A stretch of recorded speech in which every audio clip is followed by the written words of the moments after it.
Hi friends, welcome back to my channel.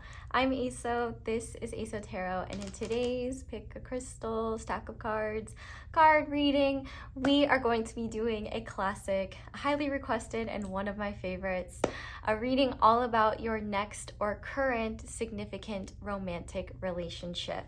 Now, if you're already in a relationship, you should be able to tell which reading is yours by how it resonates. If it resonates as your current relationship, it is your reading. If you're drawn to a reading that's a relationship that's not the one you're currently in, but you're drawn to it, I'm not going to comment on that. I'm just going to tell you to watch and follow what is true for you, or stop watching and do whatever you want. I'm not the boss of you. But if you are currently single, then this is a wonderful opportunity to see who you might be bringing in.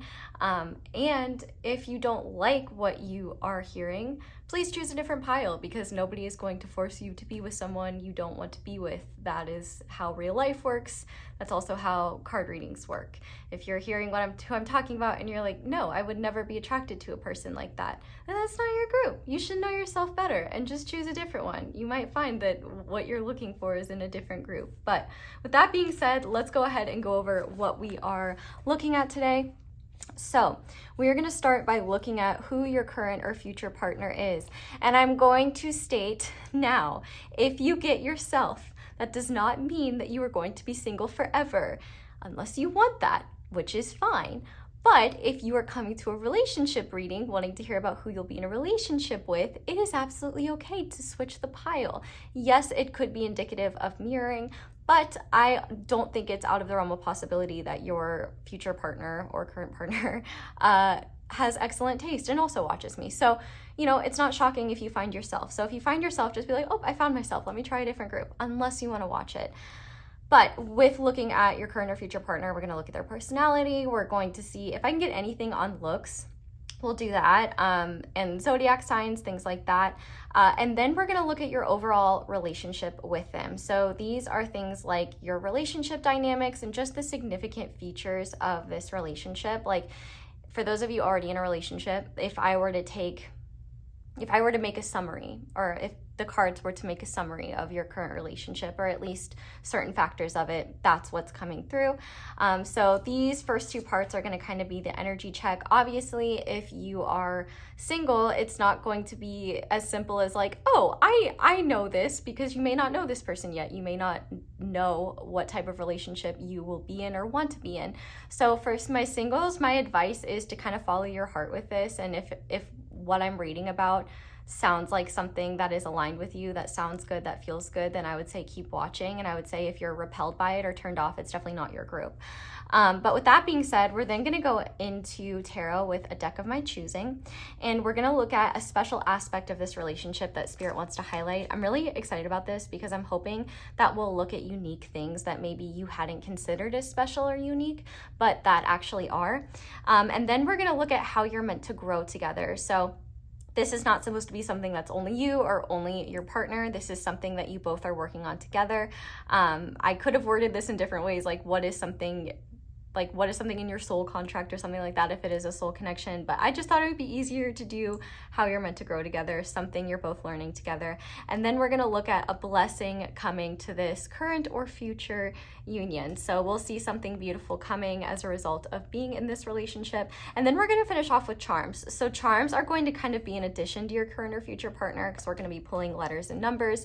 But I kind of wanted to leave it open so that it could be confirming like, oh yes, you found your group. So the charms are going to represent letters, numbers, signs, symbols, synchronicities that are relevant to this relationship. They should serve as confirmation for those of you already in it. For those of you who may be seeing someone, it could be confirmation as well. And also, we'll just see if there's any guidance that comes through from there. But that is what we are covering in the free reading. And then if you would like to, we are doing an extended on Vimeo. Thank you to everyone who comes and supports me over there. That is what allows me to not have to have a sponsorship for every video. I actually have never done a sponsorship.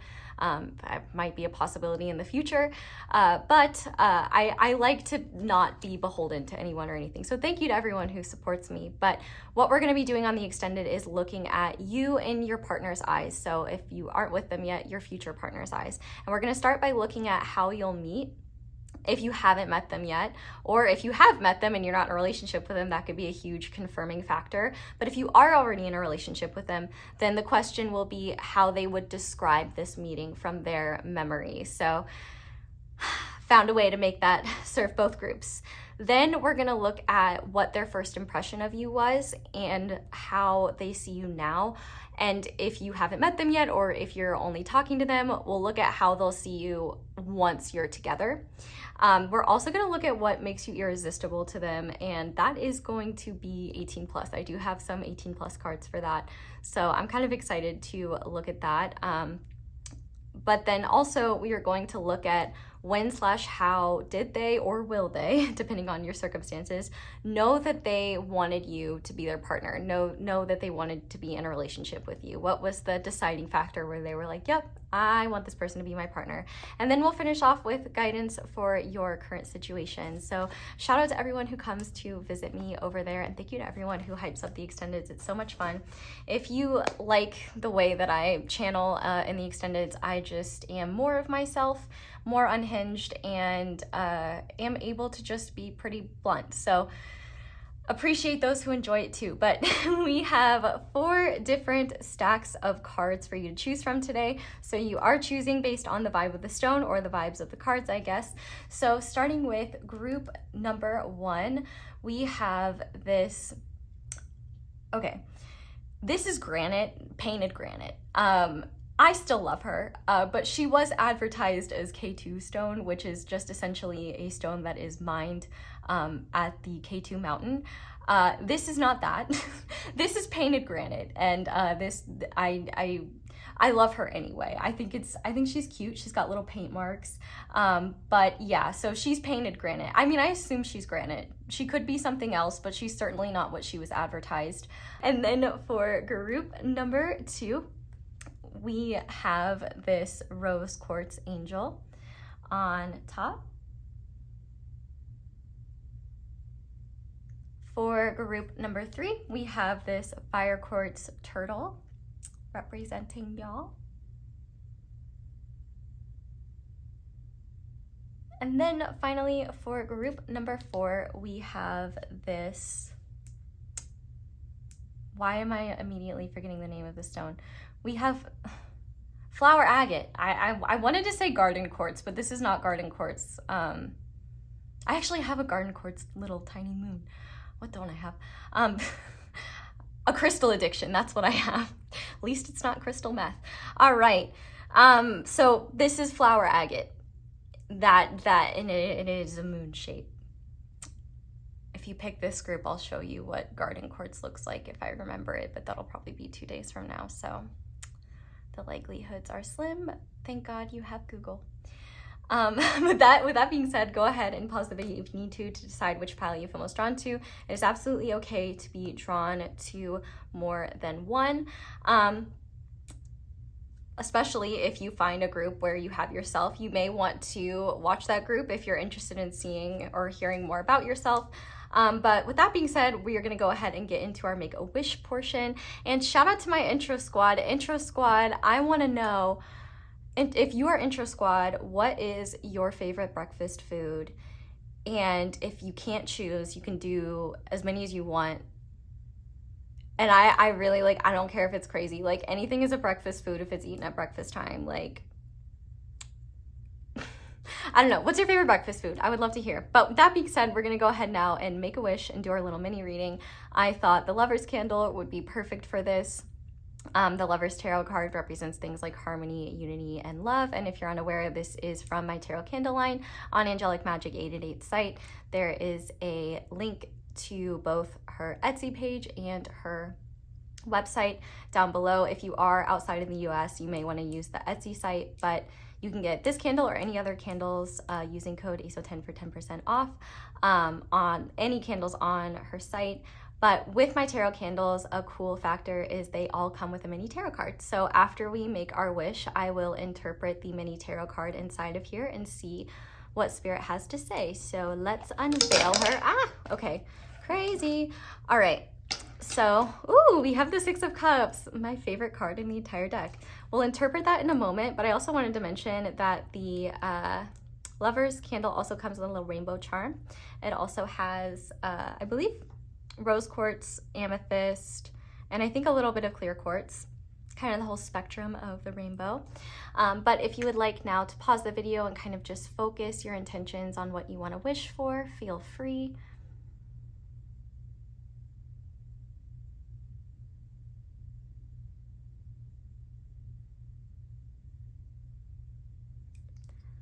And may yours, mine, and all of our wishes come true. Thank you for making a wish with me.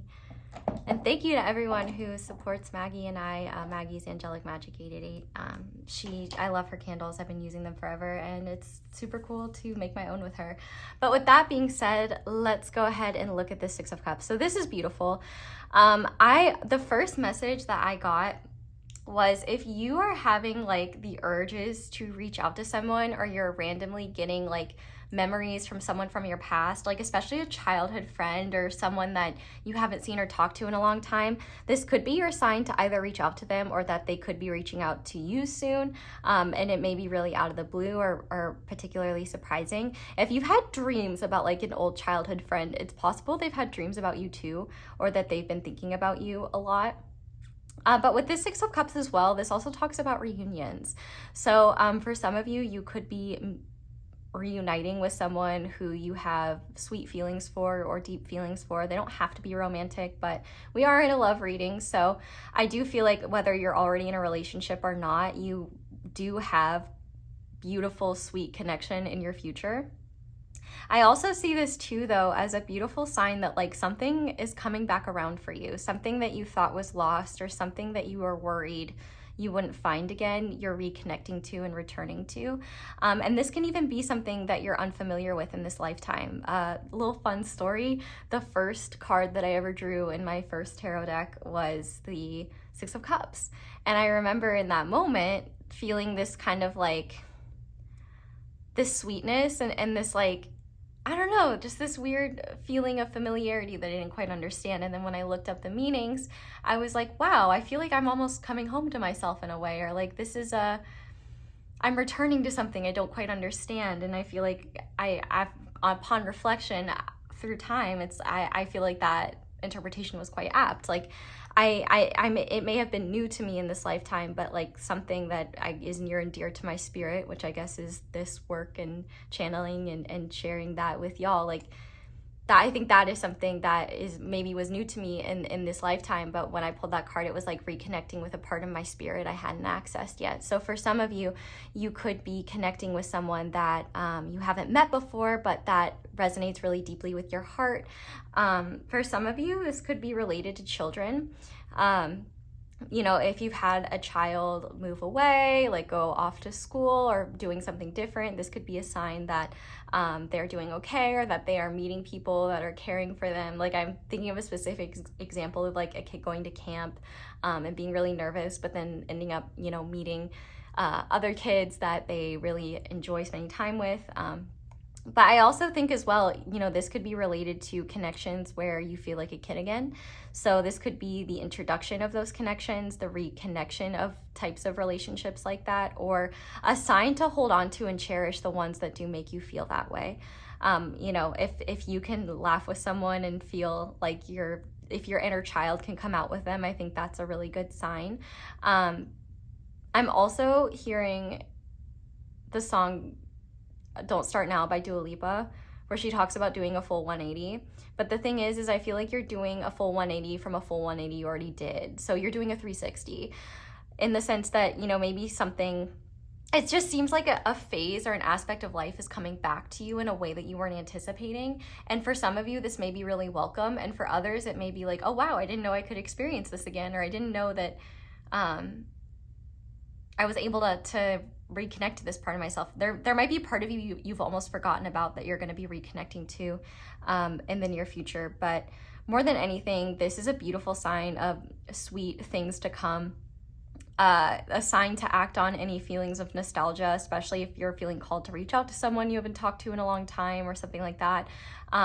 This could also be a sign of reunions or meeting people that you have a deep spiritual connection to. a lot of interpretations here, but overall, you know, everything is good in the sense that things are precious. Like, there's a precious tenderness to the Six of Cups where it's like, you know, whoever is involved in this, there's a sweetness there that's pure and genuine, like the same way a child. I just thought of that. Fine. Is there anything worse than an R word? Boom. A child. No. And most of, like, some of you are like, girl, we don't watch Vine, we watch TikTok. And I'm like, I know, I miss Vine.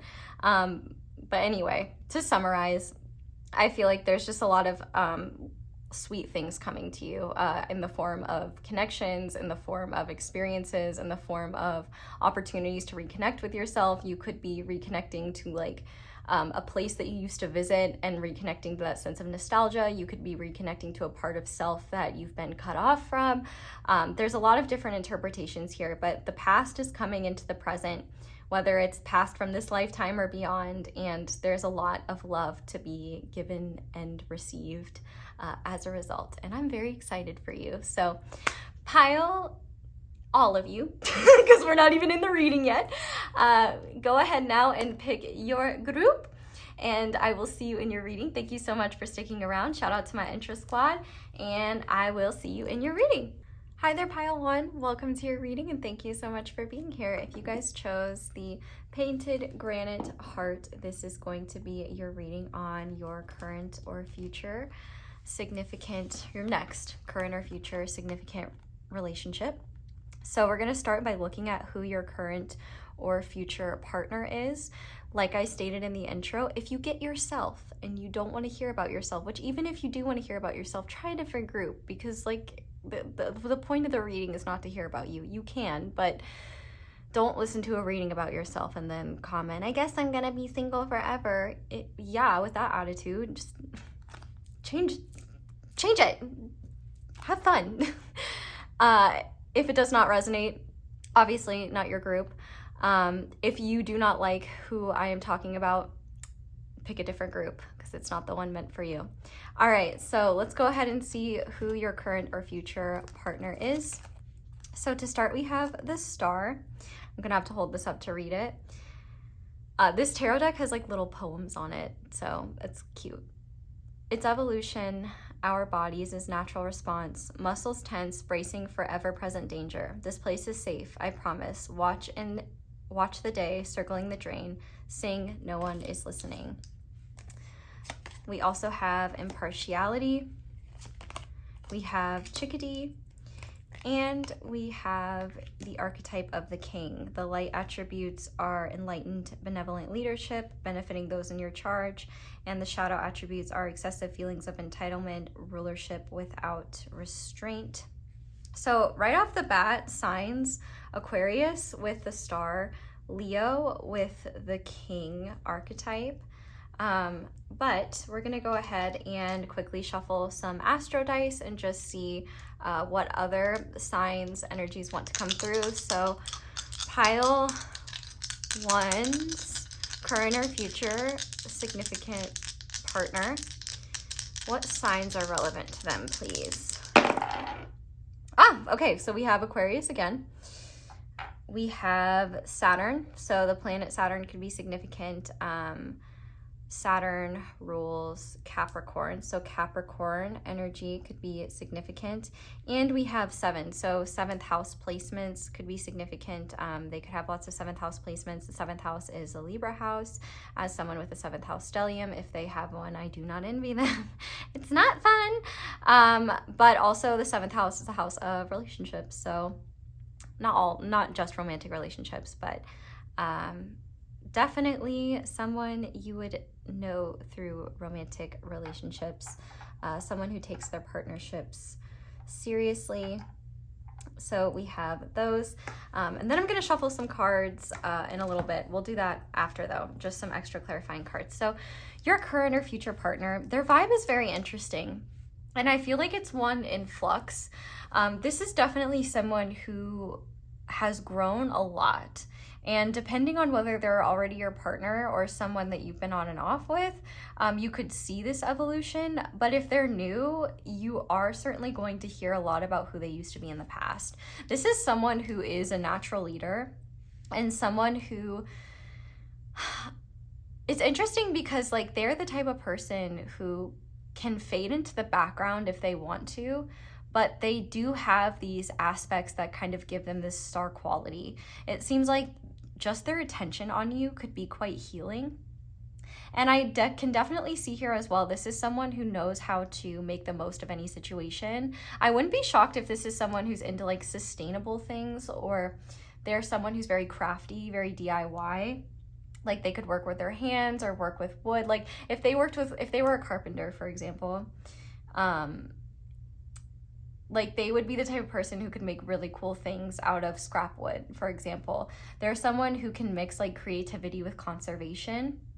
And even if it's not like conservation of the environment, I feel like this is someone who has learned to fine-tune their time and energy to conserve it the best that they can.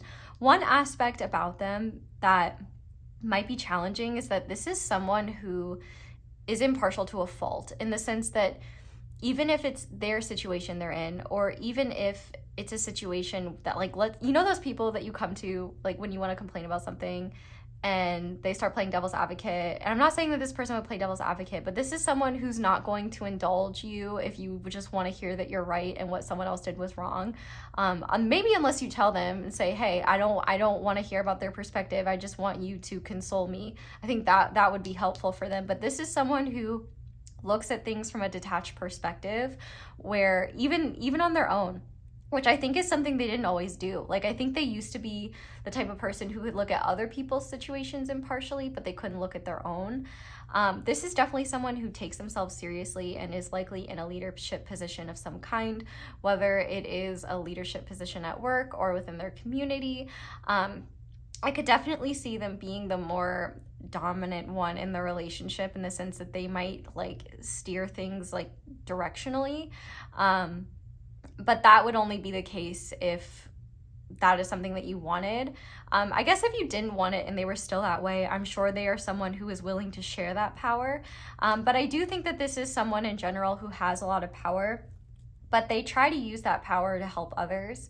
But I don't think they've always been that way. I think that they have used this power in ways in the past that it's like their values didn't align with their actions, and I think that's something that they have learned has needed to change.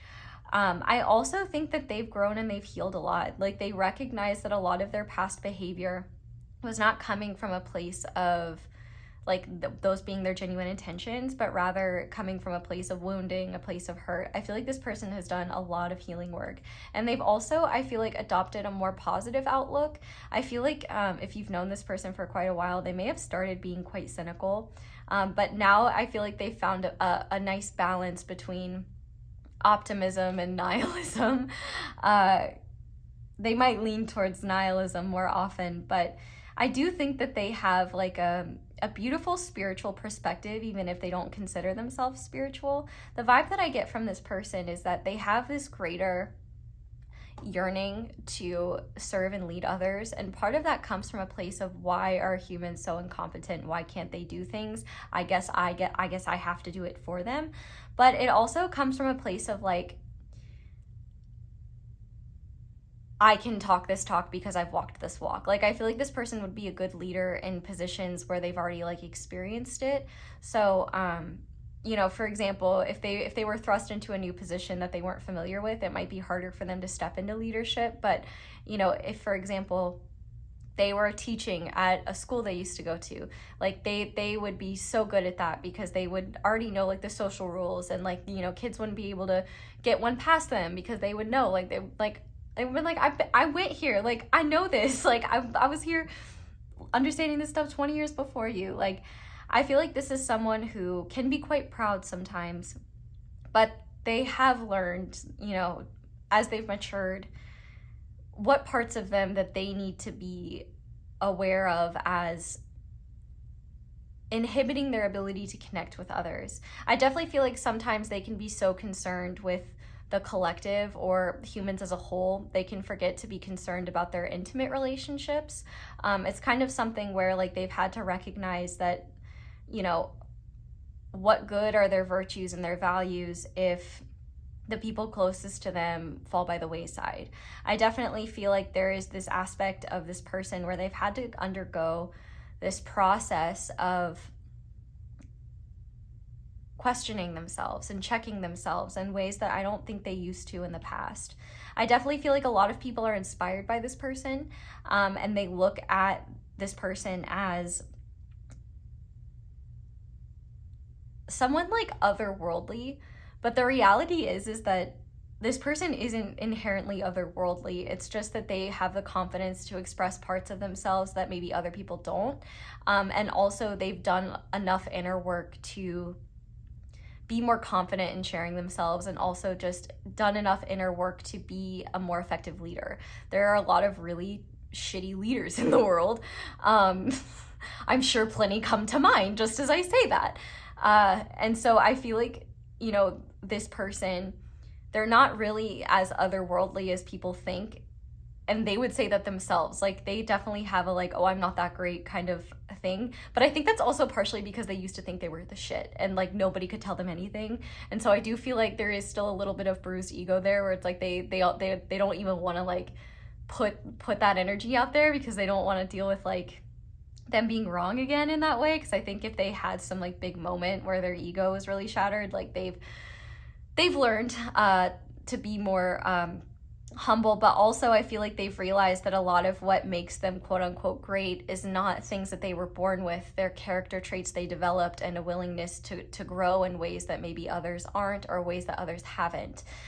This is the type of person who, not every time, but a lot of times, will take the stairs instead of the elevator because they know it's better for them. This is the type of person who's going to do the uncomfortable things now because they know it'll make their future self easier. I do feel like in general they're quite future oriented, and I feel like they have a hard time keeping people in their lives not that they have a hard time, but I don't think they prioritize relationships with people if they don't see them in their future, whether it be friendships or especially romantic relationships, but friendships too. If they don't feel like it's sustainable, if they feel like a friendship has run its course, I really don't think they have a problem like cutting people off or ending things. I feel like this is the type of someone who knows how to be honest but kind. And maybe that is another thing that they've learned. But this is someone who's definitely, through trial and error, become a person that they're a lot happier with. I do think, though, that there's kind of this aspect of them that's a little bit shaken by what they didn't see about themselves in the past. I'm hearing by their hubris. I do feel like there are things that they didn't see in the past that they're now kind of embarrassed by, or they may just be embarrassed of their past self and just feel like, you know, there's parts of them that they really wish they could get rid of or pretend like didn't exist. I also feel like there is a part of them that is a lot more creative than they get to share. I know we already talked a little bit about creativity, but I feel like this person doesn't get enough time to indulge in their creativity. I feel like a lot of their responsibilities take up a lot of their time. And I also wouldn't be shocked if they take on a lot of responsibility that they don't need to, but they feel obligated to. Maybe that's something that's changing a little bit, but I do feel like this person has a need to be useful. And they also feel natural in positions of leadership. But I feel like there's a level of discernment in their leadership now that they didn't have in the past. I also think that they are someone who really cares about being a safe space for people, especially because I feel like in the past they weren't always. And I feel like they're also learning like better social skills when it comes to how they can be supportive. Like that example that I was saying earlier, you know, sometimes we just want someone to listen to us, other times we want advice. So like I feel like this person could be learning like, do you just want me to listen or do you want my advice? Like certain things like that. But I also think that they are someone who, if they really want us, like it's easy for them to stand out if they want to, but they're also really good at like blending in if they want to. I know I already said that, but there's just this aspect of them where they can like shine and then you can lose sight of them. Like they're someone who kind of comes out of nowhere with their brilliance. And they're also someone who sometimes people sleep on the insights that they have because they're they're so 3008 and everyone else is so 2000 and late. But that doesn't stop them from boom boom powing. Let's be real. I feel like they kind of know, like, they're ahead of the curve a little bit. But I also think that, like, Saturn in general seems to have had a significant impact in their life where they've learned tough lessons and they've grown from them. So let's see what other aspects want to come through about them. And I feel like a lot of what they grew from was this shadow king energy, where they realized maybe they, like, in leadership positions, they made themselves look stupid because they weren't considering one element, or I'm thinking of a specific example. If you've ever seen Parks and Recreation, I can't believe this is the example that came through. I haven't seen the show in ages. I can't even remember his name in the show. Whoever Amy Poehler's husband is in the show, he, like, becomes, like, the youngest mayor in the show, and then he has this terrible foible called Icetown. That's what I heard in my head that made me think of this. I heard Icetown. He basically makes a terrible financial decision and buys this. He's a 19-year-old mayor and makes a terrible decision, and that terrible decision haunts him. I feel like your person could have an Icetown type situation, maybe not that extreme, where they were in a leadership position and made some sort of dumb decision that, like, has kind of haunted them, but also been a powerful lesson for them. Or maybe they just like Parks and Rec. Okay, also Futurama is another show that just came through, so maybe there's significant elements there. Anyway, Spirit, what else can you tell us about Pile 1's current or future partner? What other qualities describe them? We have Indigo, third eye, wise, spiritual, gentle. Yeah, I do think there is a gentleness to them that I feel like is maybe hard to pick up on because a lot of people are intimidated by them. I feel like you would get that gentleness more than a lot of other people would. I feel like they're definitely intuitive as well. In terms of skin tone, this is like your person could have a skin tone very similar to this. Like, both of the figures on this card have a very similar skin tone. So if they don't have that skin tone, they could have a similar skin tone to you, or they could really like wearing hats. In terms of physical appearance as well, for some of you, like they could be a short king or queen. They don't have to be. But I wouldn't be shocked if they wear like a lot of flowy things. We see like flowy clothes here, or if they dress for comfort. Like, that's their priority, is dressing for comfort. And they could be very good at dressing comfortably and stylishly, or just comfortably and not caring what other people think. What else, Spirit? What else can you tell us about Pile 1's? Okay, we have the year of the pig, so they could be born in the year of the pig. As you see here, those are the dates. I think the most relevant dates would be, just kind of terrifying. Actually, no, 2007ers, they're not 18 yet, are they? I don't know.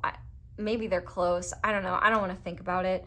But if you're under the age of 18, you shouldn't be watching this. Anyway, the years 1995, 1983, 1971, 1959 could be significant.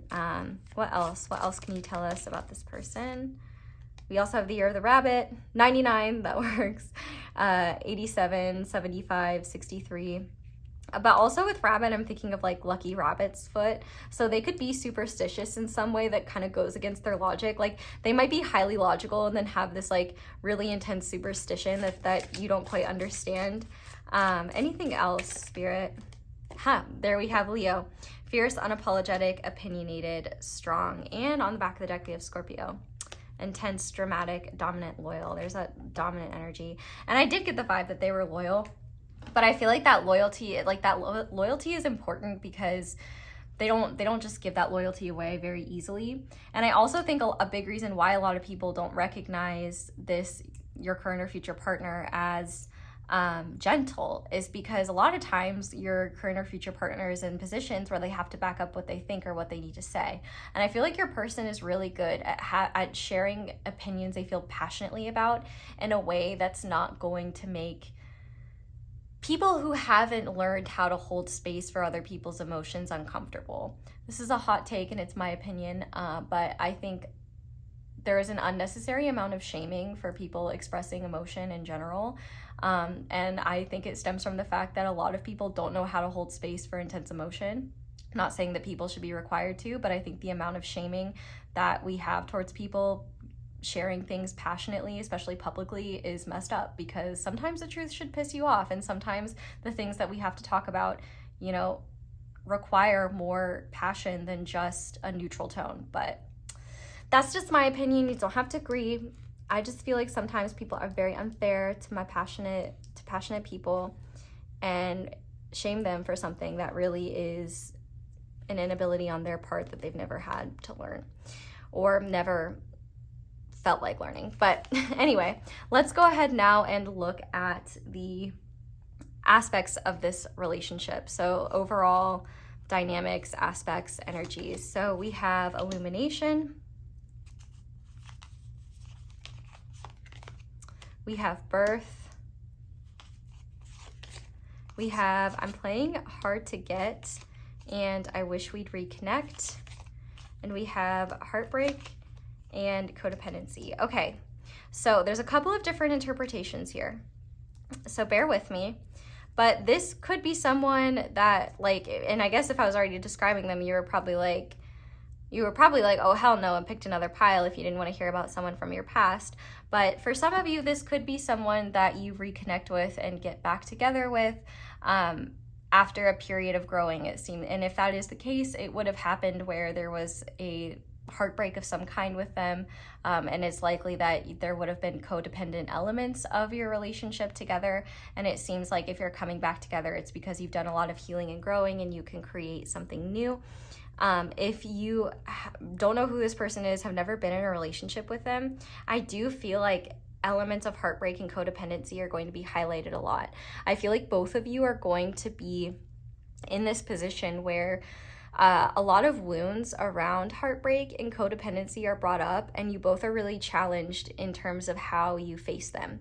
I feel like both of you, with this I'm playing hard to get, I feel like both of you are going to be a little bit shy when it comes to expressing deeper feelings, or it might take a lot of time for you to really open up. I feel like both of you are going to avoid acting clingy or acting in any ways like you might be worried, like, you still like me, right? But you're not going to say anything. Like, you're just going to be like, whatever, everything's fine, everything's cool. Like, there might be this element where you both are kind of not walking on eggshells, but at the very least being cool when inside you might not feel very cool. You might be feeling insecure or anxious.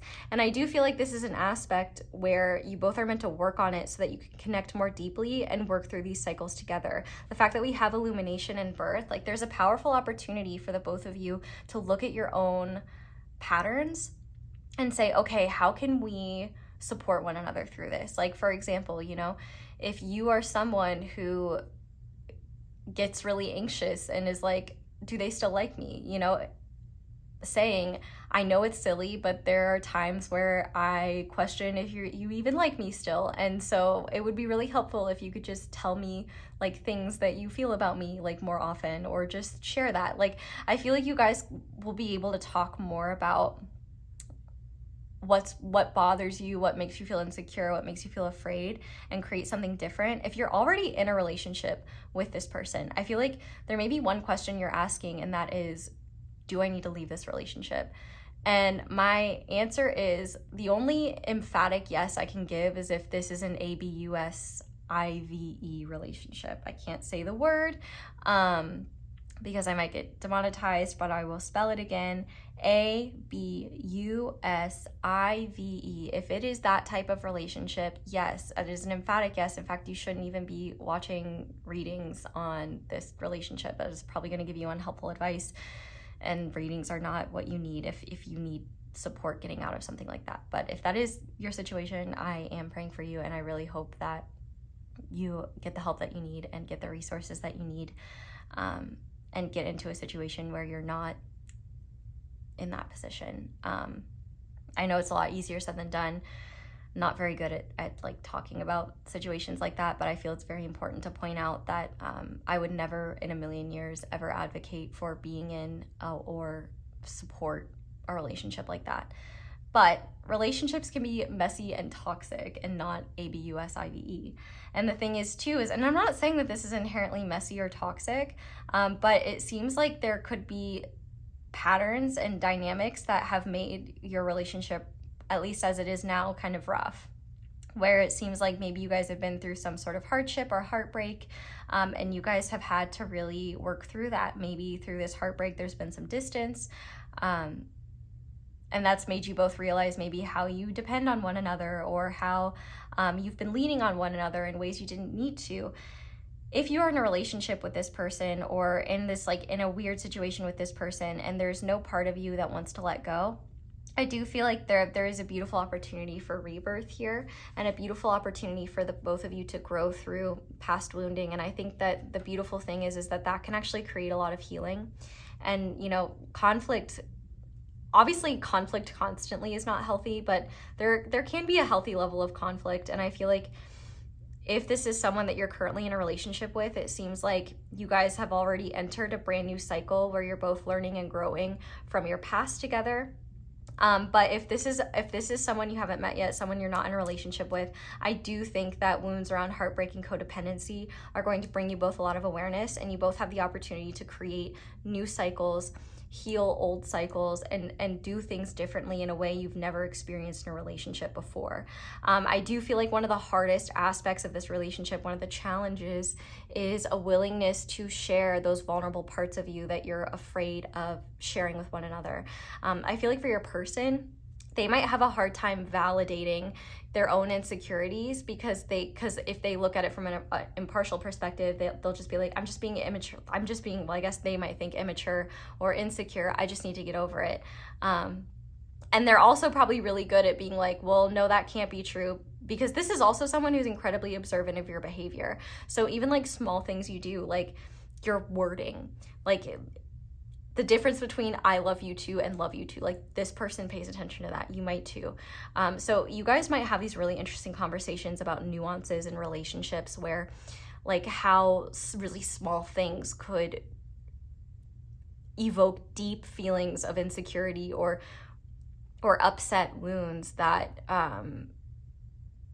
you feel like is silly or doesn't make sense, or is maybe something you're shy or embarrassed about. And I feel like you guys have powerful opportunities to break that and break those chains. I do feel like if you don't work on these energies, it will lead to more problems, more conflict, and like a feeling of we're in a relationship, but I don't feel like I know my partner. Like there will be this sense of like foreignness with one another, where it's like you guys are with one another, but you're not seeing one another. And it might be because you're not sharing with each other. So I think one of the most important elements of this relationship is communication, and just honesty about where you're at, honesty about the experiences you're having, honesty about the insecurities you have. Because the thing is, like with your partner, if any of their hard learning had to do with your relationship, like if let's say you were in a relationship with them in the past, I do feel like this could have a really positive future, especially if you guys are willing to sit down and talk about things and grow. If you're already in a relationship with this person, like I said, beyond cases of ABUSE, I do feel like this situation is not something that's like dire and detrimental. I think it's something that can absolutely grow. I feel like one of the most important lessons that I've learned in love is that the heart knows when it's ready to move forward, and sometimes we have to honor our heart even if it doesn't make sense to our head, but sometimes it is better to listen to our head versus our heart if we're in a situation where our needs aren't being met, we're not growing. But the person that I'm describing is someone who learns from their mistakes, someone who has matured. And so if, like, for example, I'm talking about someone and they're a Scorpio, but they haven't grown an inkling, that's not this person. There are Scorpios out there that don't have, that don't just exude the worst traits of Scorpio. Some of them do, but not all of them. We all express light and shadow traits. And I'm telling you, just because they might sound like someone that you know in the past doesn't mean that they are. And that's why it's very important to remember, like, if this is someone from your past, they're showing up differently. They're showing up improved. They will be self-reflective. Their growth will be evident. So if it is the same stuff, that is not this person, period. But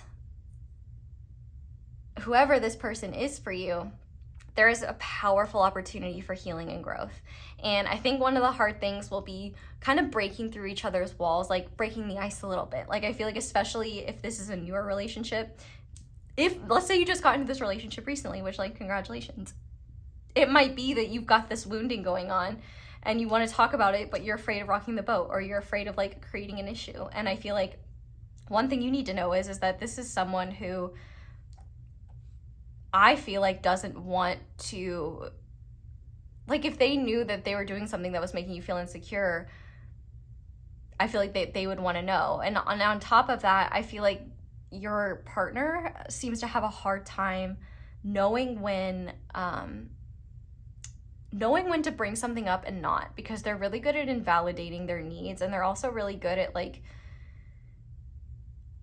brushing off their own insecurities and their own wounds is just, like, stuff they need to work on.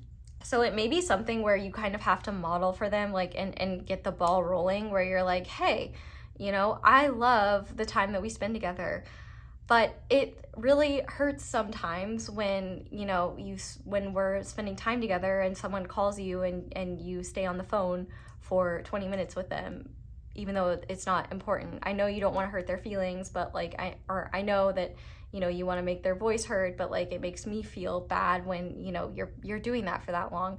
Like, just, I feel like there's just a lot of opportunities to, whatever isn't working, you can make something new, but it requires you both working together. And I think one of the hard things is that, like, this relationship is not going to just magically make your past melt away.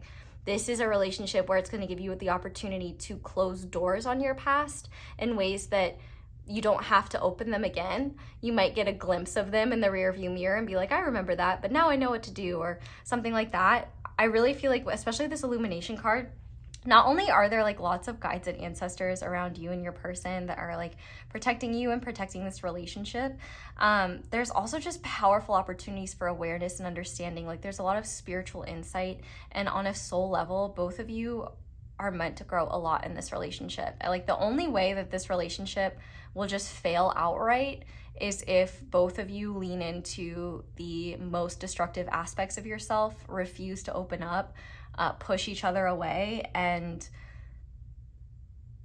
shut down, essentially. Because I do think that there is this element of both of you kind of matching each other's energy and then getting stuck in a stalemate. I don't feel like there is this obsession on either side to win. Like, the stalemate made me think of chess, and then I was thinking of checkmate. Like, I don't feel like either of you are really trying to play a game with one another, but you're used to situations where that's the case. Like, you know, your partner is trying to be the one that's right, or, you know, you feel like you have to prove yourself, or you feel like you have to fight for this thing. And I feel like both of you in this situation, in this connection, even if you were together in the past, it's like you're doing things differently this time, or you're doing things differently than you once did, and making it so that you're teaming up rather than, you know, at odds with one another. It's you and them against the problem, not you versus them because of the problem. But I feel like for some of you, depending on your circumstances, that may be a learning process with them. And for others, that is a process that you are going to learn with them. Whether these wounds are coming in from past relationships, or these wounds are things that you're working through together that were exacerbated within this relationship, the beautiful thing about this connection is that not only does it give you both the opportunity to really learn about what authentic connection is like, you also get the opportunity to really share your needs in ways where you haven't in the past, either out of fear or because the other person didn't have the ability to hold space for them, or didn't honor them. And I feel like what both of you will realize, I feel like there will be heartbreak in the sense that you'll look back on your past and wish you knew differently. But I also feel like there's this beautiful energy where it's like you guys really want to spend lots and lots and lots of time together, but both of you don't want to seem too eager or too clingy. So you both, like, take your time and are very, like, cordial and kind of I think it takes a while to get like really, really, really close, because both of you are very careful and have really solid boundaries. And like solid boundaries usually come from a lack of them. So I definitely feel like both of you will be very careful about not engaging in codependent dynamics. And I feel like if those happen, those will be things that you bring up. Those will be things that you talk about. But I think one of the hard things is that when you both are stuck in a wounded state, or when you're in a place where you're like thinking about a lot, overwhelmed about a lot, that could create feelings of distance between you and your partner, because you both may be in this position where you're like, well, I'll just deal with it myself. I'll just figure it out myself. Or you may not feel comfortable sharing that quite yet. And that might create aspects of distance where the other person picks up on the fact that there's things that you're thinking about and, you know, reflecting on. And then because they don't know what that is, their mind runs a million miles a minute and comes up with all, and as a result, they create stories from their own wounding about what it could possibly be. And so then that creates more tension between the two of you, where you're both kind of like feeling insecure, and then you might pick up on the fact that they're kind of pulling back, and then you're like, oh crap, like, you see what I'm saying? It could be a cycle. So the beautiful thing is that you guys have the opportunity to break that and not only become healthier versions of yourselves together, but also undo old wounding so that it doesn't have a hold over you anymore. And also finding tools and solutions to overcome what you view as your own shortcomings, and realizing like despite those insecurities, despite those wounds, like you're still just as lovable, you're still just as special and important. And yeah, so we're gonna go ahead and move into tarot now. But if you are interested, we will have an extended, and in the extended we're going to be looking at you through your partner's eyes. So we're going to be looking at things like what they find irresistible about you, what about you made them know, like when or how did they know that they wanted to be your partner. We're going to look at how you will meet if you haven't met yet, and if you have met yet, if you have already met, we'll look at how they would describe your meeting. And we'll also look at their first impressions of you versus how they see you now, and get guidance. So lots of interesting stuff if you want to join me over there. If not, I'm just grateful you're here. And if you want to support me, which I would appreciate, just leaving a little like or a subscribe or a comment are all super helpful ways. So thank you to everyone who does that. So we're going to start by looking at a special aspect of this relationship Spirit wants to highlight. So Spirit, what aspect of this relationship is really special that you would like to highlight for pile 1 and their partner that they may not be aware of, they may not realize is special? Okay, we got 2. So we have the 7 of Pentacles, investment, diligence, and we have the Ace of Pentacles with recognition and successes. So I think one special aspect of this relationship is its longevity and also its stability. And I feel like for some of you, this stability is a long time coming. Maybe you weren't always this stable, or like, for example, you know, maybe this person has come back into your life. You were in a relationship with them in the past, and your mind is like, no, I shouldn't be focused on that. But your heart is like, but we still have feelings for them. And they seem to be different. And the only way you could know that they're different is if you start exploring. But we draw the line at disrespectful behavior, ABUSIVE behavior, any behavior that is not loving, that is not kind, that does not make you feel good. Obviously, conflict can happen, and that may not reflect as feelings of loving and kindness. But after conflict, there should be conflict resolution. That's very important. So with the 7 of Pentacles and the Ace of Pentacles, first of all, I was thinking about the fact that the 7 plus 1 is 8, and the 8 of Pentacles, like, this relationship works, not in the sense that it just naturally is magical and like sunshines and rainbows, but it is a work in progress that you both have created that will make it work, or that makes it work. Like, if your relationship were anyone, it's Tim Gunn from Project Runway. You make it work. You're the designers and you make it work. With the 7 of Pentacles here, I feel like both of you are invested and loyal to one another in a way where, you know, you might see other people, as soon as the relationship gets challenging or things get uncomfortable, they end things, or they run the opposite direction, or period, they don't commit because they don't want to experience those hardships.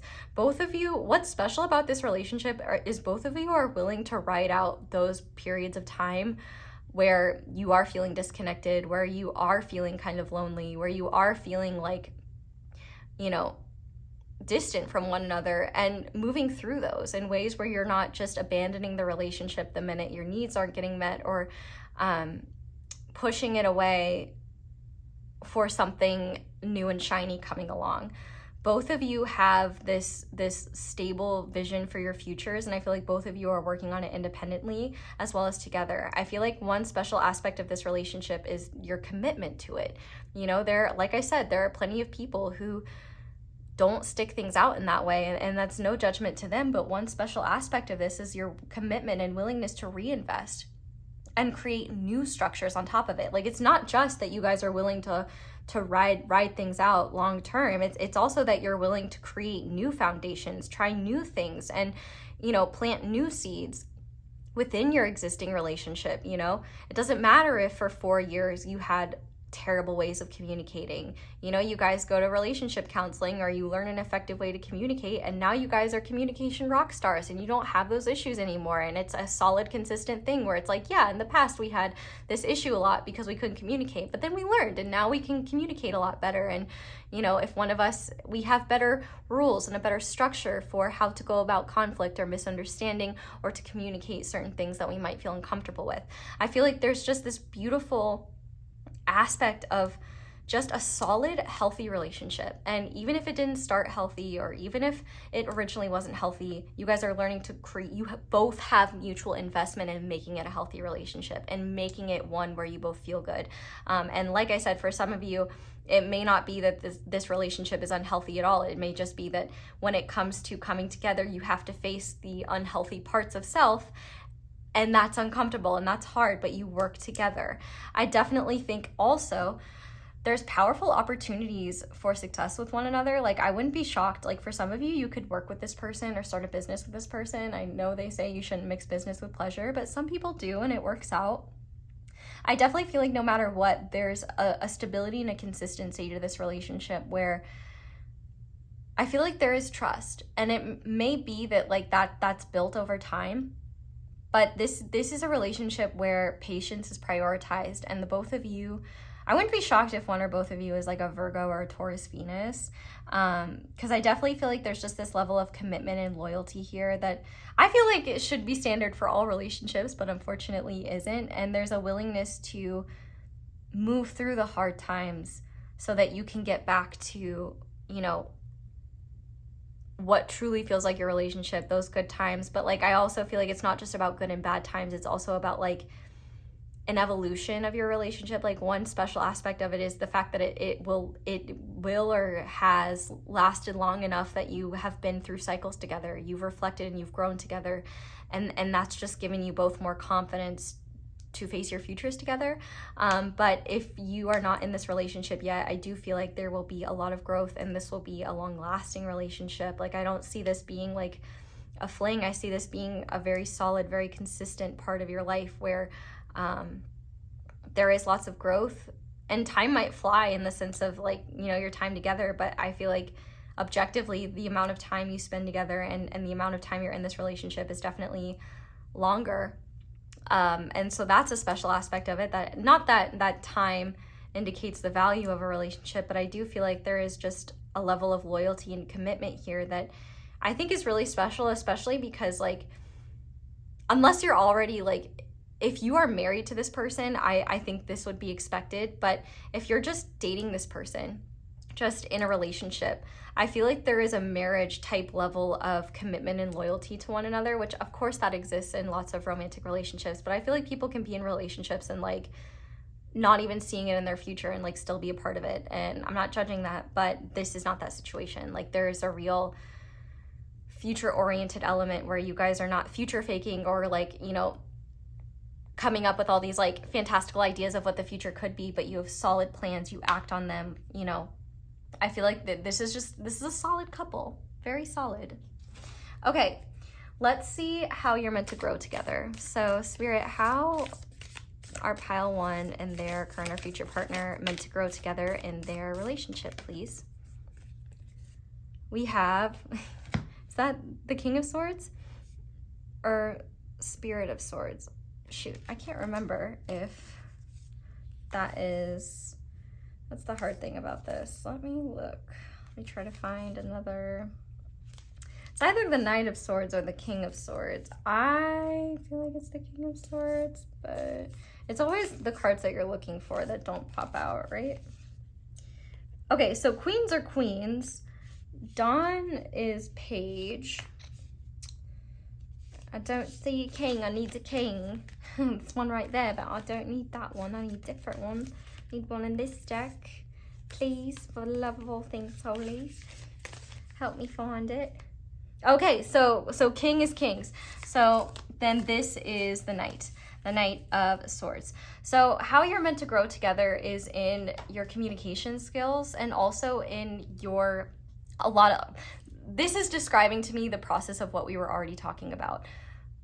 Learning to be more wise with our words. So like, for example, maybe if both of you were hasty in saying certain things, or not saying certain things to each other, but jumping to conclusions, that's one way you're meant to grow together. You're meant to grow together in terms of like how you think about one another and yourselves, how you interpret things. Like, for example, you know, something you might perceive as a rejection is really something that your partner didn't even realize you would perceive that way. Or, you know, like that's just a small example, but essentially like, I feel like both of you are meant to learn to be more unapologetically honest, especially when it comes to things like around your relationship. Being honest about what your truth is, being honest about what you want to say, not sugarcoating things. But also I think if one or both of you has a tendency, like when you are honest, to say things bluntly or in ways that, you know, aren't the most graceful, I feel like that's something that you can learn, to be honest but kind. Like I know that's something that I talked about with your person, so maybe that's something that they've learned through this relationship. Like maybe they would just say things without thinking, and it's not like they were trying to be offensive or harmful in any way. It's just like they didn't realize that could be taken that way. I definitely feel like the way that you both are meant to grow is to mature in how you communicate, mature in how you process things and how you perceive certain things, especially things that create insecurity within you.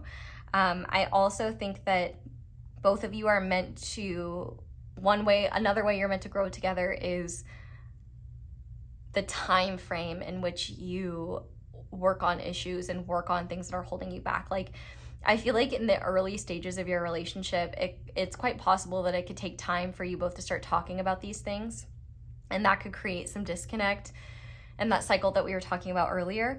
But I think as time goes on, you'll realize like, okay, it's better if we face these things now, address these things now, and just get it out of the way. Like, it'll be something where you realize like, oh, you know, hey, like today at breakfast, I was feeling kind of dismissed, like in our conversation. And I don't think that you meant that. It seemed like you had a lot on your mind. Can we come back to this conversation, or can you tell me like what was going on there? Like, you know, like I feel like you guys will nip things in the bud a lot earlier, as you grow and as you kind of figure out what your dynamic is.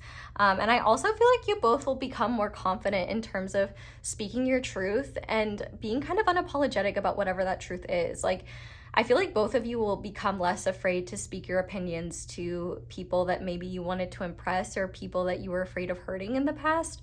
And to be real, like that fear of hurting could not even be rooted in reality. It just may be a fear of being honest. But I feel like you're meant to grow together in ways that help you both be honest and kind, but also not brush things under the rug, not pretend like things aren't there, not push away something happening underneath the surface between the two of you because it's easier to just keep the peace.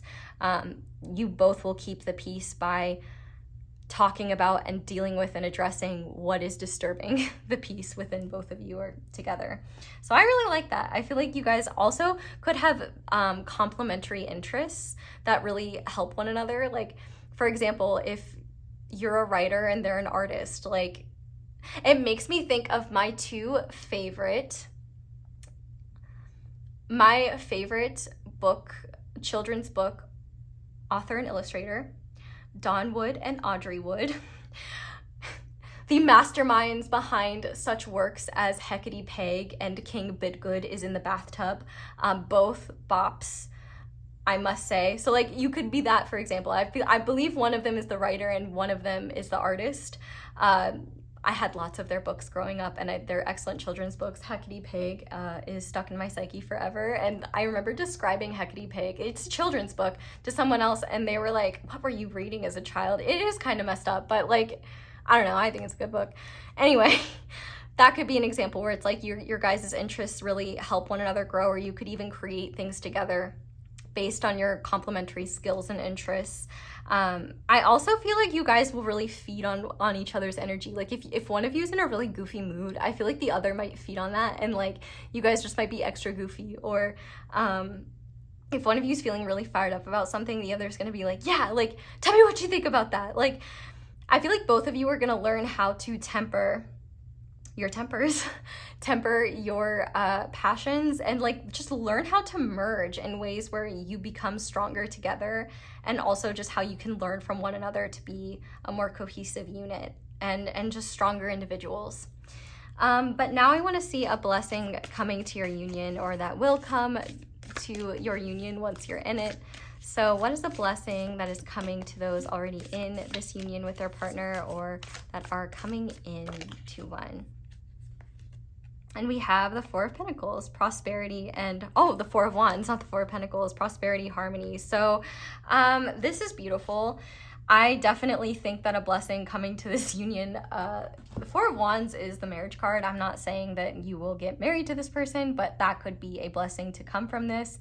I feel like more than anything, a blessing to come from this relationship, especially if you've been working through things, is prosperity and harmony with one another, where a lot of the hard stuff that you've worked through is in the past. And so now you have this much better functioning relationship where there are less snafus. I don't say the word snafu, so that's definitely a you or your person thing.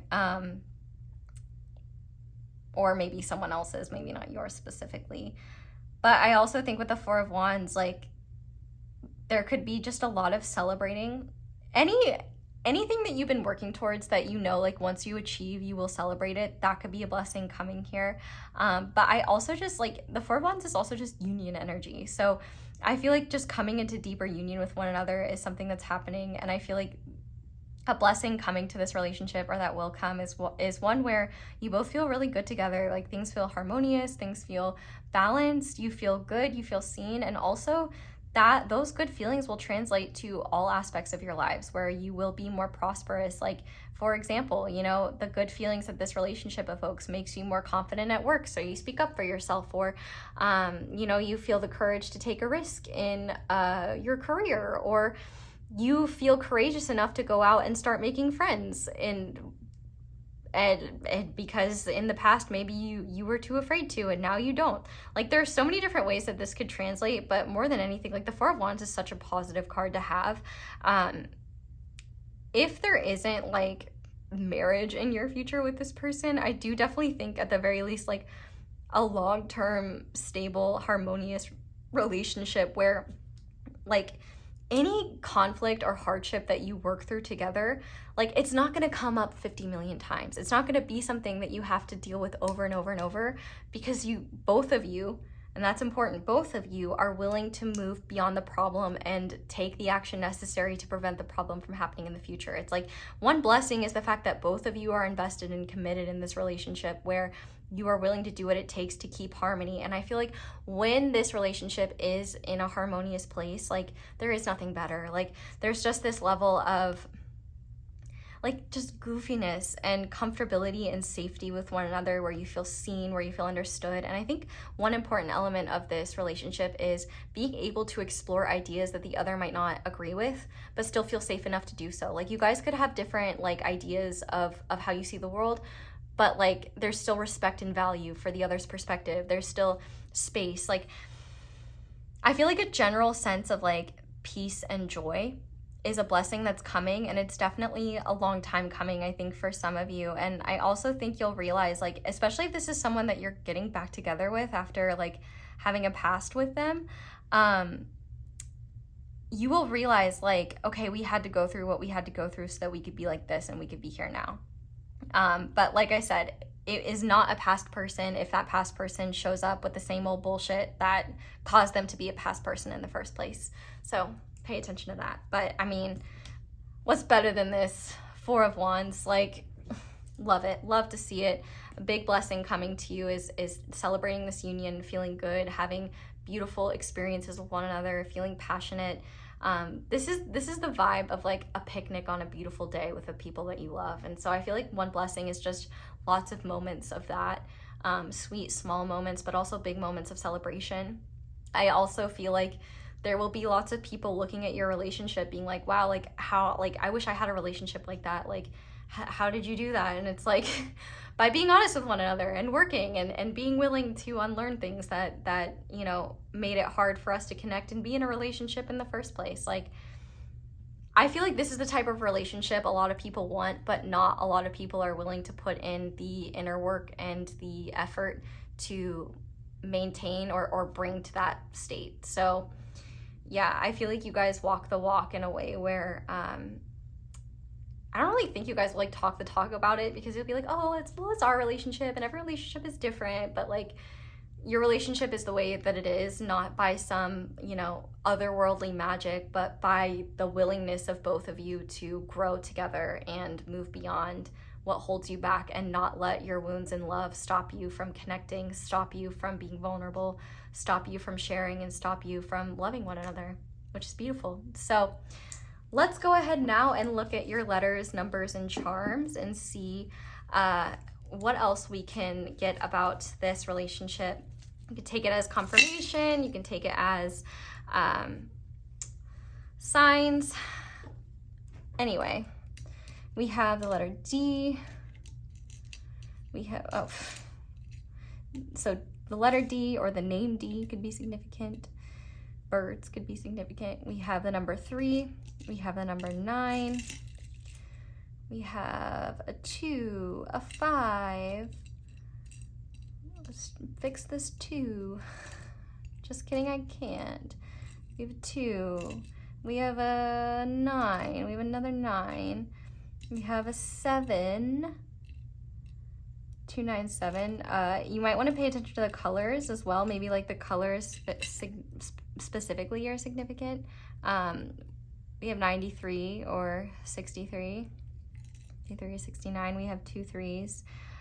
We have a number 8. Ooh, we have 2 Qs. So both of you could have questions for one another, or the Q could be significant. DQ obviously makes me think of Dairy Queen or Drama Queen, but like, you know, I'd be thinking about ice cream. We also have the letter S and the letter Y. For some reason, that made me think of Psy and like Gangnam Style.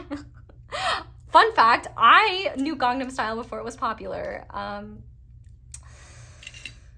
Yeah. Yeah. I know, you're like, wow. That was a massive flex. Okay, we also have the letter U. Let's see, do we have any other letters or numbers? DSY makes me think of Disney as well, so like Disney could be significant. We also have another number 3.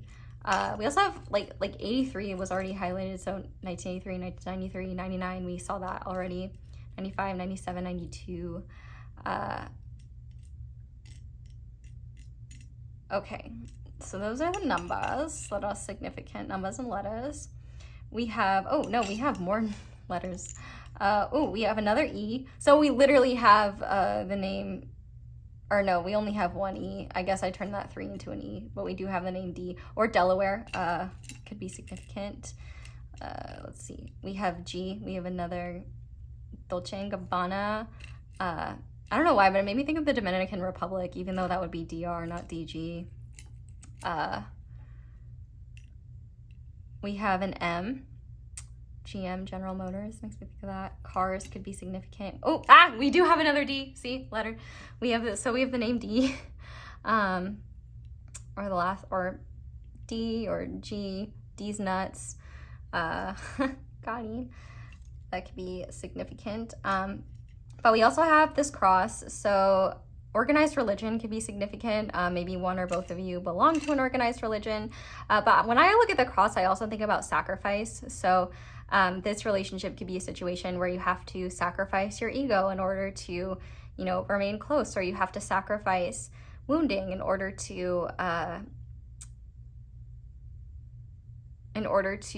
heal. This could also be, though, like for those of you where you feel like you and this person are coming back together, it's like maybe you had to sacrifice your past in order to become the people that you needed to be in order to have a future together.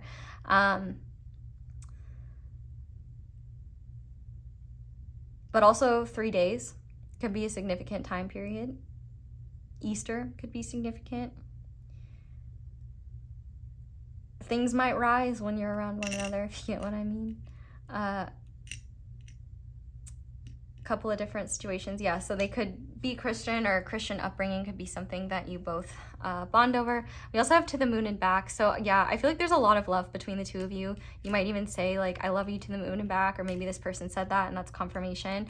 But we have the 6 of Cups, so I definitely feel like this is someone who, if you didn't watch the intro, like you will definitely resonate and relate to the intro, because I definitely feel like this is someone who you will be reconnecting with, like because they're from your past, or if you haven't met them yet, they will feel like you've met them before. Like there's this a more spiritual component to this relationship where there's a lot of feelings of familiarity, feelings of tenderness, and there's a sweetness to this relationship. If you're already in a relationship with this person, I definitely feel like you'll be reconnecting to what makes this relationship special soon, especially if you have been in a position where things have been challenging. We also have this stopwatch, though, so I do think aspects of divine timing are at play, and I know that's a really frustrating word to hear, but I do feel like this divine timing, like first of all, divine timing is not a date on the calendar. It's created by our actions and what we do or don't do. And also the universe's timing, but I am hearing like the phrase like time heals all wounds, and I also think that like through time your relationship will evolve, and I feel like especially during like the hard times, like there's very significant growth that's happening that allows the both of you to have less of that experience in the future. It's like you guys learn things and they don't really become a problem again, and if they do come up, it's like if you need to tweak something, it happens. But there's this really beautiful mechanical perspective of your relationship where when it comes to the challenges, you have this ability to take your emotions out of it and look at it like diagnostically and be like, okay, what needs to change? Like, how can we support the health of this relationship? We also have happy. So you will know that this is your relationship because more often than not, you are happy together, and your happiness is something that you both care about. You want one another to be happy. And also, you know, the reason why it is worth working through the challenges is because of how happy you make one another, because and there's also a lot of happiness and healing together and growing together. And I just think that's so beautiful. But we also have this little luggage thing that I can't seem to hold onto, and says to travel is to live. So you guys might do a lot of traveling together. You might really enjoy traveling together. That might be an aspect of your relationship, or it could be a long distance relationship that, you know, you guys change over time. We also have the shark. So sharks could be a significant animal. I happen to love sharks, but I'm thinking of this specifically as I use this animal deck by Kim Kranz a lot, and there's a shark card in there, and it describes the shark in that deck to represent a truth that's lingering underneath the surface. And so I do feel like that the biggest danger, the biggest threat to this relationship is those unexpressed or unresolved things lingering underneath the surface that you guys haven't addressed or haven't acknowledged. Like that is the biggest threat to this relationship. Ooh, we have another letter. The letter S, haha, D's nuts. Things may not always be as they seem, but I think both of you are gems. Tucson could be significant because it just made me think of, I just thought of like the Tucson gem show. But anyway, let's go ahead and look at your little fortunes now. They may be relevant, they may be not. Cookies go stale, fortunes are forever. So yeah, that is true. And the lucky numbers are 11, 34, 24, 49 to 45. If it helps, if there's like a lot of numbers there, you can pay attention to the numbers that repeat. They might be extra significant. We also have no one grows old by living, only losing interest in living, which I feel like is very true. So that is very confirming for the fact that I feel like you guys will keep each other young, which is even confirmed in this Six of Cups, because Six of Cups is all about like nostalgia, youth, inner child, sweet feelings, connection. It's my favorite card. We have 10, 47, 51, 44, 16, 38. We also have, what else is here? Don't forget, you are always on our minds. So I feel like this is a sign, like if you already know this person, you're always on their mind. And if you haven't met them yet, they're like wondering where you are. If you're like, where's my future partner? Like they're wondering that same thing. It makes me think of like, I used to see tweets that were like, I bet my future like wife is studying for exams right now. Like, I hope she does a great job. Like, it could be something like that. But also I did say that I feel like there is some spiritual guidance here. Like there's some aspects of this connection that are otherworldly. And I do feel like there are guides that are watching over you that care about both of you a lot and that are always like looking out for your relationship, always caring about you guys. Obviously they can't control what you do, but like they do care. Also SS, I was just thinking of like ships, like steamship. So SS could be significant. Let's see. We also have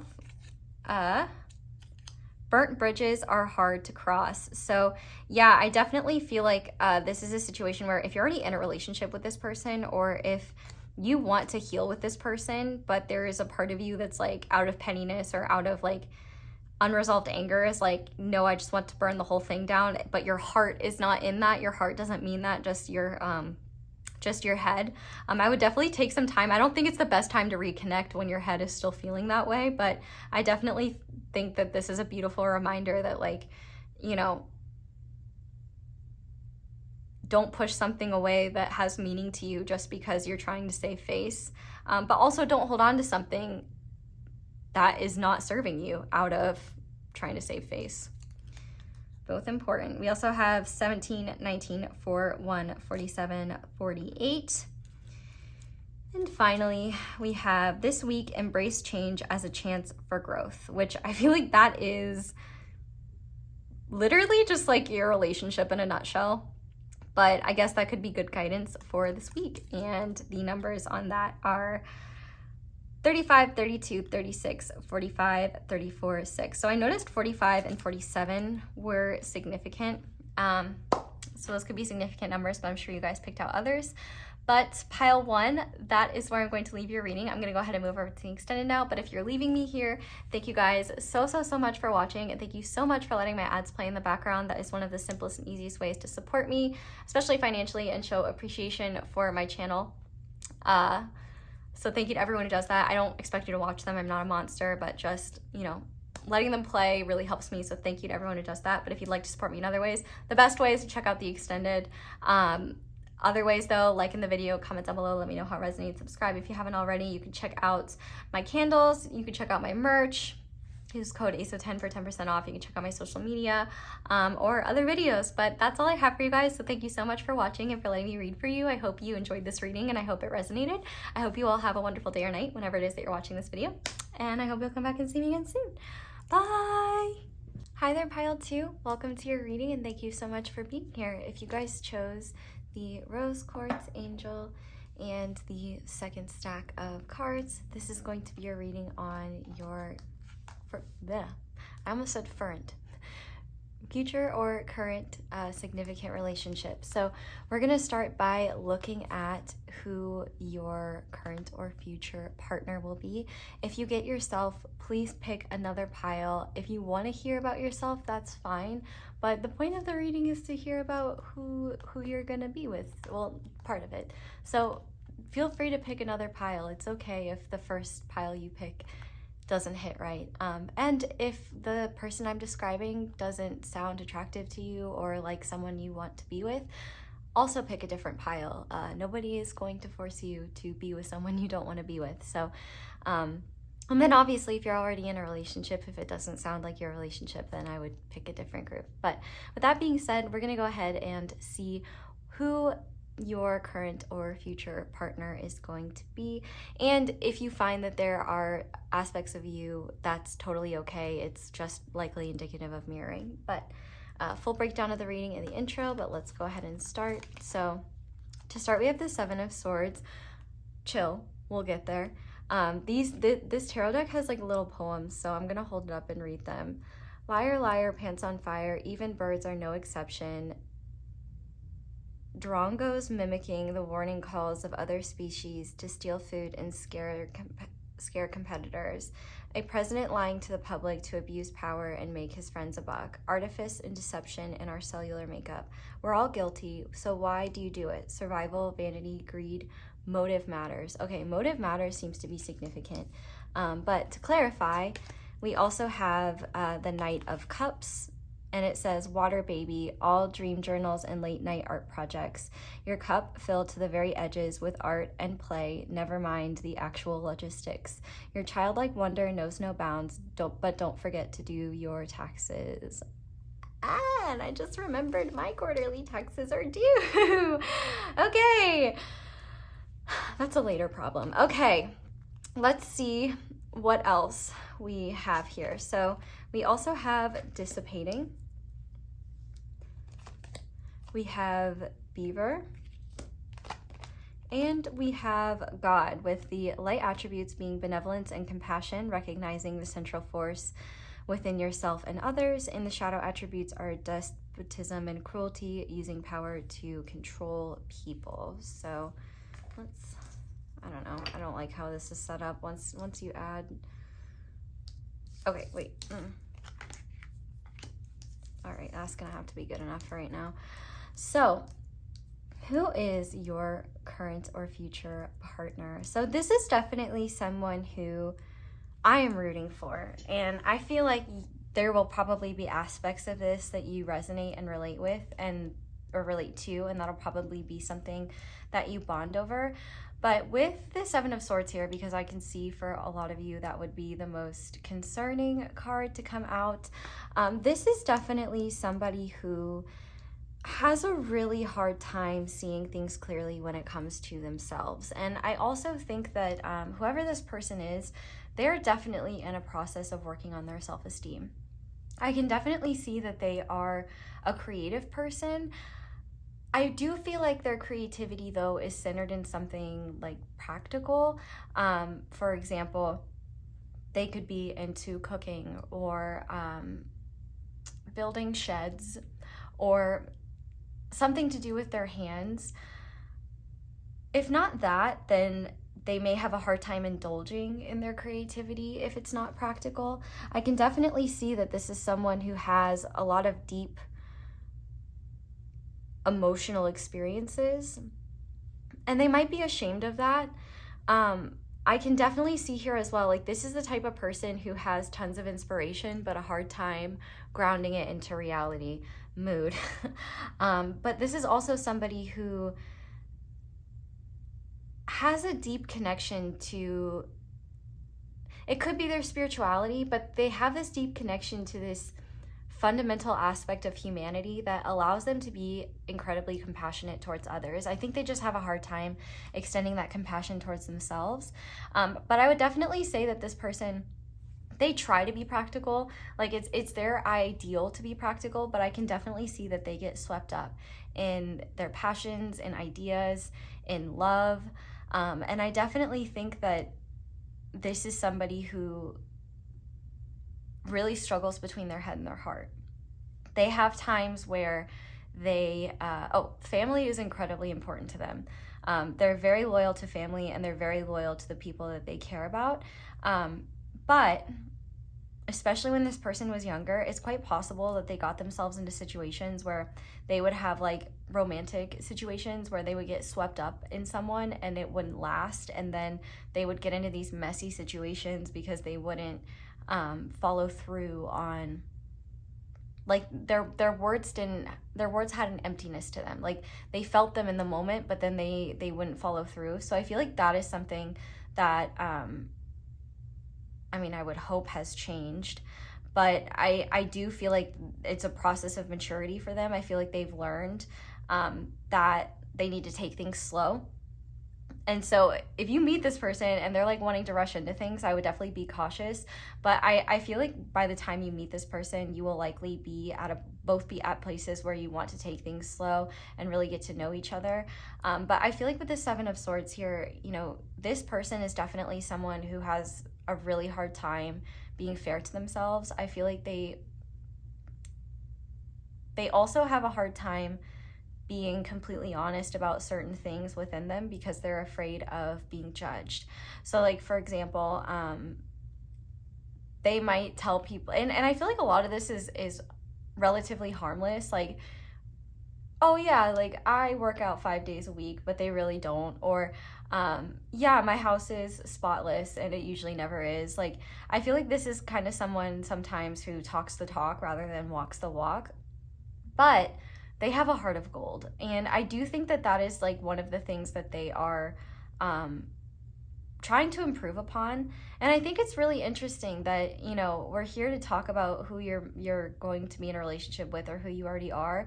And it's like your person's energy really wants to be honest with you about their flaws. I'm getting an intense ringing in my left ear, and I do not have tinnitus, so that could be significant for someone. But I do feel like they are somebody who has a hard time believing that they're worthy, and especially worthy of grounding their dreams into reality, even though they can see it for everyone else. I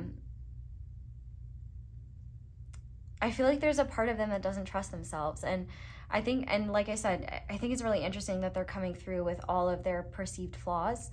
I'm like, pile two's current or future partner, like, tell me what you do love about yourself.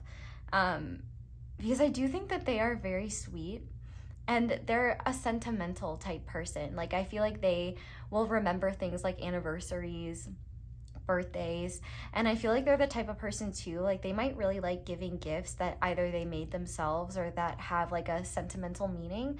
This is someone who pays attention to the small details, especially when they care about someone. And they're also someone who loves to dive deep into random topics that excite them. I wouldn't be shocked if this person is neurodivergent.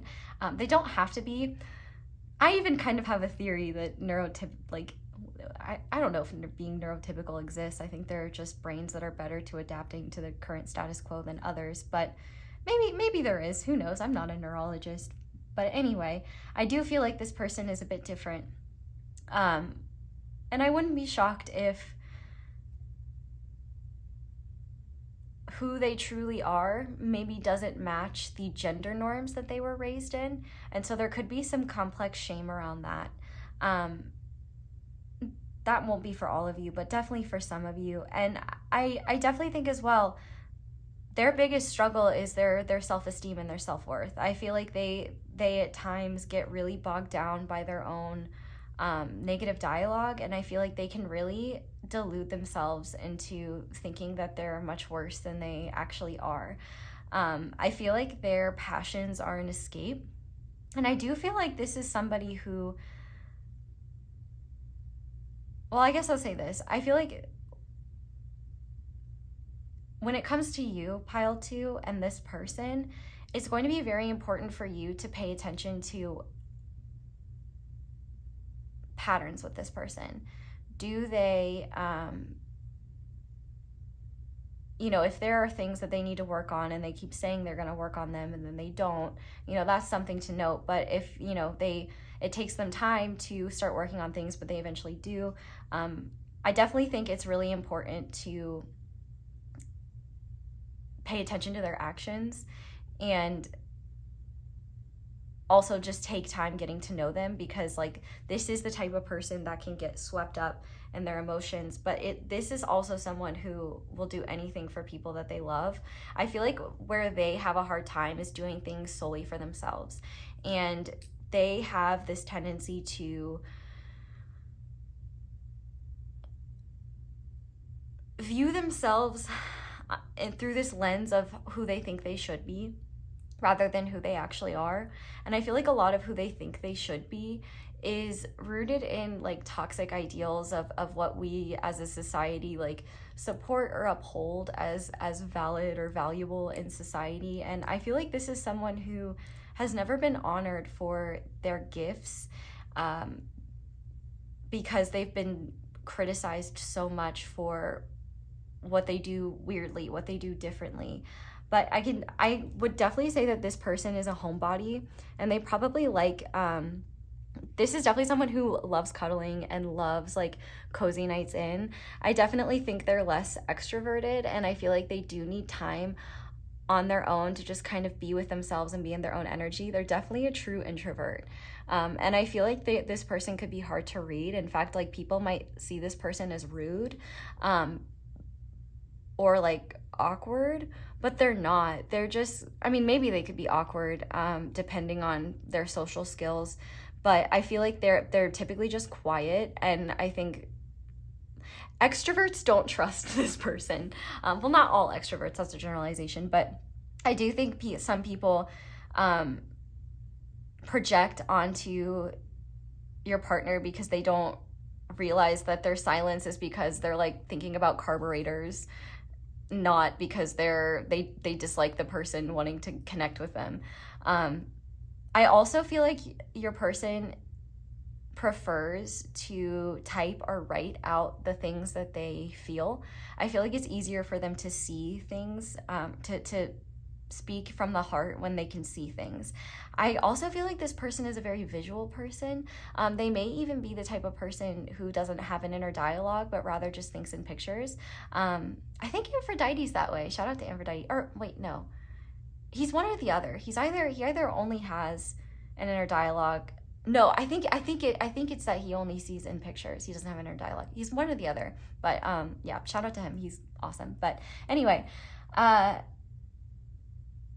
definitely feel like your person as well is somebody who would give the shirt off their back to someone else. I wouldn't be shocked as well if they have a job in like social services or something where they get to help other people, even if it's in a way you wouldn't expect, like repairing air conditioners. It's like they like the feeling of knowing that they provide an essential service or something like that. I do feel like whatever they do, there is some sort of service component, but I do feel like there is a part of them, there's a lot of unrealized dreams in your partner, and I feel like they haven't even fully uncovered them.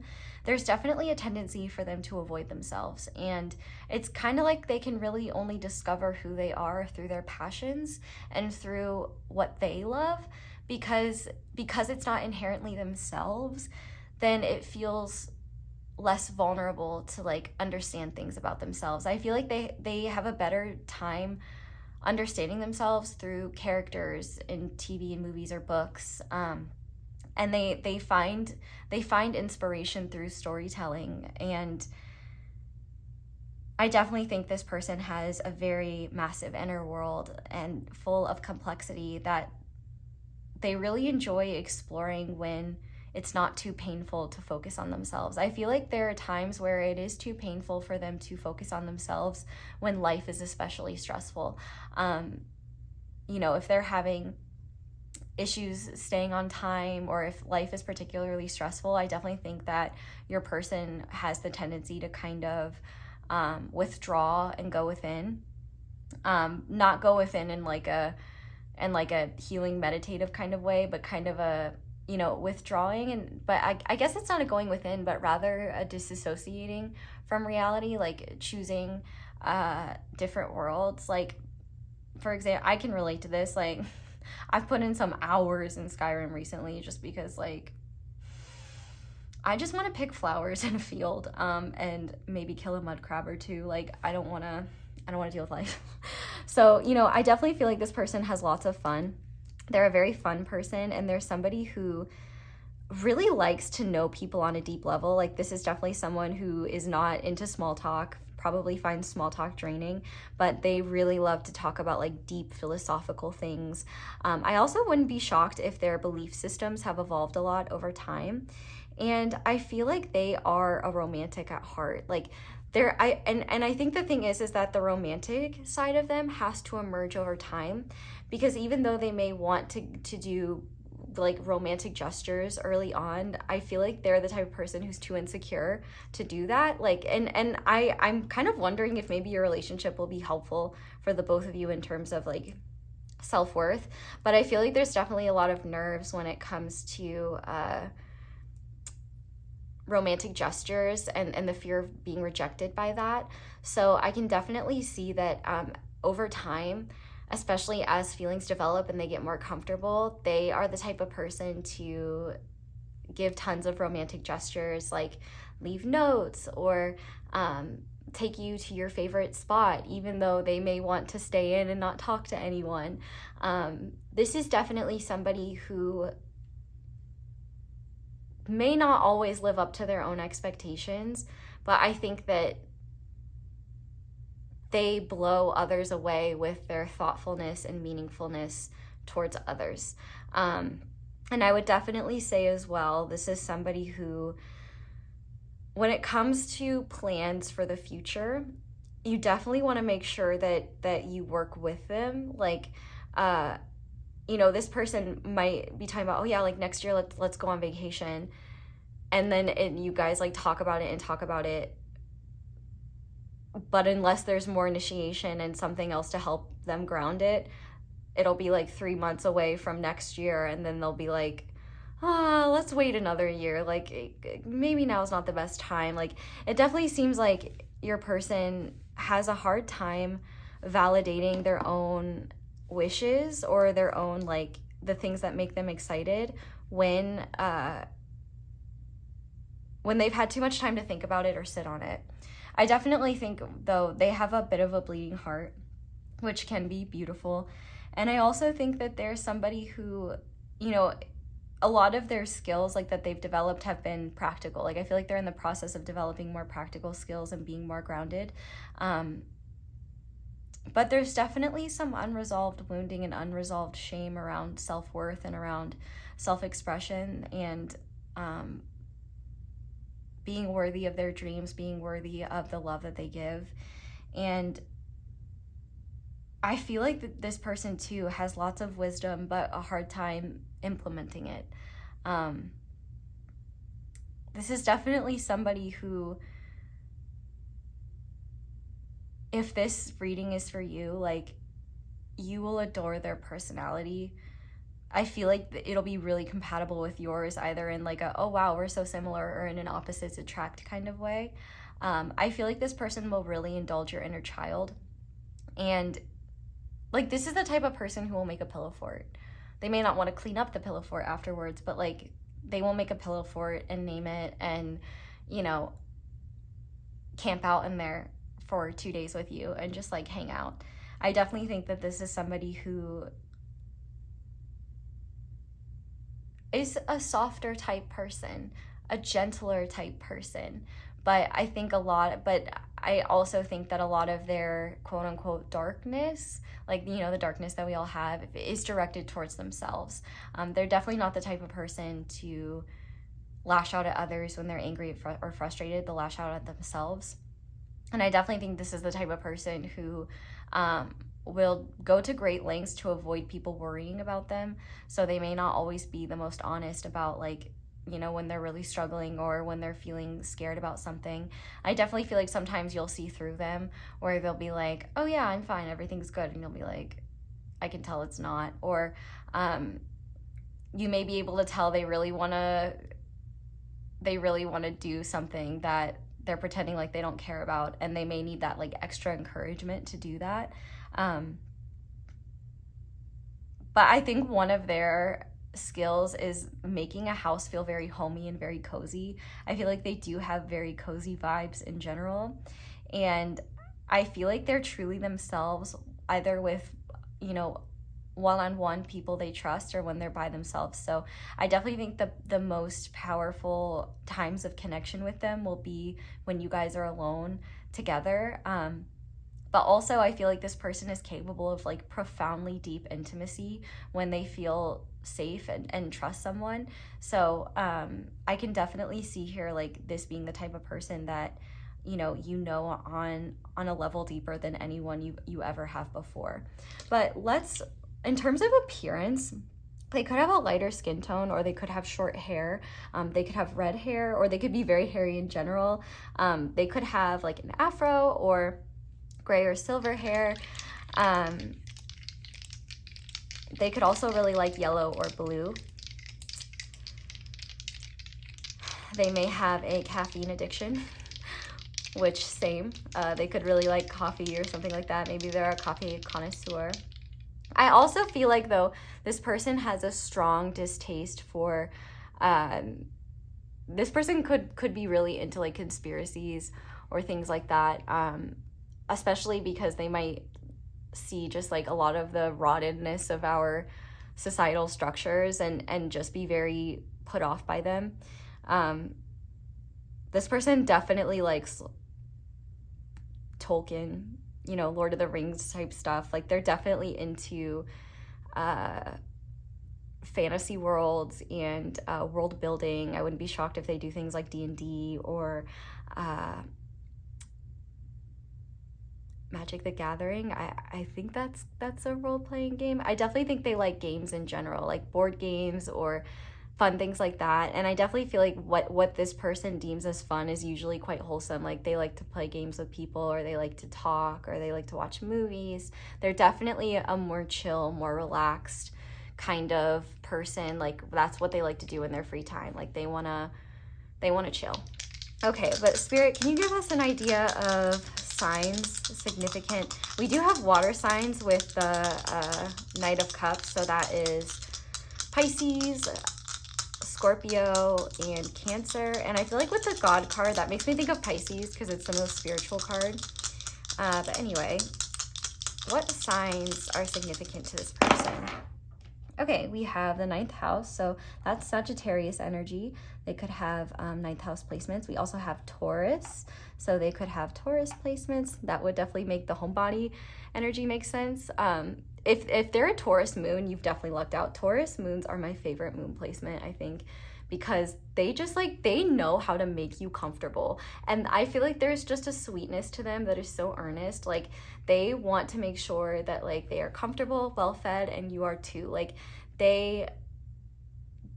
you will never have to worry about this person like buying cheap sheets or something that's like uncomfortable. Like, this person is a master when it comes to comfort, and I feel like they have this ability to almost become too comfortable and have a hard time going outside of their comfort zone. But also, like, they could be really good at cooking, or just have a really like broad palette. And we also have, I believe this is Uranus. So Uranus rules Aquarius, so Aquarius energy could be significant. But Uranus is also the sign of like genius, but also chaos and unexpected change. So I do feel like there is an aspect to this person that is very eccentric, but also they could be a bit unpredictable. And like, there could be times where, you know, they dive headfirst into a project, and then all of a sudden it just doesn't have the allure anymore, and they go a completely different direction. I do feel like they have had a lot of Uranus aspects in life. They could be immature like me and make jokes like the butt planet, but I definitely feel like they've had a lot of chaos and turmoil in their life, especially growing up. So I think that they really like, home is their safe haven, and like that's where they feel the best. Even if they travel, I feel like it's very important like where they stay. Like, they want to make sure there's somewhere that feels good, feels homey. And they may be someone who doesn't like staying overnight at places that are not their own. But also, you know, there's a genius element to this person. And I feel like one of the most like upsetting aspects of this person is that they could have genius ideas that they never bring to life because they don't have the confidence to, or they don't have the discipline to follow through on them even after they've gotten started. So I definitely think that this is somebody who is quite philosophical, is quite interesting, quite funny, quite chaotic. Their appearance could be quite unique. They could have lots of tattoos, like, and specifically I'm seeing like arm sleeves that would be like very detailed and intricate, or like on the other side of the spectrum, like tiny random tattoos that either have no meaning or that are silly. Definitely like tattoos in general could be a passion of theirs, but also they could be into the occult, or if they're into the occult, I would be willing to bet that they haven't dived too deeply into it. Maybe that's something you guys will explore together. But I feel like they are really into philosophy and higher learning. I feel like, though, this is somebody who gets misunderstood sometimes, and somebody that is easily frustrated by the what's the right word? By the shortcomings of other people. And I feel like they really have to balance like their desire to help others and their desire to support others with this part of them that gets deeply frustrated with, you know, the way other people operate. And I feel like this is kind of mirrored, because I feel like people in their life have been frustrated with them for how they work and how they do things. So I feel like this is somebody who definitely feels misunderstood and has a process of operations that's different from other people. And if there's anything that this person would describe themselves as, is they would say they're chronically misunderstood. And I feel like even understanding themselves, they have a hard time doing. But I feel like the best version of themselves comes out when they have, you know, a partner that they love and care about, and that sees them, and that, you know, works well with that dynamic. So before we look at your the overall energies of the relationship with them, Spirit, are there any other attributes to pile 2's current or future partner you would like to? So they could be from South America. They could be from the countries Brazil, Argentina, Venezuela, Bolivia, Peru, Chile, Colombia. I'm trying to think of other countries. They spelled Colombia wrong. That bothers me, but that's okay. If it were Columbia, South Carolina, that would make sense. Or if they went to Columbia University in New York, but Colombia, the countries, 2 O's. Other countries in South America, I was about to say Peru, and then that, now I'm thinking of Central American countries. The city Montevideo could be significant. It's always like when I'm put on the spot that I suddenly forget. Like I'm looking at, in my head, like the map of the continent of South America, and I see countries that I know, like I just can't remember their names, and it's upsetting. Guyana. I'm not gonna sit here forever, but even if they're not from or live in South America, they could have that ancestry. What else, Spirit? Cancer, caring, generous, poetic, tender. Yeah, I definitely am not shocked by that. I definitely think too that they could be the type of person to really love like giving you like back rubs, or playing with your hair if you have it, or giving you like massages. Like I feel like there's someone who's very, very tender in that way. And they're really good at holding space for other people's emotions. Like there will never be a time where you are too much for them. I feel like if anything, they find a lot of refuge in emotionally intense people, because they feel resonance there and they feel understood, and they know how hard it can be to be emotionally intense. An emotionally intense person in an emotionally unavailable world. I actually bitched about that in the last group. But anything else, Spirit? What else can you tell us? We have silver, modern, trendy accessories style. So they could like silver jewelry. They could be very trendy, or like very sleek designs. You know, maybe there's somebody who's into very like modern home styling. We also have Aries, competitive, vivacious, impulsive, bold. I definitely think this one heavily depends on who your partner actually is. I could definitely see that coming out in passion, and I definitely think the key word is impulsivity, but they could have those placements. Oh my goodness, I just had a bunch of cards fall off, probably too many.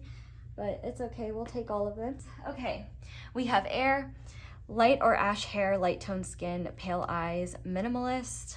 We also have the year of the tiger, so they could be born in the year of the tiger, or tigers could be significant. They could have spots, so freckles, birthmarks, or consistency and routine. I don't know about for this person, but maybe that's something they've developed. We also have green, heart, healer, harmony, wealth, and orange, sacral, creative, enthusiastic, sensual. I definitely think, and before we get into the relationship part, you're like, girl, are you ever gonna get there? Bottom of the deck is objective, shy, supportive, trustworthy. Yeah, I definitely feel that. You guys got a lot of these cards. So you're welcome. But I definitely think overall this is somebody who has many facets to them, but they are very good at picking out the worst parts of themselves and being self-critical. And I feel like that even translated in how I was talking about them. Like, they have a hard time owning the positive attributes of themselves. And I feel like because they have a hard time acting on their inspiration or on their wisdom, they then beat themselves up further because knowing isn't being, and they can really get stuck in certain patterns. But they're definitely somebody who has a heart of gold, like I said, and somebody who really enjoys connecting with people who get them and that they feel like are just as interesting as them. So let's look at getting a Wisconsin accent there. Sorry about it.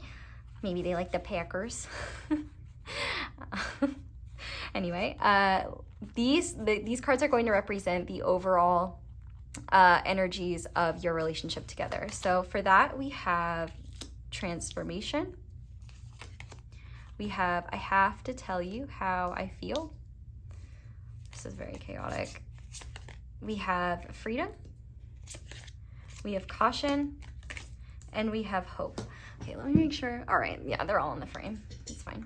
So I definitely think that this relationship will be one that's powerfully transformative for the both of you. Like, once you guys get together, your lives will change dramatically. And I feel like it will change dramatically for the better. Like, I'm hearing, oh my God. I'm hearing this song from High School Musical. The one that Sharpay and, what's his name, Ryan sing together, like What I've Been Looking For. There's like, I'm like thinking of the lyrics, like, this feeling's like no other. I want you to know I've never had someone who knows me like you do, or something like that. Look up the lyrics to it.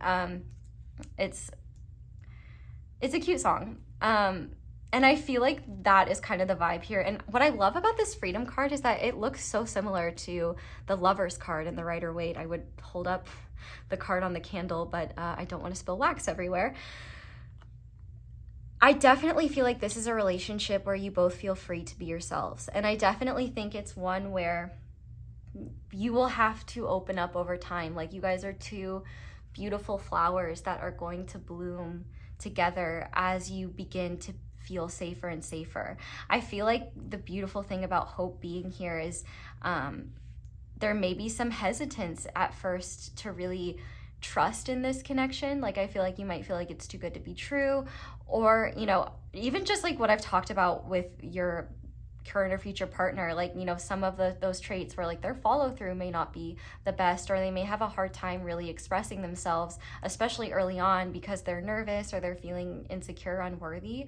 That is definitely something I feel like, you know, will dissipate over time.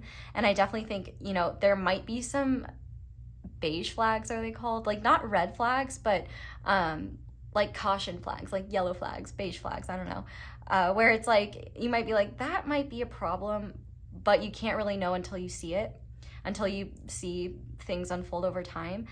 And I feel like if there are issues between the two of you, not only will you be able to deal with them, but I feel like there's a lot of grace and forgiveness here.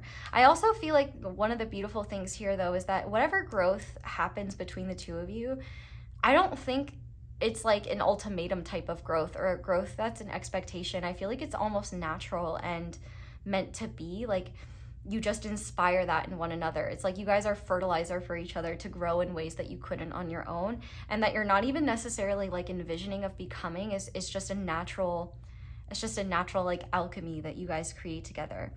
I definitely think as well, this person, well, for both of you, you will restore hope in one another when it comes to love, when it comes to the future. And I feel like one of the beautiful things too is that it might take some time for you guys to start talking about your feelings, but once you do, I think that's something you guys are going to really enjoy sharing with one another. Like maybe you guys will send each other love letters or just talk about your feelings more often. I feel like once, I can't speak for you because I'm not looking at your energy, but at least once your partner feels safe and knows that they can trust you, they're going to be really honest about a lot of their feelings, except maybe the deeper truths that they haven't even acknowledged themselves. But I think one of the cool things is that there's room and space for you to call out what you feel and acknowledge within them and see if they agree and resonate with that. I definitely feel like your relationship is one where you don't feel trapped, you don't feel smothered, and I feel like you both really enjoy each other's independence and sovereignty, and there's freedom to be yourselves, freedom to be different, be weird. There's certainly not expectations for how you have to show up, or there's also not like a set dynamic that your relationship stays in. Like I feel like your relationship is in a constant state of flux, but not in a bad way but rather in a way that's like, there's just different phases that you guys are in, and like, as you learn and grow, you know, it shifts your relationship with each other as well. Like I feel like once you have moved beyond kind of the initial walls and fears, there's really nothing you guys will hold back from one another about. Like I definitely think that this is a type of relationship where you both really enjoy and need words of affirmation. So I think that's going to be a big aspect of the relationship. And I feel like, you know, where you guys start out at in your relationship is going to be very different as time goes on. Like I feel like both of you are going to grow into different people. And one of the things that I'm seeing is that like you guys are going to become like more of the other. So over time, like you'll find that maybe you adopt each other's mannerisms or like different language, verbiage. And I also can see that, you know, your lives will transform as well. Like where you live or the type of lifestyle that you live might shift dramatically. But even within that, it's not something that either of you are doing out of obligation or out of like a belief that you have to. It's definitely coming from a place of like just natural evolution that you both go through together.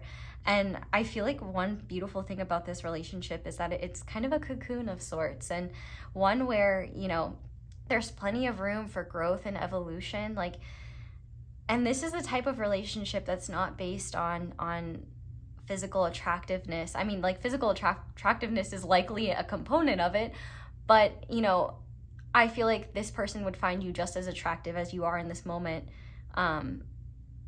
They'll find you just as attractive when you're 80 years old because they see your spirit, they see your heart, and like also by that point it should be age appropriate.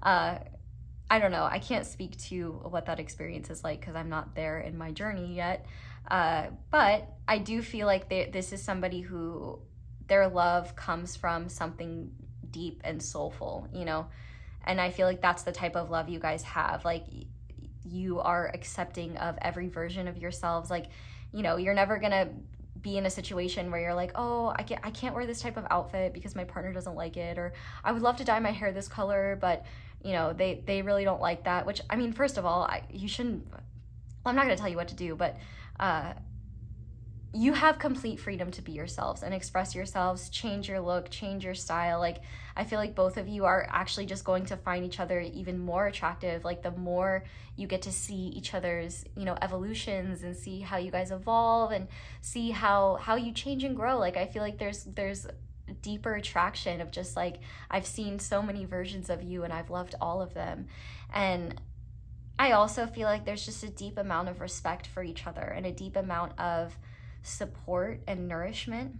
And I feel like you guys are each other's hype person. And I also feel like you make the other, you're the wind beneath each other's wings. You are the person giving the other permission to shine. And I feel like both of you will really come into yourselves in ways that you hadn't previously, because the support that you provide one another and the understanding and love that you give to each other will just be nourishing and empowering in a way where I feel like both of you will feel, you know, brave enough to do things you wouldn't on your own.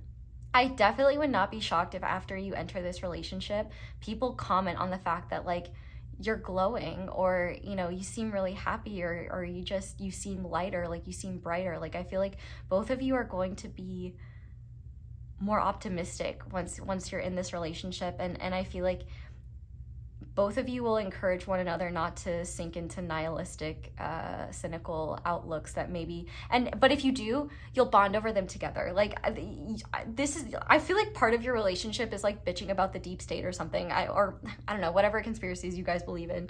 But it's like that's your love. Like if you guys are doomsday preppers, like you do it together. Like there's definitely this beautiful aspect of you certainly have your individual interests and shit like that, but I feel like you guys also have like common interests that you discover together or that you bond over together that just bring you closer. So I really like this, and I feel like what's interesting too is that there might be times where you guys like mirror each other a lot without even realizing, especially with this caution card. Like it may be really hard for you guys to break the ice at first because you both are kind of matching this like, oh, I don't want to say too much too soon or anything like that. But I definitely can see here that even within like a relationship, there's a lot of freedom between the two of you, and I can definitely see here like it's a priority for both of you to be on the same page. And I feel like the one of the healthiest aspects of this relationship is the level of honest communication between the two of you, and then also just like the willingness to let the other be who they are and support whoever that is, and love whoever that is, which I love. It's so beautiful. So we're gonna go ahead and get into the tarot now. I know it's already been quite a lengthy reading, but in addition to this reading, we also have the extended. So if you are interested in knowing how your current or future partner sees you, definitely check out the extended, because we're going to be looking at things like, number one, how you'll meet them if you haven't met yet, and if you have, how your partner would describe your meeting. We're also going to look at like their first impressions of you versus how they see you now, or how they will see you once you're in a relationship with them. We're going to look at what makes you irresistible to them, and that will be an 18+ question, so be aware of that. And we'll look at like when/how did they know that they wanted you to be their partner. And we'll also just look at guidance for your current situation. So if you're interested in that, that'll be linked down below. But no pressure. It's a great way to support me, but you can support me just as easily with a little like, or letting the ads play, or commenting, or a subscribble. Thank you for all of it, and thank you for supporting me and letting me read for you. But we're gonna start by looking at a special aspect of this relationship that Spirit wants to highlight. So Spirit, what's something special about this relationship that, oh, that's Nikki. Okay, we have Queen of Swords, self-reliant, and perceptive. Let me grab a crystal. Okay, so a special aspect of this connection is your communication. And I also think the level of depth when it comes to how much you know about one another. I feel like you guys will know each other's interests down to who your favorite, like for example, if one of you loves Lord of the Rings, like you will know who their favorite characters are, and like what their favorite scenes are, and what they like. Just a very deep level of intimacy, but also you can't hide things from one another, which just makes your communication better, because as time goes on, like you're more and more willing to just talk things out in the open, because as you go through this process, you just understand like, okay, it's safe. Like we can talk about uncomfortable topics, we can talk about difficult things, and it's not scary. It's not going to lead to disastrous consequences. Like we can just be ourselves. But also I feel like part of this relationship will encourage both of you to be more independent. If you're already independent, quite independent, then I think that you're going to rub off on your person. That's what she said. I mean, we'll look at that in the extended, but I definitely think that both of you will feel more confident doing things on your own because you have the other. But I also think you encourage one another's independence. Ooh, I just got like really intense deja vu. I feel like I dreamt about this last night or something. Well, no, not last night, but deja vu, got that. I also feel like with this Queen of Swords here, like your conversations, I feel like are on a different level. Like people might really just love listening to you guys talk to each other because you may just talk about the most interesting things or finish each other's, I want to say sandwiches, but sentences. And I also feel like you guys will have this really astute way of communicating with one another where you can still be like honest and kind.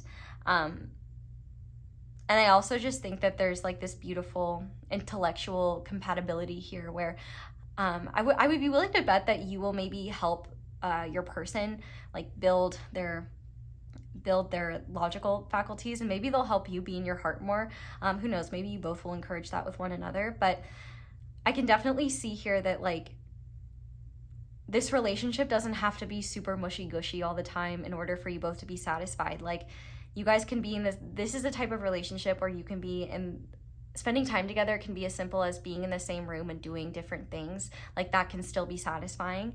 And I feel like there's this beautiful element here where, especially because of like the words of affirmation and talking about how you guys feel, it creates a level of security where you're not having to ask the other, like, would you love me if I was a worm, you know? Like, I mean, you could, but like I feel like this is the type of connection where you'd be like, you know, if I knew it was you in a worm body, I think I would love you, but I think the complexities of a human worm relationship are something we'd have to discuss. But, you know, like it would be like that, you know? Even the most silly or outlandish questions would have a serious response to them. And I definitely think there's a meeting of the minds here, and there's a lot of wisdom that I think other people will take from your relationship. Like you guys have a relationship that just works, and I feel like it works because of, one, your ability to communicate, and two, I think there's just an inherent like level of compatibility between the two of you. Like just your two personality types like work well together. But I also think that you guys are really good at picking up on what's going on with the other, and so that makes communication easier because the onus isn't always on one of you to bring things up. Like both of you have an equal stake in communicating through connection and using your communication skills as a way to help the relationship. But now I want to see how you're meant to grow together. So okay, that's way too much, but we'll take the top card.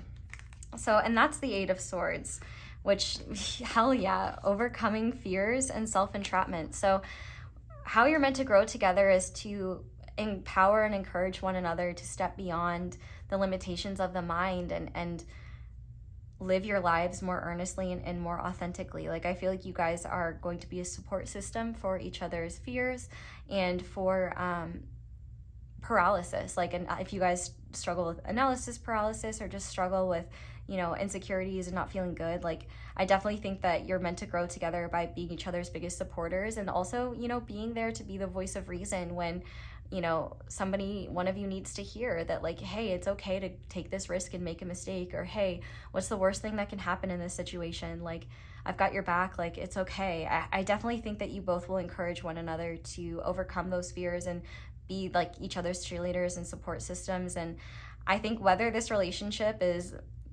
meant to last your entire lifetimes or not,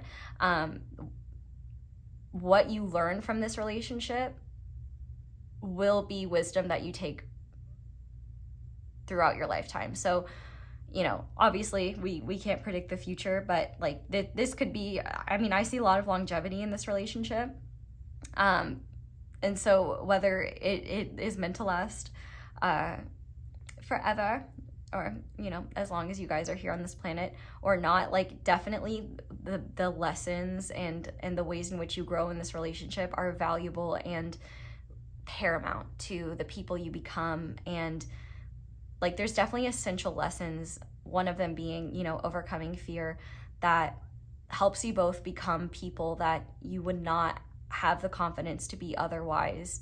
And yeah, I think it's really beautiful. And I think that there's just a level of intimacy you'll have with one another that makes you realize a lot of the ways in which you shut down or shut people out is unhelpful, and while it might be a protective mechanism, you guys don't need it. And in fact, when you open up more, you'll realize like, wow, a lot of these parts of myself that I thought were shameful or embarrassing are actually are just as lovable as the parts that I freely share and give with others. And I think that you'll realize like you both are so much more than you thought, and you'll be the reality for each other's delusional brains to be like, now wait a minute, you know, let's not talk about ourselves that way, or it's okay to have that fear, but maybe you should go for it anyway, because I think it's just a fear, and it'll be okay. So that's a really, really beautiful. But now I want to look at a blessing coming to your union that you're in currently, or a blessing that will come once you guys are together. So what is a blessing to come to pile to and their current or future partner once they are together? Spirit, what blessing will come to them, please? Okay, we have the Five of Cups, dwelling and avoidance. So I think the blessing, it might be a bit of a blessing in disguise. Like it might be one that you guys like maybe don't see as a blessing at first, but I feel like with this Five of Cups, like one of the blessings coming to you guys within this relationship is you'll have to face things that you've avoided in the past, especially things when it comes to connecting or parts of self that you've been embarrassed by or been insecure about. Like, I feel like you guys are really going to be facing yourselves in ways that you never have before, and realizing that like the parts of yourself that you kept hidden or avoided are just as lovable. And I also feel like past disappointments will fade away, because the present with your person, you will realize like, oh, like this thing that was really painful in the past needed to happen so that I could meet this person or so that we could be together. And I also feel like as well, another blessing is the fact that there's a level of emotional safety between the two of you where it's okay to be stuck in challenging emotional states. Like you're not going to feel pressured to move through those more quickly than you're ready to. You're not going to be pressured to suppress or deny those things. Like you're both able to be very authentic and honest about how you're feeling and where you're at. And rather than your partner like shaming you or, you know, pushing you, they will be there with you. Like if you are at rock bottom, like they will be at rock bottom with you. And I feel like one of the beautiful things as well though is that, you know, things that maybe make your life harder that are avoidable. I feel like you guys are going to be really encouraging one another to change those things and grow and transform. So I definitely feel like one of the biggest blessings coming to this union is profound change that brings you both more peace, more joy, and helps you just live life more authentically and from a place of authenticity that maybe you haven't experienced before. So with that being said, we're going to go ahead and now look at letters and numbers and charms. So these could represent, these letters and numbers could represent anything. This is mainly for confirmation and to just see what's coming through. So, well, I see H3 immediately, so there could be some foot soldiers watching, or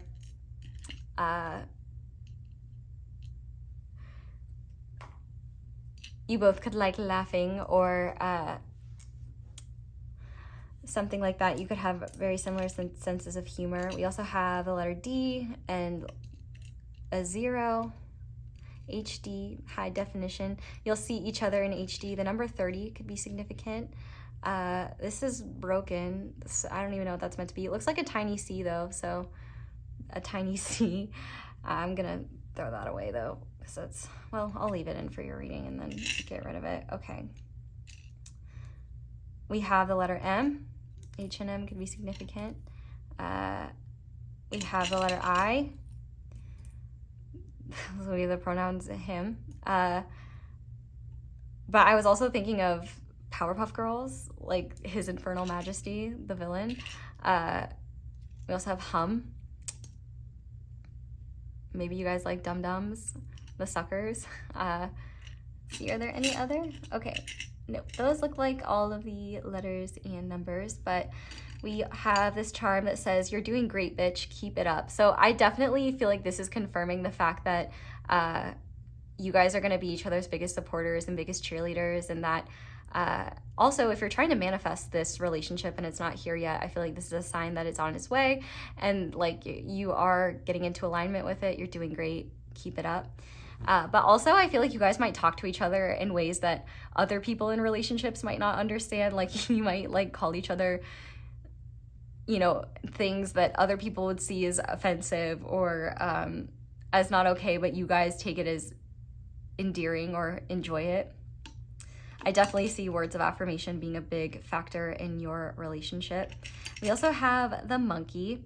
So monkeys could be significant. I feel like you guys are able to be your goofiest, silliest selves, like monkey around with one another. But I also feel like you're gonna help each other deal with your monkey minds and not let the other be stuck in these unhelpful mental states alone, and not let each other, like, you know, stay trapped in them. We also have this acorn here. So I feel like this relationship is one where, you know, it will start as a tiny seed and it has the potential to grow into a mighty oak tree over time. I definitely feel like, you know, and that is a transformation, right? You know, this little seed transforms into a great big tree, and I feel like that's how your relationship will be. Like there will be so many facets to it and so many ways in which you guys will grow and evolve, and I feel like that's really beautiful. We also have the evil eye. So I do feel like there's a level of protection here, but there might also be people that are jealous of this relationship that I feel like Spirit is saying, you know, you're protected from. Or if you're afraid that there's somebody like sabotaging your ability to be in a relationship or something like that, I feel like this is a sign that you're protected from that. But I also just think with eyes, like I feel like you guys will really see one another, and maybe one or both of you has blue eyes, or eye contact will be like a factor of this relationship in some way. We also have, another number. We have the number 4. So 34, 304, 403 could be significant. March, April, which, you know, that is Pisces and Aries. I just saw mid, like somebody could live in the Midlands of somewhere, or in the middle of somewhere, maybe middle of nowhere. We also have the octopus. So maybe you guys both like octopuses. I can also see the octopus representing like most like well-intended but sometimes emotionally messy situations.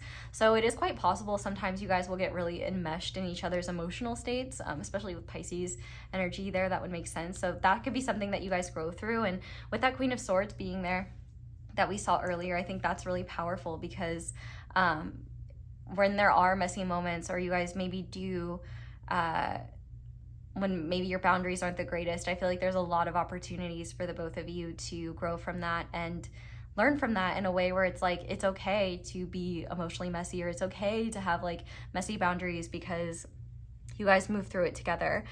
We also have It Is What It Is. So I definitely feel like there's a profound amount of acceptance between the two of you, where you really don't judge one another. You accept one another for who you are. We also have Pisces. So I definitely think there's an intuitive or spiritual connection between the two of you. But I also like think of Pisces as being everything that everything else isn't.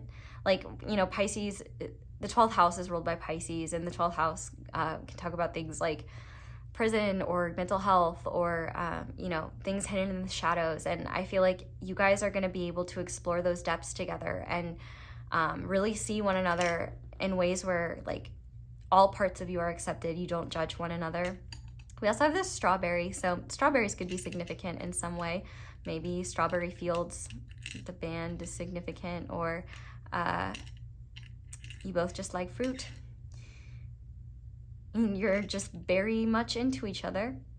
We also have this green butterfly. So butterflies definitely seem to be a significant creature for this relationship, definitely like confirming the transformative aspects of this relationship. But I also think your hearts are going to be transforming a lot within this relationship, where you learn that it is safe to be emotionally vulnerable, and you can be that way, and it's not a bad thing to be sensitive. It's not a bad thing to be passionate. It's not a bad thing to be vulnerable. And I feel like you'll realize like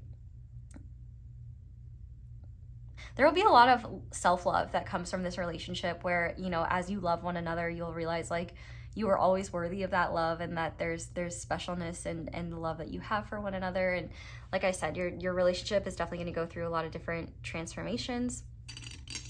We also have this rainbow that says storms don't last forever. So yeah, I definitely think any challenging times between the two of you are not going to last. And I think one of the powerful things is that you guys are going to have the ability to talk about them and move through them together. Also with the octopus, like a deep, profound level of intelligence between the two of you.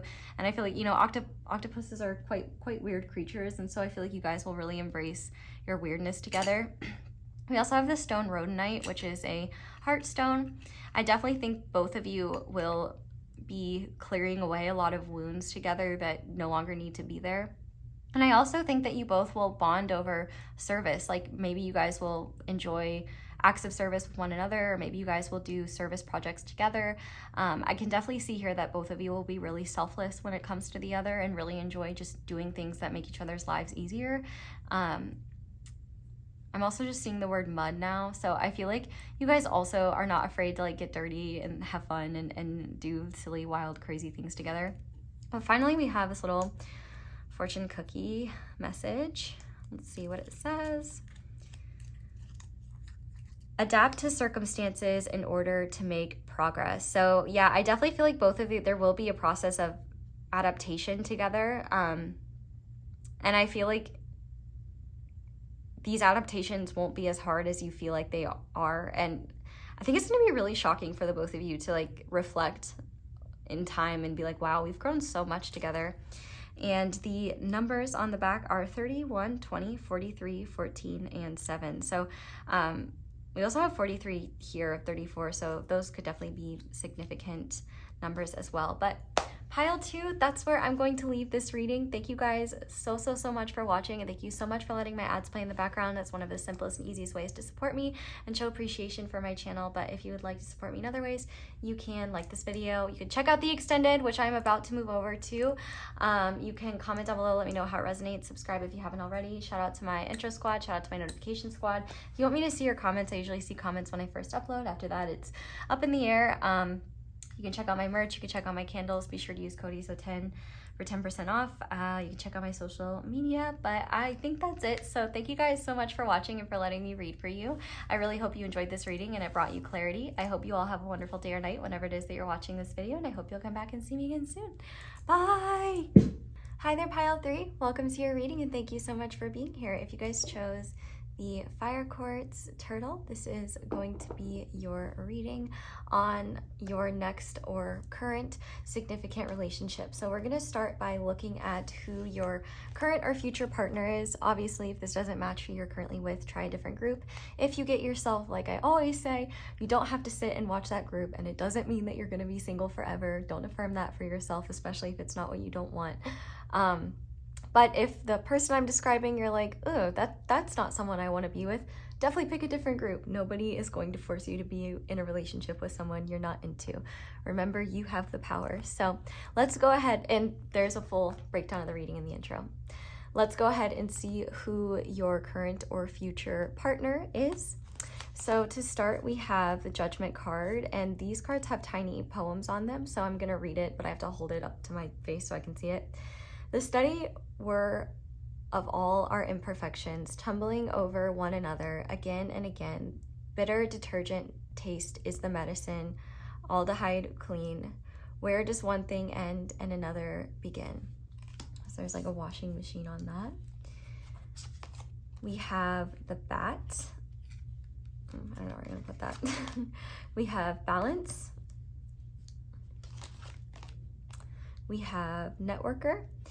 Embraces unity through the sharing of information, engenders social awareness and empathy, and the shadow attributes are conveys information only for personal gain, spreads fear for falsehood.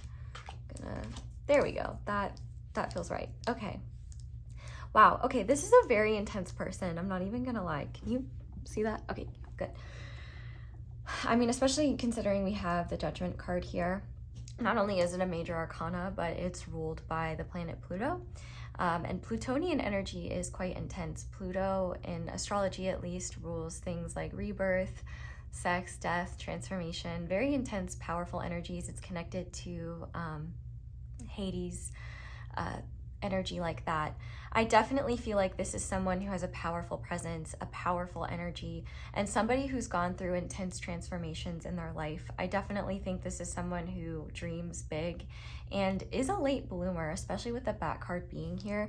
I definitely feel like there is a past, not that they're running from. I think that they're actually quite open and honest about their past, and it's still something that they're working through.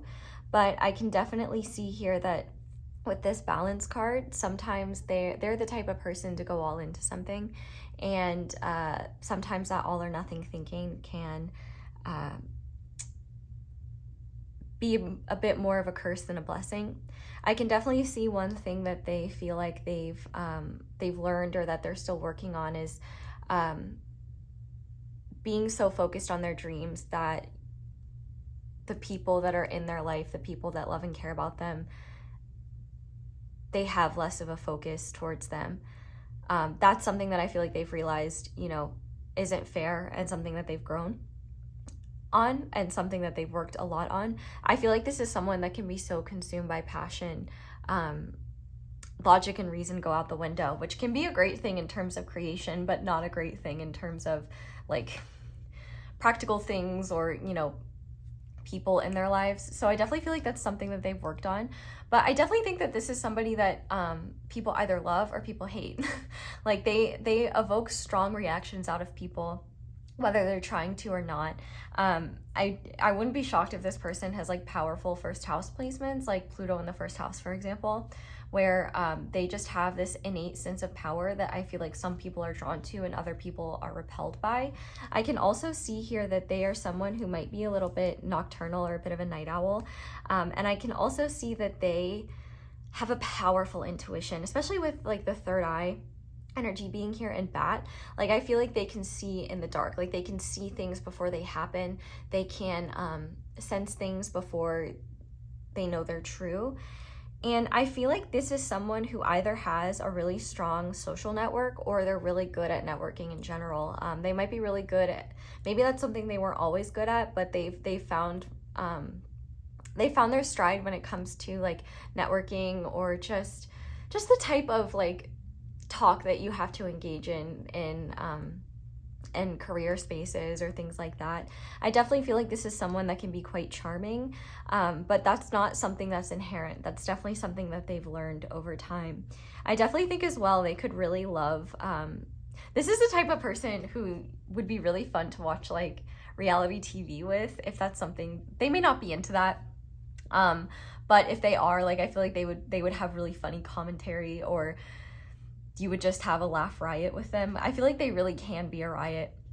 And they do have highs and lows. So I feel like there are times when they're feeling really passionate about the world, they're feeling passionate about what they're working on or what they're striving towards. And there are other times where they might be feeling really stuck in cynicism or just feeling really down on themselves.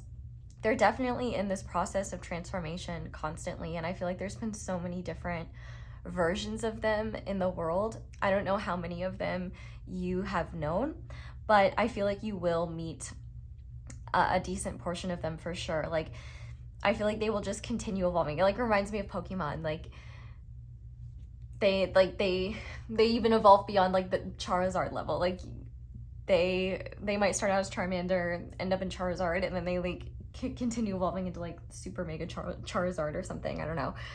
They're definitely someone who's very fiery, very passionate. Signs right away, Scorpio, because Scorpio is ruled by Pluto. But we will roll these astro dice and just see what other signs want to come through. So, Spirit, what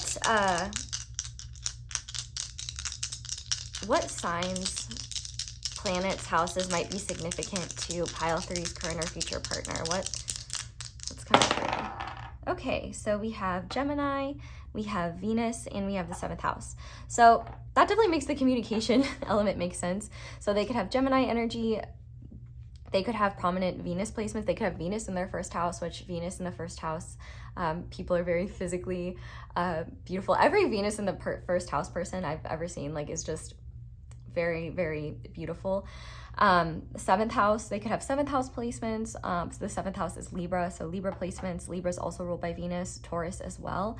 So those could be significant placements. They certainly don't have to be, but I definitely think just even within these dice, this is someone who can be very, very graceful in social situations. Like, they can really talk to people and meet them at their level.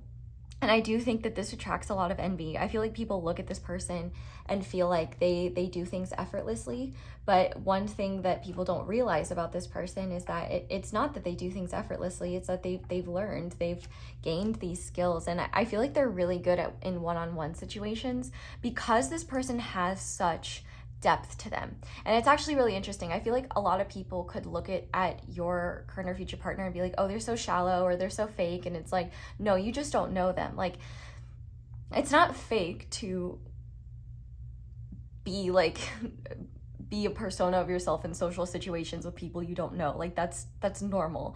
And not a persona, but just, you know, you're not coming out here, like, you know, in social situations, you kind of tailor yourself and you're a little bit more reserved, especially with people you don't know.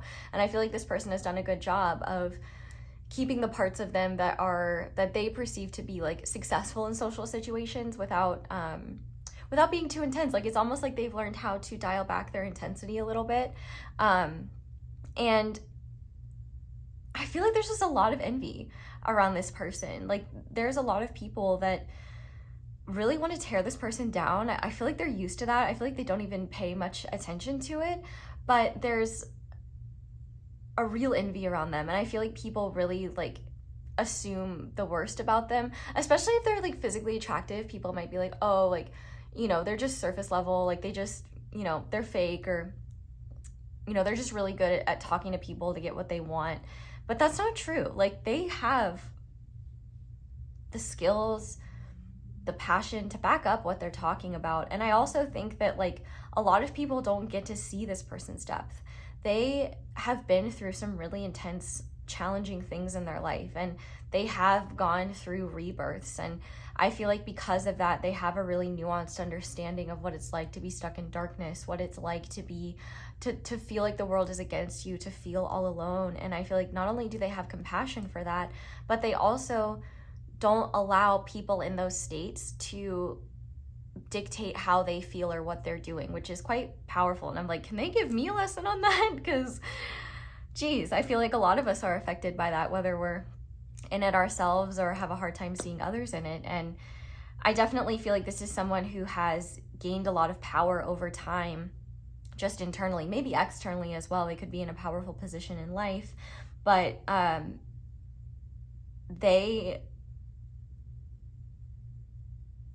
they've really developed a pretty secure sense of self. And I feel like they're just very interesting to talk to. Like, this is definitely somebody who, like, I would love to talk to at like 2 a.m. at a party when like things have died down a little bit and like things aren't so crazy loud, and just see like their theories on life and the world. Like, this is the type of person who can do small talk and navigate it with ease, and then have these like powerful, deep, intense conversations as well. I also feel like there's someone too who does a really good job of trying to keep the peace between people.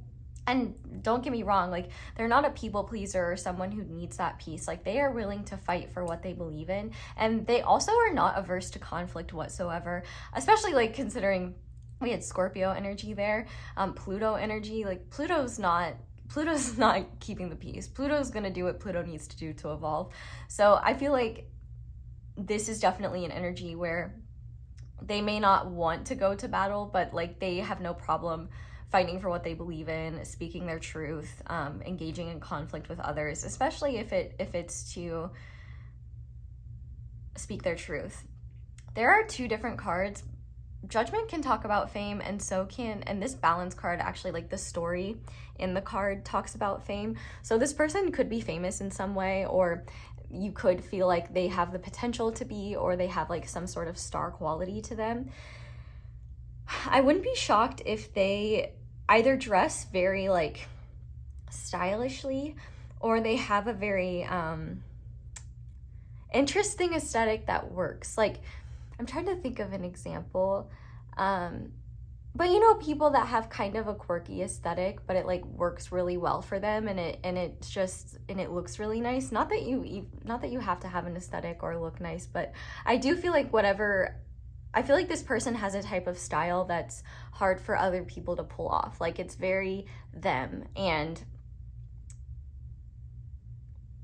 if other people tried, like it just looks like they're trying to emulate your partner, not share their sense of style.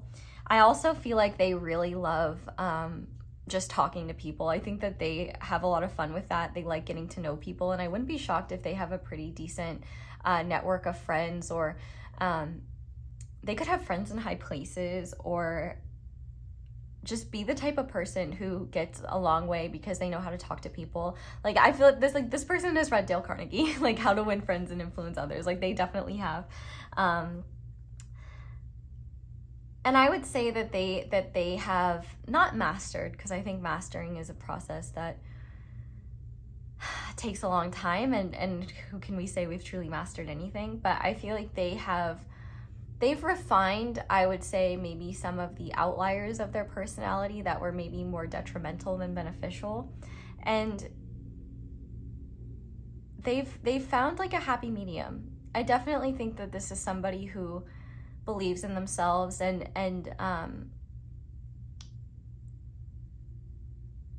even though they may not always feel that way, there's power there. Actually, their energy is really reminding me of Lucifer from Has Been Hotel, if anyone watches that. Like, just the outfit that this guy is in is like reminding me of that, and I could kind of see how their energy would fit there, because like I do think that when this person is struggling, when your partner is struggling, they can have a hard time remembering who they are, and remembering their power, and remembering the value that they bring to the world. And so and there is a sweetness to them that they don't share with everyone. Like,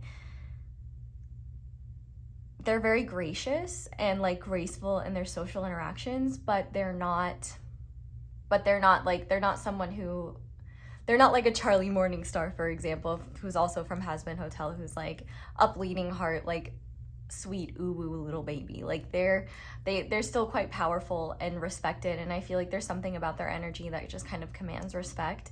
And I think a lot of people are attracted to that. I wouldn't be surprised if a lot of people are attracted to your partner. But I feel like for your partner, they're not someone who's easily tempted. Like, I feel like they have this,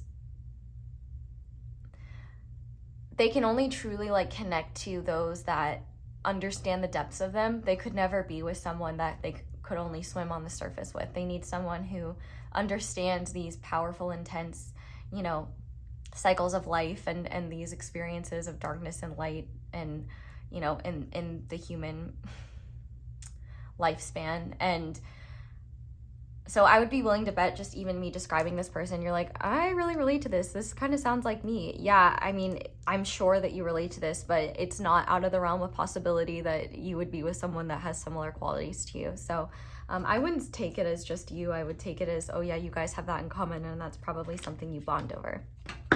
So let's see what else, what other attributes they might have. They might have long hair, or wear their hair like in a bun a lot.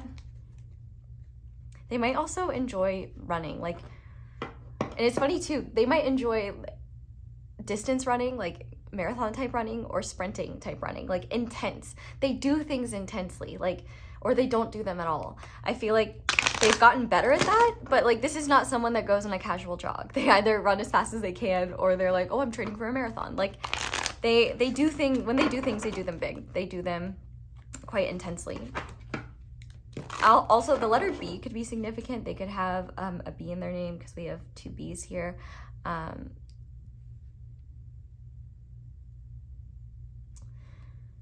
Yeah, okay.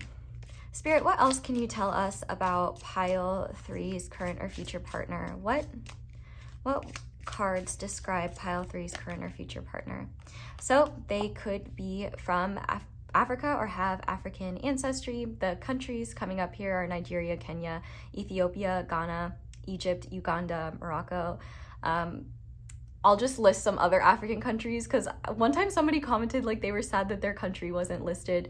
I'm not going to be able to name every country, but let's see. Djibouti's in Africa, right?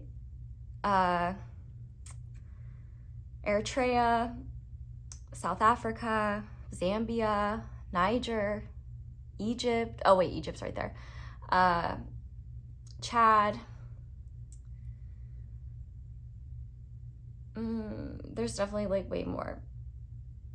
Mozambique. If they're not living in Africa or from Africa, they could have African ancestry.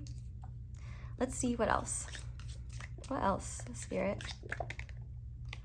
Fire, pointy features, animated gestures, unruly hair, flushed skin. So they could also be a fire sign, which is Aries, Leo, Sagittarius. But yeah, like I said earlier, they do have a fire to them.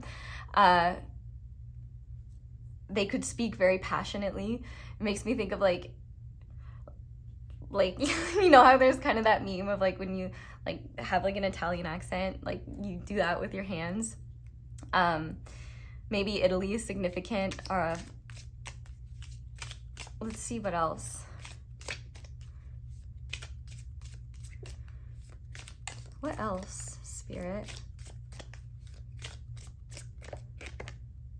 Water. Wavy hair, dreamy and artistic, larger eyes, wide hips. So the water signs are Scorpio, which we already mentioned, Pisces and Cancer. So they, yeah, like intense emotions are definitely factored in with your person. Like they feel things very deeply and intensely, but also very passionately. Fire and water go quite, even though they're opposites, they still kind of represent passionate energies. I wouldn't say they're the most, like, this is definitely not someone who plays things small and has a practical outlook on life. What else? Rainbow, hopeful, unique, colorful, pride. So this person could be part of the LGBTQ community, or they could just be someone who has a lot of elements to them. I always just see rainbows as very loving and hopeful and just a sign of divinity as well. So, you know, like I made the lovers rainbow themed for that specifically because I do feel like love is encompassed in the rainbow, especially because rainbows come out after it rains, after storms, and they're just such a universal sign of hope and love. And I love that rainbows represent so many different versions of love. And so I feel like this person is somebody that brings hope to other people and somebody who is very animated, somebody who has like a fun personality, someone who, they're not boring, that's for sure. Like nobody could ever describe your current or future partner as forgettable or unassuming. They're certainly not those things. And I definitely feel like their energy precedes them. We also have the color red, root, passionate, energetic, sexy. So yeah, I definitely think they're very attractive. They are very passionate. I'm actually hearing like the Hyuna song Red in my head. Like her design, like just what she wears for that music video, like that concept, like she's very sexy in that. Like I feel like your person, I don't know, it just kind of reminds me of that. And the lyrics to that song, I can't remember them, but they're very empowering and like just around like affirming value. So I definitely think as well they get shit done, that's for sure. What else? Spirit.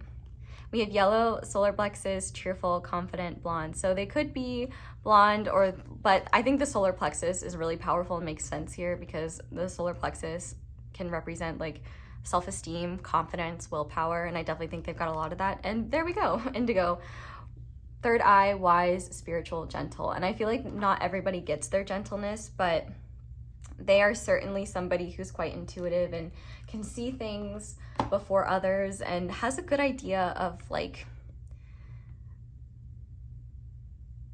okay, this person is not like Steve Jobs, but I was listening to a podcast about Steve Jobs recently, and one of the factors that they talked about with him was just the fact that he had this intuitive ability to know what people wanted to hold in their hands.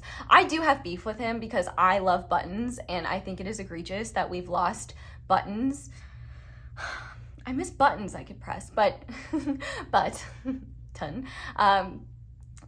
I feel like your person has a quality like that, where it's like, it's not something you can train, it's not something that everybody has, but they just have this intuitive sense, not necessarily in the sense of like what people want in a cellular device, but whatever they do in life, or I guess that's very vague. Like, there's just something about them where they have an intuitive sense that can't be learned.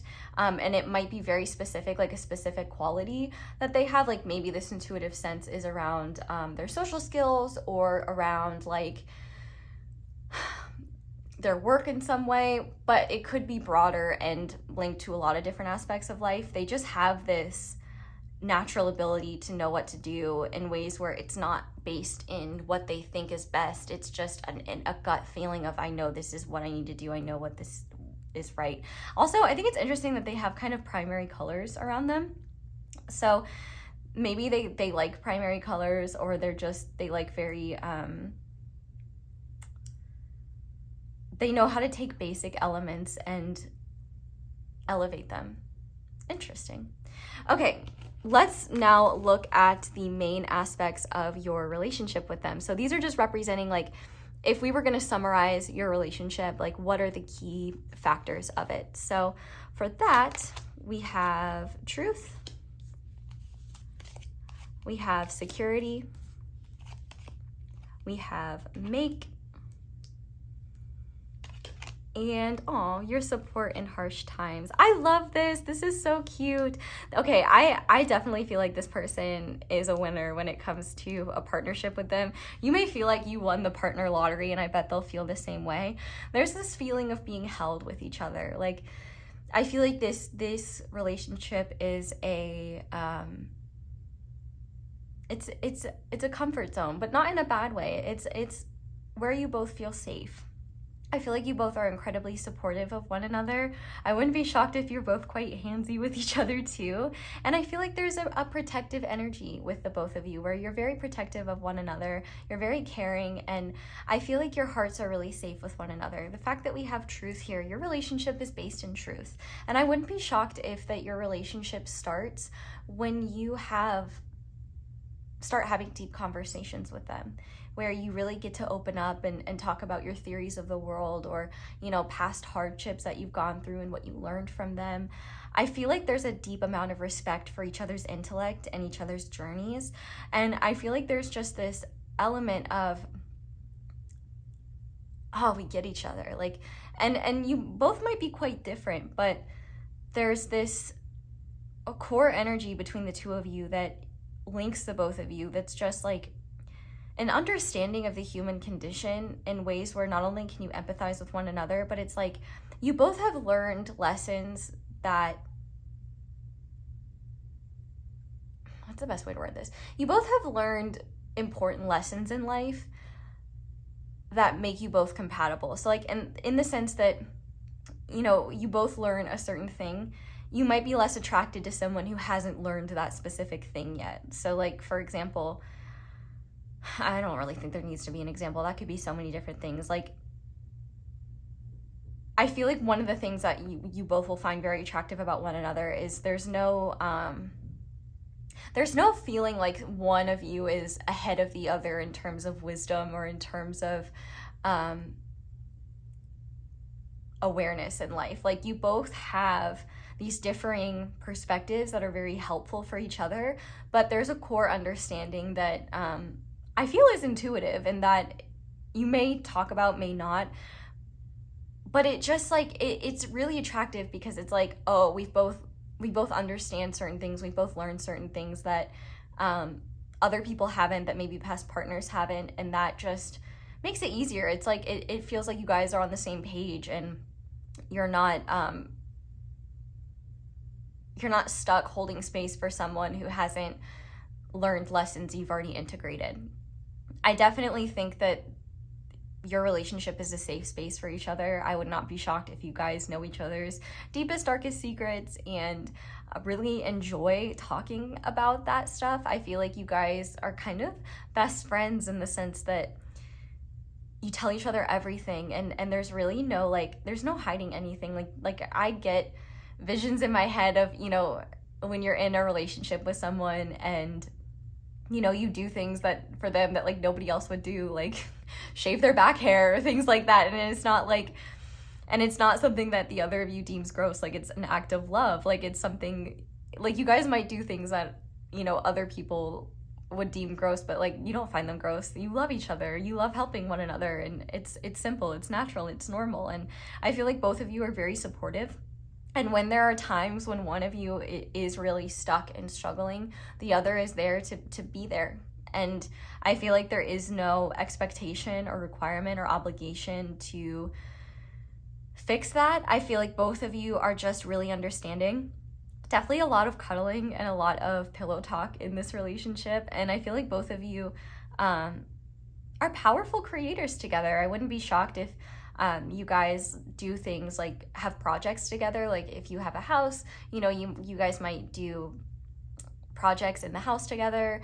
You might really enjoy like making things together, like food. So maybe one of you does the cooking, the other does the baking, or one of you makes the main dish and the other makes the sides. Like, I feel like there's a teamwork makes the dream work energy here, and I feel like you both make it happen. There's an equal amount of effort as well into the relationship, and I feel like both of you feel seen, you feel heard. This is just really beautiful, honestly. And I love that your stone is the turtle, because I feel like this is a relationship that's pretty slow and steady. Even though it might be intense and passionate and fiery, I feel like there is just this safety. Like, your relationship is a shell that you both can retreat to, you know, when the world is harsh, or when you're feeling frustrated, or when you're feeling misunderstood. I definitely feel like one of the cool things about this relationship is the both of you really can understand yourselves through each other.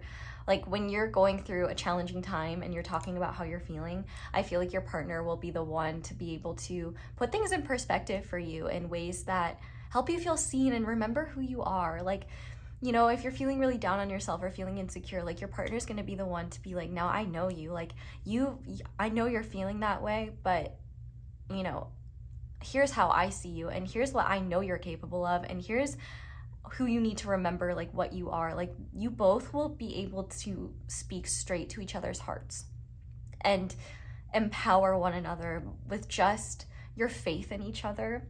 And there's this beautiful energy between the two of you that's just like mutual respect, mutual understanding, and like compassion. And I definitely think as well, like, there are no secrets between the two of you.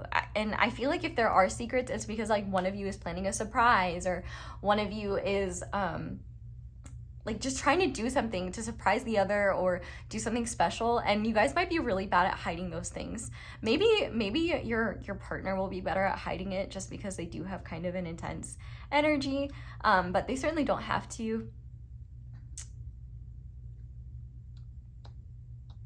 Making a fart noise with my hands. Maybe they do that. I don't do that. So the fact that I was just doing it, like, it was kind of stuck out to me. I definitely just think there's a lot of affection, a lot of intimacy, and a lot of peacefulness here. Like, I honestly don't even really see a lot of conflict. I feel like if anything, if there are conflicts, they're likely quite minor and you get over them pretty quickly. I feel like both of you know what you're getting into before you commit to one another. And I think that there's just this kind of natural flow. I think that if there are major challenges that happen in the relationship, like, the fact that you both are so honest with one another makes it really easy to tackle those challenges. And I feel like there's a lack of taking things personally. Like, it's definitely both of you against the problem. And yeah, I mean, what's better than this? Healthy relationships being healthy. But let's go ahead and get into your tarot now and get some more insight on this relationship. But if you're interested, we are going to be looking at you through your partner's eyes in the extended. We're going to be looking at things like how you guys met or how your person would describe your first meeting. We're going to look at their first impressions of you versus how they see you now, how they knew they wanted to be in a relationship with you, how/when, also like what makes you irresistible, and that will be 18 plus. So if you're interested, that'll be linked down below. The ones I've done so far have been very, very, very sweet. So if you want to be gassed up and feel good about yourself, definitely check that out. If not, just grateful you're here. And if you want to support me in any way, just liking the vid or commenting how it resonates, or subscribing if you haven't already, or just letting the ads play are all super helpful. So thank you to everyone who does that. But we're going to go ahead and start by looking at a special aspect of this relationship that Spirit wants to highlight. So Spirit, what is something special about this relationship that maybe Pile 3 doesn't see, or that Pile 3 doesn't recognize is very special and unique? Oh, we have the Ace of Cups, spirituality, fulfillment. Okay, yeah, I guess that's actually something I forgot to mention about your person originally, is the fact that they are somebody who is quite deeply spiritual. So I definitely think one special aspect of this relationship is the spiritual connection that you have. And another special aspect is it just seems like the love is never ending. Like I mean, like, I guess I can't speak from personal experience because I haven't been in a long-term committed relationship for like a really extended period of time. But it just seems like, you know, I hear things like about like honeymoon phases and things like that, and I just don't feel like there is that phase, in the sense that sure, maybe it exists, but I feel like there's just a constant renewal of the love that you have for one another, and there's just always more love, more connection, more compassion between the two of you. I feel like there's so many different ways in which the world just makes your bond stronger. Like, I feel like even just small moments shared with this person bring tons of love and tons of gratitude and tons of appreciation. Like, there's just this overflowing love for one another. And I wonder if you know, this could be spiritual in nature. Like maybe you and this isn't you and this person's first rodeo, but I could also just see that you and them are quite affectionate towards each other. And like, I feel like when you guys are out in the world, you speak very kindly of one another. You're not the types of people to complain to others about habits the other has. You definitely don't air out each other's dirty laundry. Like there's a secrecy to your relationship, not because you're hiding things from people, but because you respect one another and recognize that people aren't entitled to the dirty details of your relationship or each other. I feel like you both speak very highly of one another, and you might even be in environments where other people are speaking negatively of their partners and you just don't engage in that and disagree. And there might be people that are jealous or feel like you're lying, but there's no need to prove anything. Like, I feel like when you guys are together, people see it and feel it for themselves, and they just kind of see like, oh wow, they really love each other. Like, you can see it when you look in each other's eyes. You can see it in how you treat one another in the small ways, like one of you holding the door for the other, one of you putting on the other's coat, one of you remembering the other's drink order, one of you, you know, one of you being the one to tell the waiter or waitress, hey, their order's wrong. Like, there's just small acts of intimacy and love that I think a lot of people overlook that really just speak for themselves, where you realize like, oh wow, both of you really love each other. Both of you, you know one another and care about one another in ways that are evident even in the smallest of moments. And I feel like you guys are just a joy to be around. And I feel like another thing is that you guys just enjoy spending time with one another. You enjoy being with one another, and there's just a very loving, affectionate energy between the two of you. And one thing I will say about your partner is I don't think they're afraid of showing affection to you in front of other people. And I feel like that's something that maybe they haven't always been comfortable with, but with you it's like effortless, and it's just like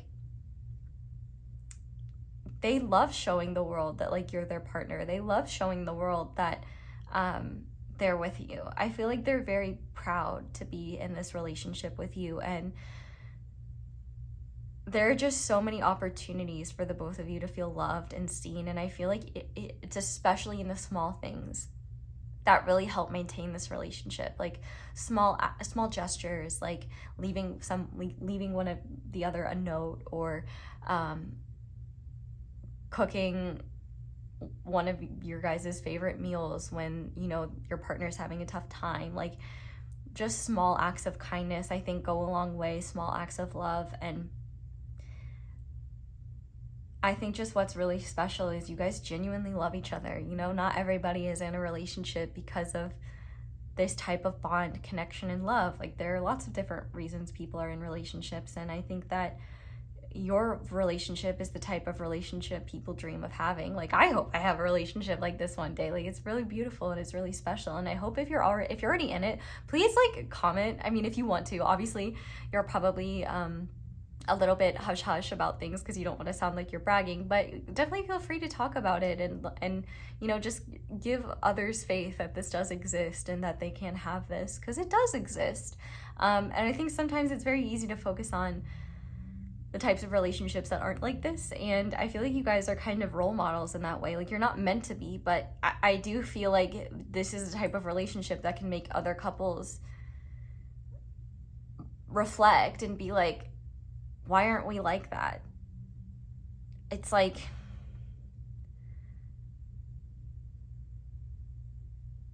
if other relationships are candles, like, y'all's relationship is the sun. If other people's relationships is a cup of water, your relationship is a river. Like, there's just a knowingness of like, wow, there's so much here. It's so powerful. And I definitely feel like it could make other people feel insecure in their relationships, because they may realize like their needs aren't being met the way they thought, or maybe they've settled for things they didn't want, or maybe, you know, maybe they need to work on their relationship with their partner because the love isn't shining through. But let's go ahead and see how you're meant to grow together. So how are pile 3 and their current or future partner meant to grow together in this relationship, please, Spirit? We have the 5 of Wands, frustration, opposition. So this is really interesting. So I feel like one way that you are meant to grow together is to, number 1, heal insecurities around being with someone that other people are interested in. And I feel like this is gonna go both ways. Like, you both might be quite protective or possessive over one another, and it might be kind of hard to see the other shine because you might just feel insecure and be insecure by that attention. And so I feel like one way you're meant to grow together is to realize that, like, that's not something that you have to allow to hold over your head or be a factor that creates friction between the two of you. But I also feel like one way you're meant to grow together is to help one another with internal conflict. So, like, you know, we looked at how your person maybe struggles with a lack of balance. Like, I feel like your relationship together could help maybe both of you struggle with that. So both of you grow together with those frustrations around not being able to connect more deeply. I guess there could be conflict here. And I feel like if there is conflict, like maybe, for example, if you're someone who's afraid of conflict, one way in which you're meant to grow together is maybe you learn how conflict is healthy and how by not avoiding it, you can move through things and come closer. But I feel like there's also just this support system for one another around like opposition and frustration with the outside world. And it's not an energy where it's like you and them against the world. It's rather like, I feel like you'll help one another deal with the frustrations of life and deal with them with more grace and more understanding. Excuse me. And I also feel like one way in which you're meant to grow together is to help one another see how lovable you are, even in your contradictions and your perceived flaws and your shortcomings, and realize that those aren't things to be ashamed of or things to hide. And I also feel like there might be things that test this relationship, not within it, but outside of it, where there might be insecurities around, like, there might be people that want to test your relationship and like, you know, hit on one of you. Like, I feel like immediately one of you would go to the other and be like, oh my God, so-and-so just hit on me. Like, what was that about? I feel like there will be people and experiences that test your relationship, and I feel like you'll pass them with flying colors, because how are you going to fail when you're honest with one another? And I just feel like there's this, one of the challenges, like one of the ways in which you're meant to grow together is to be able to allow the jealousy of other people to roll off your back, to allow the absurdities of human behavior when humans are feeling insecure or envious or, you know, volatile, and recognizing, oh, it's not me, it's not my problem. It's also possible too, both of you could have volatilities within your family, or it's possible like maybe there's maybe there won't be approval for this relationship because of like cultural or religious or social expectations. And I feel like how you're meant to grow together is to move through that and kind of just prove that, you know, that doesn't have to be something that stops you from being together. I wouldn't be shocked if this is the type of relationship where you have to face scrutiny for things that have nothing to do with love and a loving relationship, but everything to do with, you know, just culture or, you know, expectations of others that neither of you care about, but that maybe other people you care about. And so learning how to deal with that and navigate that and withstand that, I think is, like, I'm getting a specific example of someone who was in a relationship with someone who was older than them. Like, there was quite an age gap, and they renewed their vows after like 10 years, and one of their family members came up to them and was like, I just want you to know I didn't think you guys would last, and I'm really like surprised and happy for you that it did work out. Like, it seems like some people might assume the worst about your relationship, especially in the beginning, or assume that it's not real and it's not true. And I feel like one of the challenges you'll have to deal with is like just accepting that and recognizing you can't change people's opinions. All you can do is just continue to honor what's in your heart and move forward. And I feel like there might be, you might, depending on how long this relationship lasts, I don't know, it could be a forever type thing, or it could last a really long time. I don't know. I do feel like there is longevity to this relationship at the very least. I don't think that this is a short-lived ordeal. I feel like it takes a lot for the both of you to even just let someone into that degree, and I feel like parting ways is not something that would be quite easy. It would have to be something very significant to change things. But I definitely can see that the both of you might just have to deal with other people not approving of your relationship, or not approving of or not wanting to accept your relationship, and just kind of having to move through it anyway, and dealing with the frustrations of that, and dealing with the challenges of, you know, other people's assumptions. So let's see a blessing that is meant to come to this relationship, whether you're already in a union with them or once you're in a union with them. So what is a blessing both pile 3 and their current or future partner will experience together once they are in this relationship, or now that they are in this relationship? Oh, I love this. Okay, the 3 of Swords, a lot of you might be like, what? You love that? A blessing is that there's a lot of healing of heartbreak in this relationship. I also feel like there is a lot of release of unhealthy thought patterns around love and what's possible in love. I feel like one of the blessings as well is that, you know, there might be, like, using the example of people not approving of this relationship, there might be scenarios where both of you have been in deep bouts of emotional pain because in the past you denied the opportunities to not necessarily be with one another, but you just denied your heart. And I feel like the blessing of this relationship is that, or a blessing coming to it, is releasing that pain and realizing that it wasn't even yours to carry in the first place. I mean, obviously it was likely painful and hard, and so I feel like both of you will be healing that together. But I also think you'll be able to release thought patterns and belief systems around what's acceptable in love, around what's possible for the both of you, and around what is your responsibility to even be concerned about, and realize like, oh, this doesn't have to be part of my consciousness anymore. Like, oh, I don't have to deny what's in my heart to appease my family. I don't have to do what my culture says is correct in order to feel loved. Like, love is actually much more worth it when you feel loved and cared for. I feel like there's one of the blessings is truly seeing through the shoulds and the expectations that are placed on us in life, and realizing that those expectations are not what you need to be doing in order to live a valid life, especially if those expectations are heartbreaking to you, are soul crushing, have caused a lot of emotional pain. I feel like you'll be healing that together and releasing that. And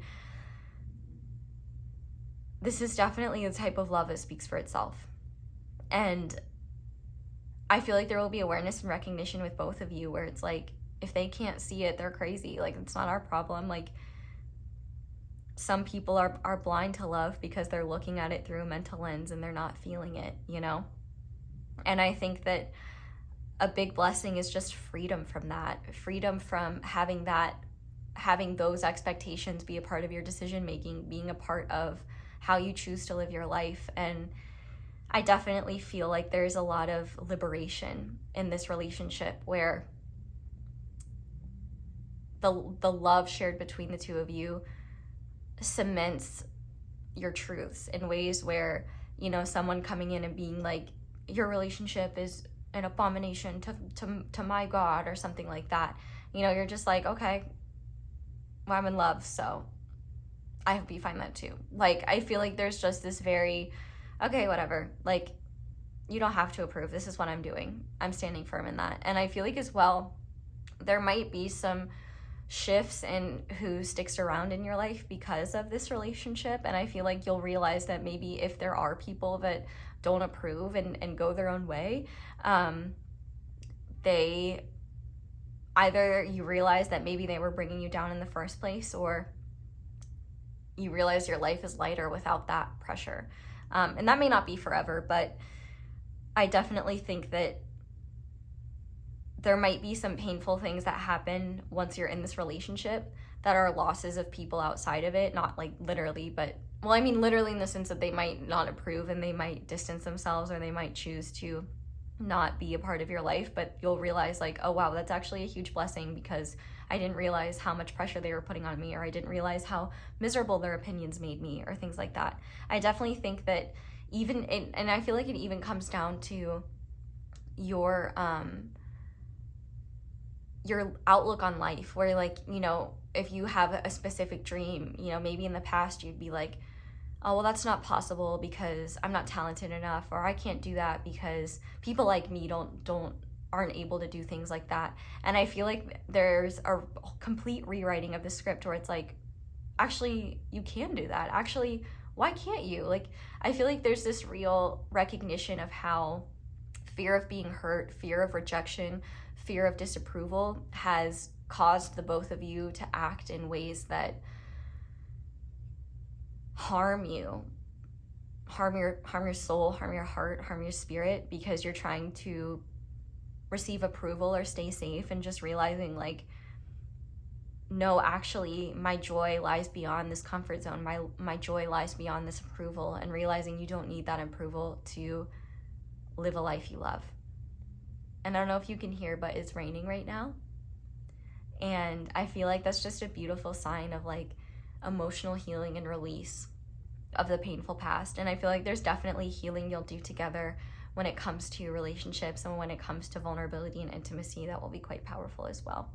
So let's go ahead now and look at letters and numbers and charms that are significant to your relationship. Obviously take these as they resonate. This is mainly for confirmation and just any other information that wants to come through. I bagged up everybody's charms individually so that you guys would have unique charms and letters. So, okay. This 8 fell in my lap. Okay, so we have 2 8s immediately. So there could be an infinite amount of love between the two of you. I feel like that's what that that Ace of Cups was talking about. So we have 2 H's. So H's could be significant. We have a number 6. Is that 6? Is that a 9? Could be a 6 or a 9. I mean, make your pick, but I think it's supposed to be a 6. We have an R. Maybe one of you works in HR. Now that's a 9. So we do have 69. Maybe that's a joke between the two of you. But also Cancer energy could be significant. We have the number 4. 84, 88, 89, 99, 96. Those could be years someone was born or just significant years. We have another R. So one or both of you could have repeating letters in your name or something like that. And we have another, wow. So there could be a lot of mirroring in this relationship or just a lot of like blessings. Like maybe they're just a lot of, maybe when you're together or before you meet one another or just within this relationship, there's a lot of synchronicities like repeating numbers, 444, 888. We have, yeah, we literally have 444. So maybe the 444 album by Jay-Z has a significant song there. We have number 2. We have the letter M. What's this? We have the E. So M, Emma, Mary. Mermaids could be significant as well. Let's see, are there any other? Okay, there's a number 5.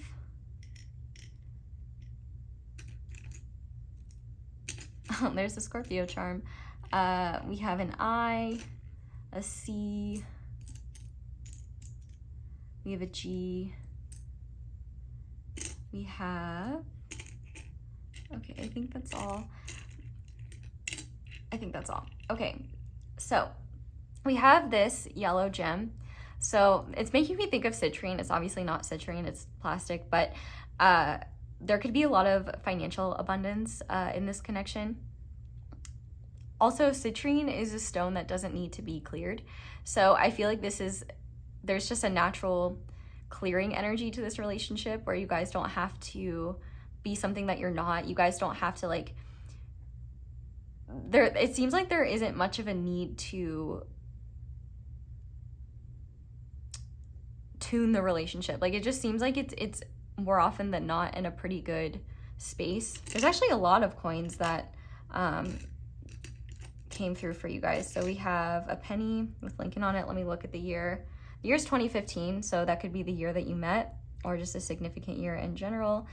Copper could be significant. This is not, what country? Oh, this is a euro, so 5-cent euro. So one of you could live in a country in the European Union or both of you. We also have a dime. Both of you could find the other to be a dime piece. The year on this is 1976. Wow, it's kind of crazy. Like the 1976 dime looks nicer than the 2015 penny. Is there a year on this one? There is. I'm having a hard time. Ooh, 2003. So 2003 could be a significant year. Definitely a lot of money. I definitely think there's some. This relationship is good for your coin. That's for sure. We also have this charm here, which makes me think of the 6 of Cups, and we have a little butterfly on it. So I definitely feel like the both of you have a lot of history together, if you're already together, or there could be a past life connection here where you just feel like you guys have known each other a lot longer than this lifetime. Maybe both of you are passionate about history or something like that. Maybe this is a situation where I didn't see this, but I guess you can take it as it resonates. Maybe this is a situation where, you know, you come back together after time, but I feel like there's a lot of evolution in this relationship together. And I feel like there's just a powerful, like, loving soulmate type connection with each other. We have a lot of music charms. We have the music note, we have the guitar, and the drum set, which the interpretation of the drum set that is not musical, I feel you guys could really like to bang one another. You could look at that, and that might come through in the extended, but I definitely think music could be a powerful form of connection for the both of you. Maybe you use music as a way to communicate feelings to one another. Maybe both of you play music. I'm hearing the Symphony song by Zara Larsson, which I know is going viral right now, which makes me really happy because that song has always been a bop, and I'm glad it's getting its flowers now. So maybe dolphins. Maybe that's what your relationship feels like, that picture of like those dolphins with the Symphony Zara Larsson song in the background. But I feel like you guys, you know, make good music together. Maybe you literally make good music together. Maybe that's a component of this relationship. But I also feel like it's just like there's a harmony between the two of you that's very pleasing. We also have the Four of Swords here. So I definitely feel like there is an aspect of healing and rest with this relationship. Like it feels like you guys can just relax with each other, feel safe with one another. There's a healing quality to this relationship where it's not contrived. You don't have to be something that you're not. Like, it's like you guys can come home to one another and just relax, like be yourselves, and it just is healing to be in one another's presence. We also have the four-leaf clover. So there, maybe this relationship is a good luck charm in some way. Ireland could be significant. Also thinking of the Boston Celtics basketball team, that could be significant in some way, or Celtics in general. Take that as it resonates. Maybe one or both of you has Irish ancestry or is literally from Ireland. We also have this crescent moon. And I'm definitely taking this to be like intuitive. I feel like there's an intuitive connection between the two of you where like you don't need to outwardly communicate things in order to understand them. I feel like you guys have like a language that can be not spoken but expressed in like looks at one another or just one another's body language. Like there's a powerful form of connection there. But I also feel like this is a connection where you both feel safe to share your emotions, open up about things. We also have the Scorpio charm. So Scorpio energy, like I said, could be significant. Yeah, passionate, which like I said, this person is very passionate. Maybe you are too. Maybe this is a double Scorpio situation. We also have this little elephant, and I know he's a book character, but I don't know who he is, so maybe the specific book character is relevant. You can comment about that if you want. But I also see elephants as signs of wisdom and maturity, and so I feel like there is a lot of maturity and wisdom between the two of you, and I feel like there's this energy where you both want to grow old with one another, which is really sweet. There's also glasses on the elephant, so maybe one or both of you wears glasses. We also have Bad Bitch Club. Oh my gosh, I love this. I'm so glad this came through. I definitely think both of you are part of the Bad Bitch Club, and I feel like both of you are sweetly aggressive with each other. Like, you might be like, I will seriously fight you if you don't apply for that job you're really excited about, or like, you know, love bites, things like that. I definitely think both of you are very powerful individuals and will be hyping each other up quite a lot. And we also have the gumball machine. So I feel like your relationship is kind of like a gumball machine in the sense that you never know what you're going to get with each other, but it's always something good. It's still a gumball. I feel like there's abundant blessings between the two of you, and things are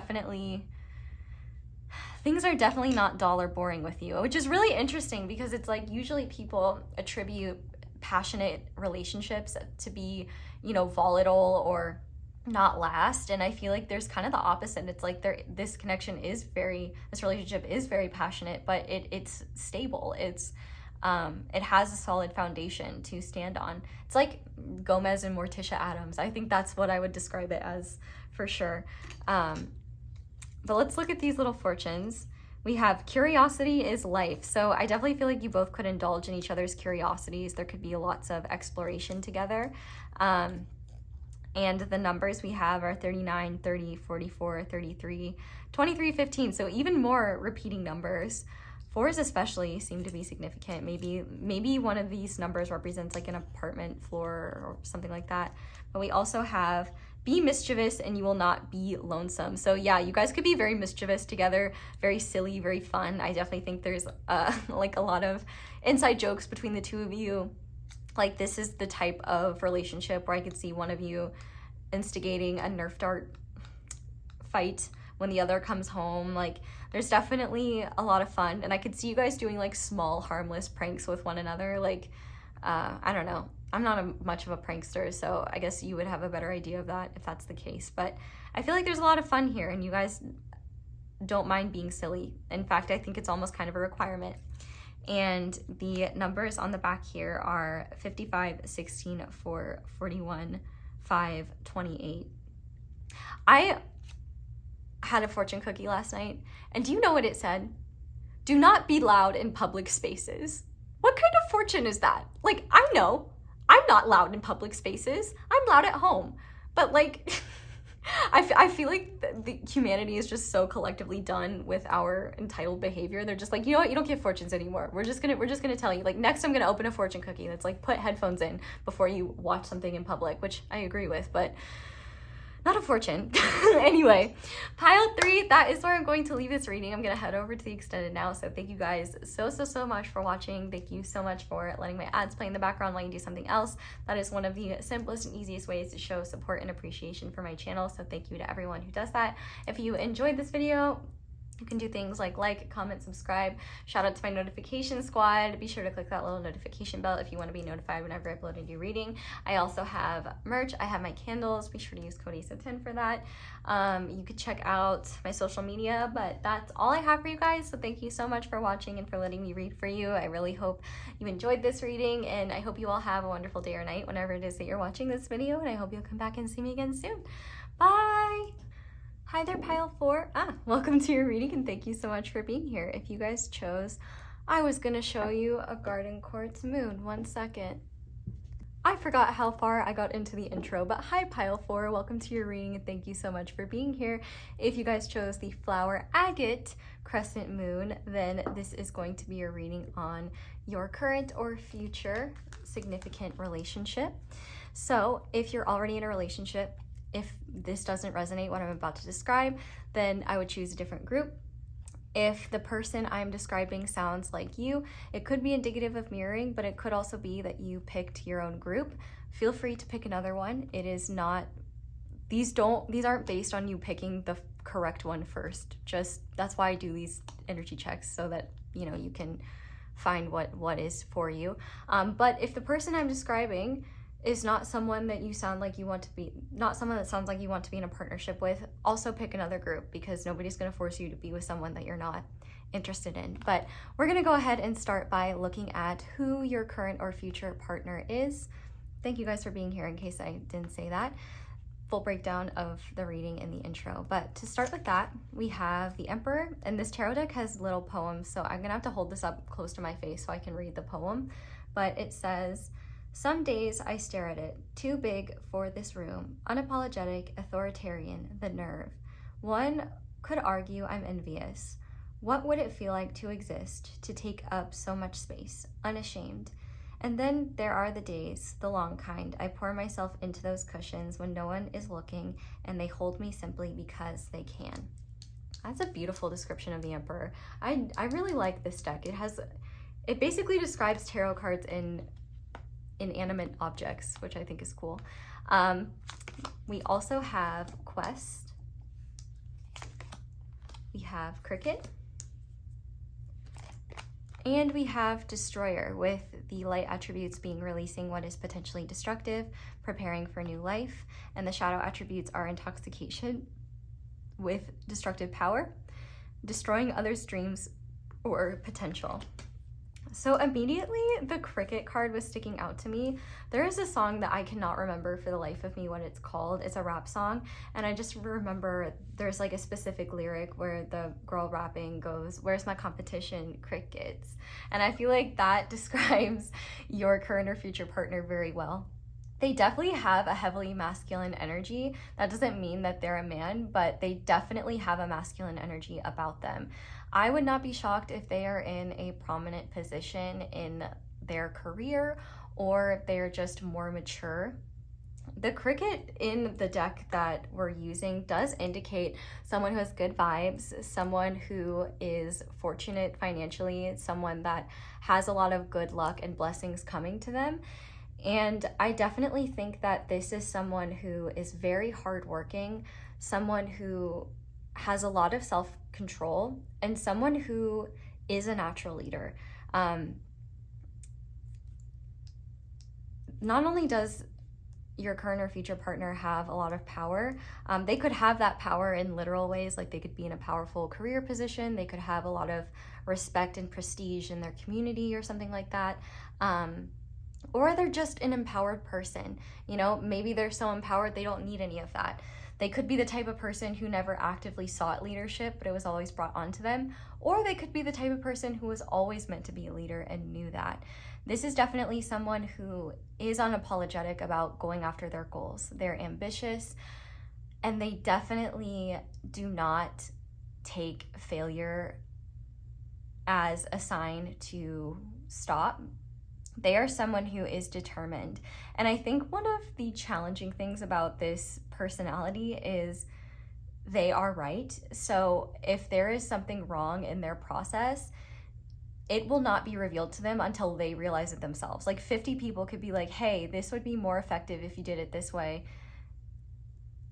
But it's going to go in one ear and out the other. But then once they realize that they're doing it in a way that's ineffective, then they'll change it.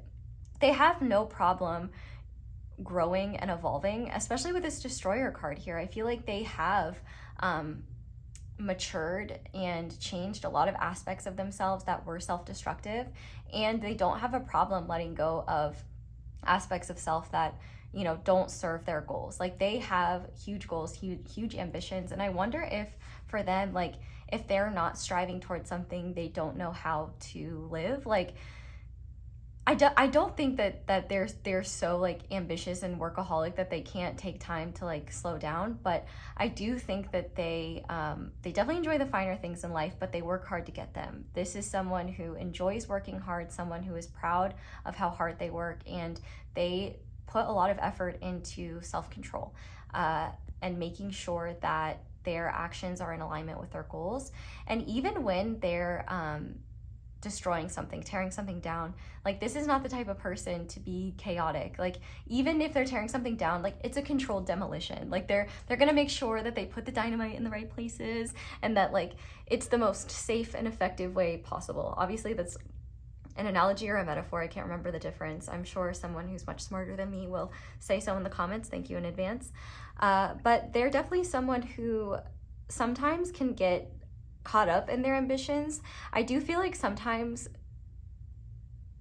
they have a need to prove themselves, and with this quest card being here, I feel like they can be so caught up in a goal or so caught up in what they think they need to do, they don't realize that they already have the answers or that there's an easier way to go about things.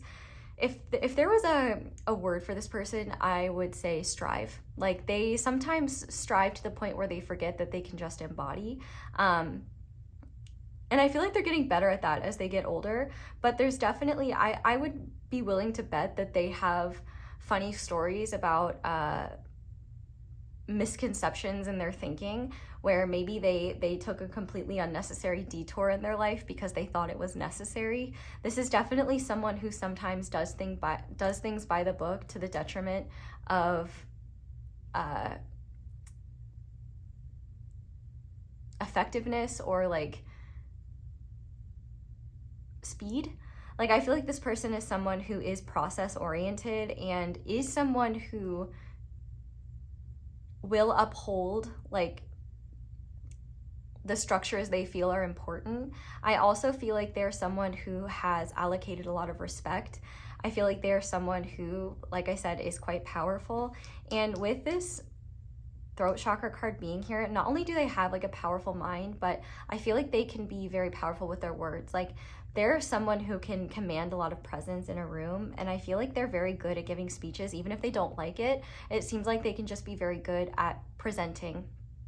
I also think that they are somebody who destroys misconceptions, and in fact, they may have a couple people that they would note as being, I don't think they would call them enemies, but the people that feel this way would probably call your current or future partner an enemy of theirs, because it's possible that your current or future partner has this innovative quality to them where they can find inefficiencies in other people's work or in structures that they don't see value in, and shift them or change them in ways that are more effective. And I feel like people who upheld those structures could be very upset by that. Like, for example, I feel like your current or future partner has an inventive, innovative side, and it's possible that they could come up with new technology or new ways to use technology that improve a company, for example, or improve their standing, and other people that they're in competition with might be really upset by that.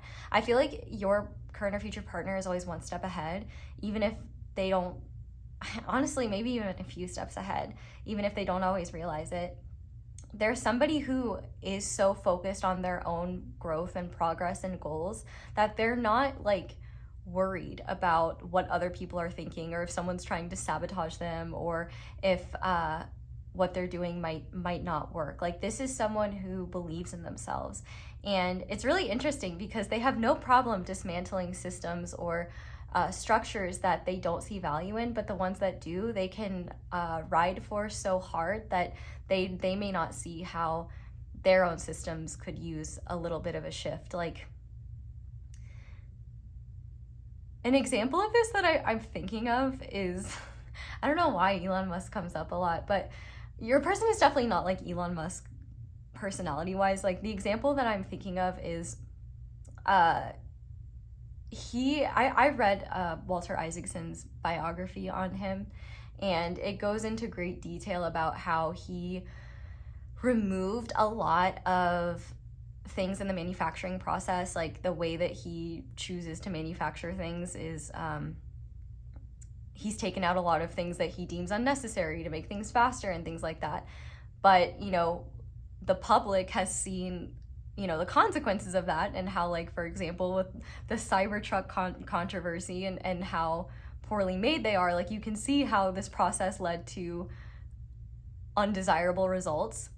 And, you know, sometimes, and so I feel like the way that this applies to your person is that they could believe in their own process so much that sometimes it takes seeing for themselves how that process doesn't work in order to change things. And one thing I would say that is good about your person is that they have the maturity and they have the maturity to change their logic or change what they're doing when they see it's not working. They're not going to pretend like nothing is wrong and continue acting like it's great just because they're too prideful to say otherwise.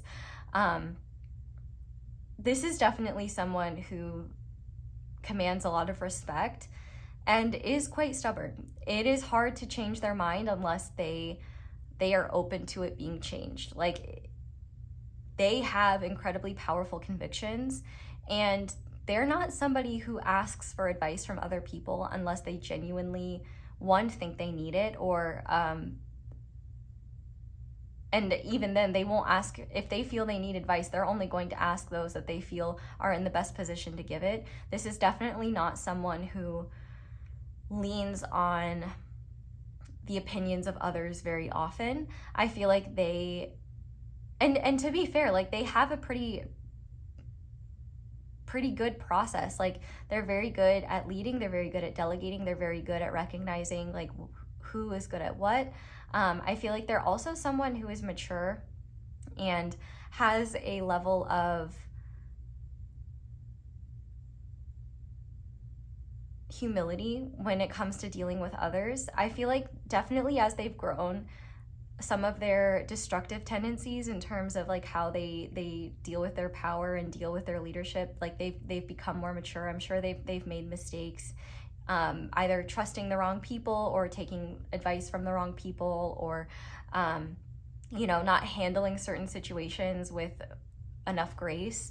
I definitely think that they've grown a lot, and I feel like one of the biggest shifts in them, and this may happen either once you're in a relationship with them or something they learned prior to you coming into a relationship with them, is the realization that they've got to allocate more time to just be content with what they've already cultivated in the present. I definitely think as well, as they've gotten older, they've gotten softer in the sense that maybe some toxic ideals that they were fed around what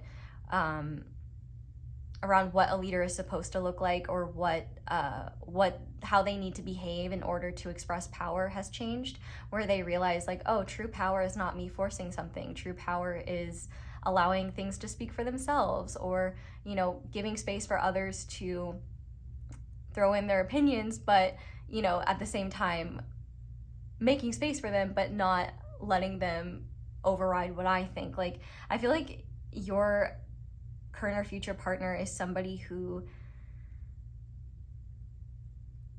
has a lot of lust for life, and I feel like there's somebody who, like, they could play cricket actually, or some kind of sport. I feel like there's someone who's pretty physically active, and we do have Aries energy here. They are more than willing to fight for what they believe in, fight for those they love and care about. They're very defensive and protective of what they care about. So if they're very passionate about an idea and someone disagrees with them, your person will go to the ends of the earth to prove why their perspective is right. And now, what is nice is that they have matured into the point of, if their perspective is wrong, they will concede, but they will do everything in their power to prove why they think that way and let their actions speak for themselves. I also think there are a lot of people that feel your current or future partner is arrogant, or thinks too highly of themselves, because we kind of see it in this card, but it's like, I think that it's really just kind of jealousy, and the fact that your person is a leader. Your person steps up to the plate. Your person puts their money where their mouth is. Your person has put in the work to get where they are, and they're not going to be apologetic about that or make themselves smaller to make other people feel comfortable. You know, people who feel insecure about themselves, or wish that they had more than they currently do, you know, that want to be in your current or future partner's position, will be like, who do they think they are, and things like that. But your person doesn't take that seriously. I don't even think they notice it. And if they do, I think they probably think it's hilarious. This is not somebody who is going to get upset because somebody disagrees with them or somebody doesn't like them. Like, they're gonna be like, oh, they don't like me? Cool. Anyway, that just doesn't even cross their mind. This is an excellent example of someone who is not out here criticizing others, like, because they're too busy working. Like, and I don't think they're necessarily critical of others in general, but, you know, I'm just thinking of the quote, like, no one criticizing you is doing more than you. So I feel like this person may have a lot of critics, but a lot of the people criticizing them are those who haven't been in your partner's position and don't understand, like, what it actually takes, and don't understand, like, what it takes to get in that position, and the level of intensity they may be under, the level of scrutiny they might be under. But your person can handle it. I feel like they do a very good job of handling it. And I also feel like your person has no problem, like, they could build a project for years, put, like, their blood, sweat, and tears into it, and then be like, this isn't working anymore, or I found a new idea that's more effective. All right, tear it down, let's start over. They're definitely somebody who is very secure, very trustworthy, says what they mean, means what they say, and definitely not afraid of conflict in the slightest. If somebody wants to challenge them, they will go toe to toe. And I feel like this is somebody who's actually very good at it. They could even do something like jujitsu, or karate, or boxing, or something related to fighting. Like, they could enjoy that as a hobby, or a sport even. I definitely think, though, this is somebody who is not afraid of competition. Maybe they are a bit of a competitive person, and I feel like they enjoy being competitive. They win a lot, and when they lose, like, I feel like they like losing because it's a novelty experience for them, and then it gives them this fire to, like, get better at something. Like, this is the type of person where if they've gotten all their stuff done and they're really bad at a video game, they might invest like 6 or 7 hours in getting better at it, just because they want to win, they want to be better. And I also think that they are somebody who, when they care about someone, like, they are not the type of person to shoo someone away if they're asking for advice. I feel like your person is the type of person who likes taking people under their wing, who likes being a guide or a mentor or someone that others can look up to. Like they have a very head mastery energy to them, or like just an energy of like a leader that people go to, that they trust, that a confidant. And I think unlike the Hierophant, because the Hierophant is maybe more a spiritual leader type energy, this is definitely someone who leads from a place of logic, reason, practicality. Passion and emotion factor into it, but like not in an overbearing way. Like this is not the type of person who lets their emotions run away with them, no matter how strongly they may feel. Like they are going to choose what is practical or what is best for the whole, for the unit, for whatever they're creating or leading, rather than what their personal emotions are. Now, their emotions do get involved when it comes to what they believe in being challenged, but I feel like they have a soft spot for people who want to learn from them, and a soft spot for people who remind them of their younger self. Like I definitely feel like there is a hunger to this person where even though they've achieved a lot, they don't like the feeling of being full. So they're always pushing for something new to create, something new to do. And if they don't feel like their skills are being utilized, then they definitely add more to their plate. I feel like one thing that they have trouble with, though, is saying no to people that they care about. I feel like they could definitely put way too much on their plate sometimes, just to even prove to themselves that they can. And that might leave them running a little ragged, or just not having enough time to care for themselves or focus on what truly important to them. So I feel like that's something that's changing as they mature. But they've definitely grown a lot as a person, and they would say themselves, like, I was so dumb when I was younger. Like I used to think this was the utmost truth and it led me to this, and man, I was so wrong. And I definitely think that this is someone who leads from experience, and at the same time, though, doesn't take life so seriously that they can't have fun, can't enjoy themselves, can't relax. Like I do think that when they enjoy the finer things, like this is the type of person that would have a boat, that like likes to go on the lake or on the river on weekends. I think most people do lakes, but like I'm an Appalachian girl. I was on the river. I was on the river growing up. I was swimming in DuPont chemicals and coal and all that nasty stuff. I'm shocked I didn't grow a tail.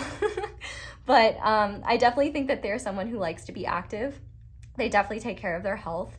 And I think that they also like someone who is similar to them. We'll kind of look at that, but if anything I'm describing sounds like you, I definitely think that I'm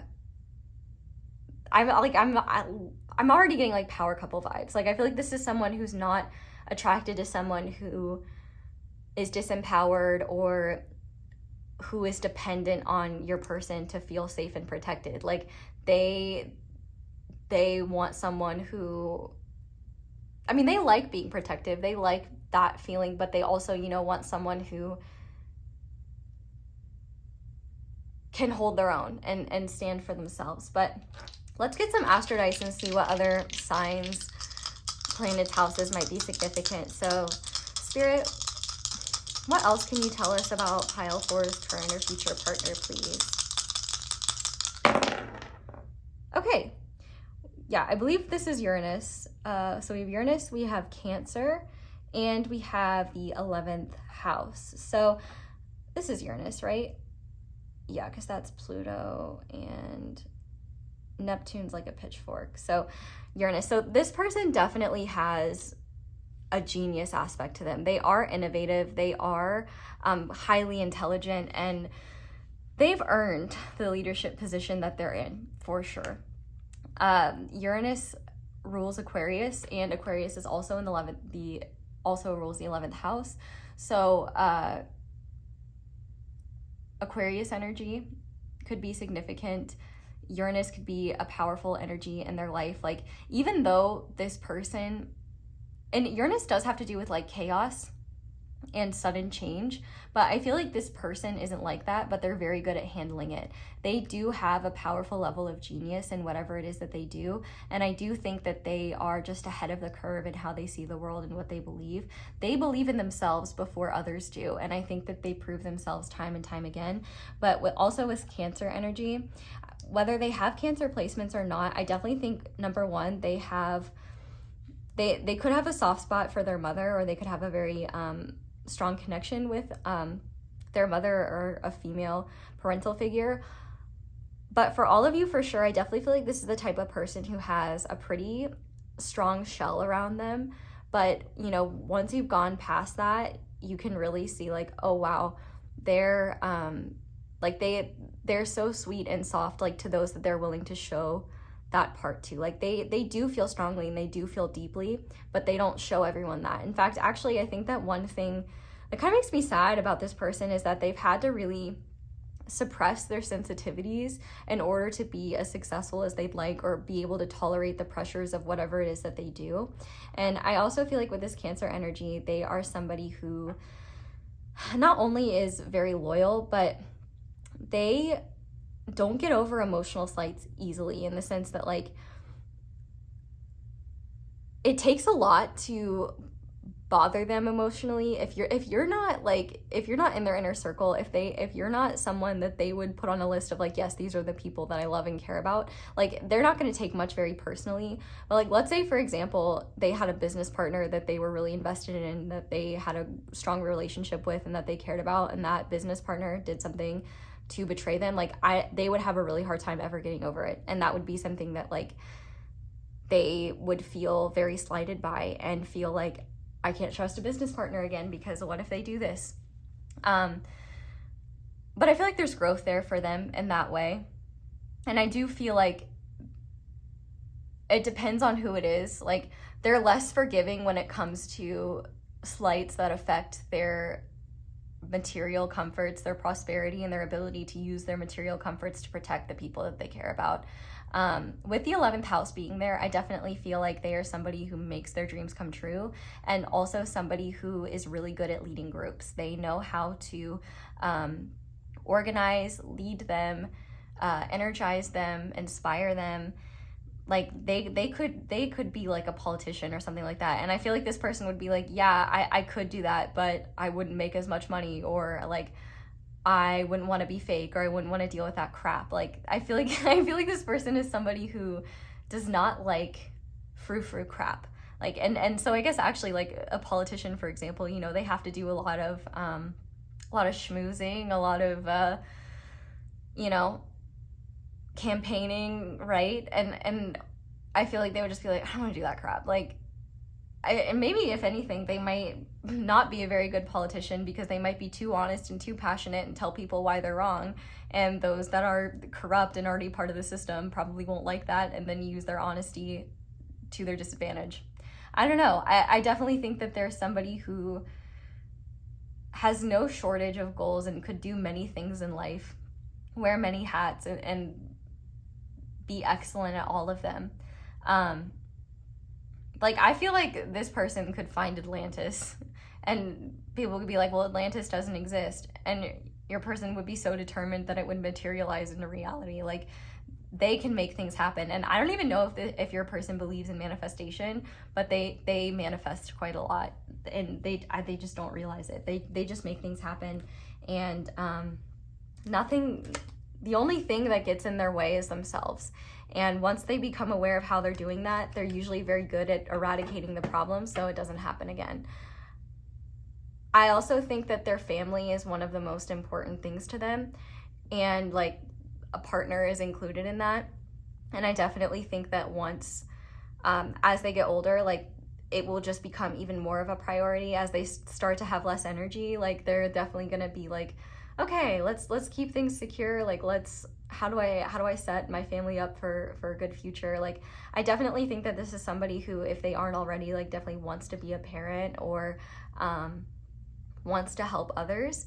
And I think too, they even use a lot of what they have earned in philanthropic ways, or ways to benefit the world. And maybe they weren't always that way, but when something moves them in a profound way, they are forever changed by it, and they also are more than willing to go to bat for that thing, like forever.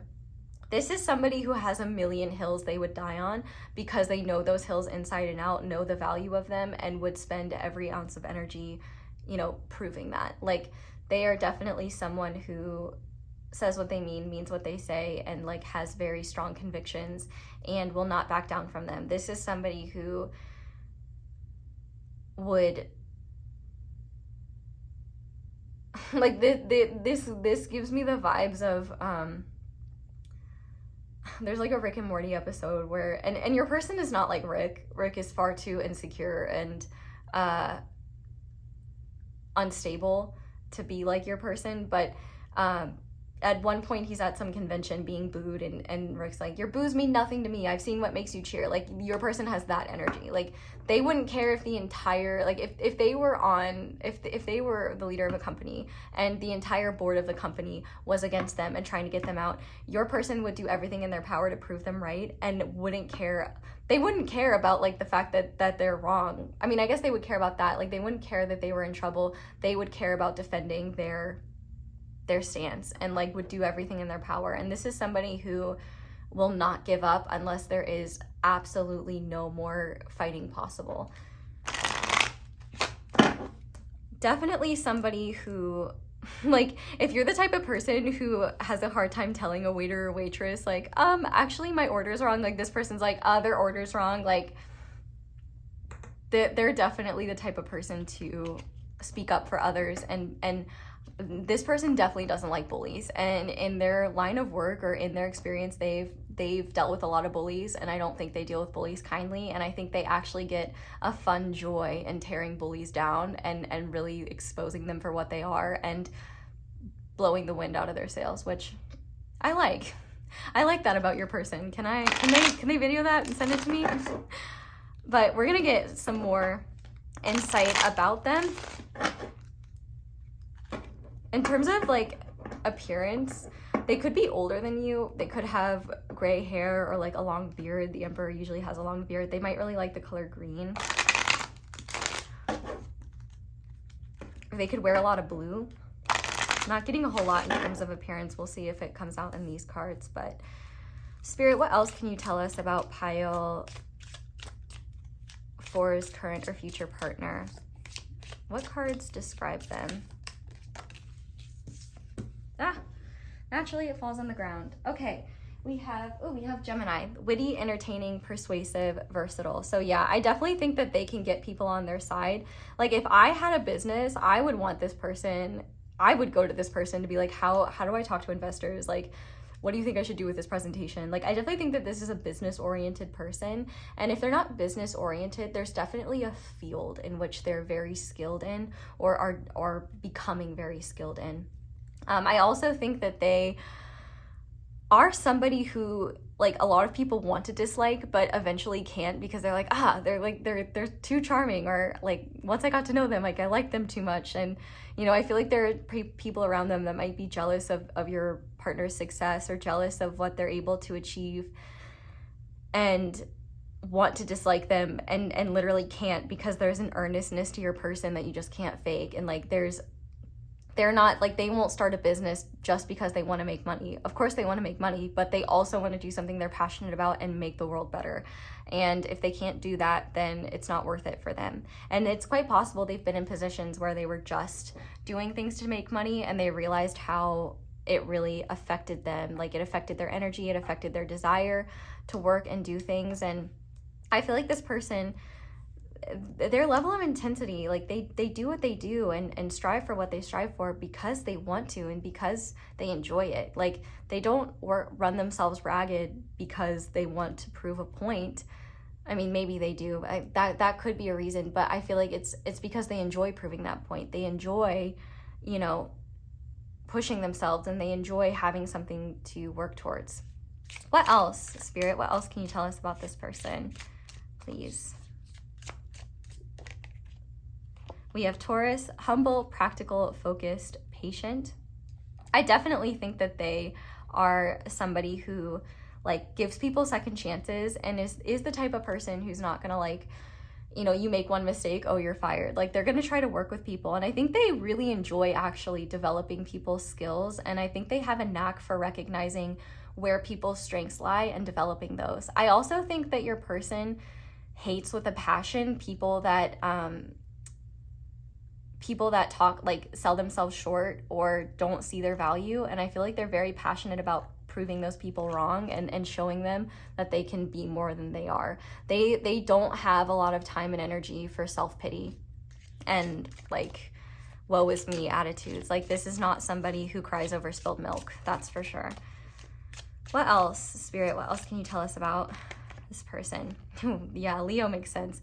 Fierce, unapologetic, opinionated, strong. So they could have been born in the year of the rabbit, or they could have a lucky rabbit's foot, or they could be, like, superstitious in terms of luck. Like, they could be a really logical person, but then also be like, oh, but I need to wear this underwear today because I have an important presentation and, like, this is my lucky underwear.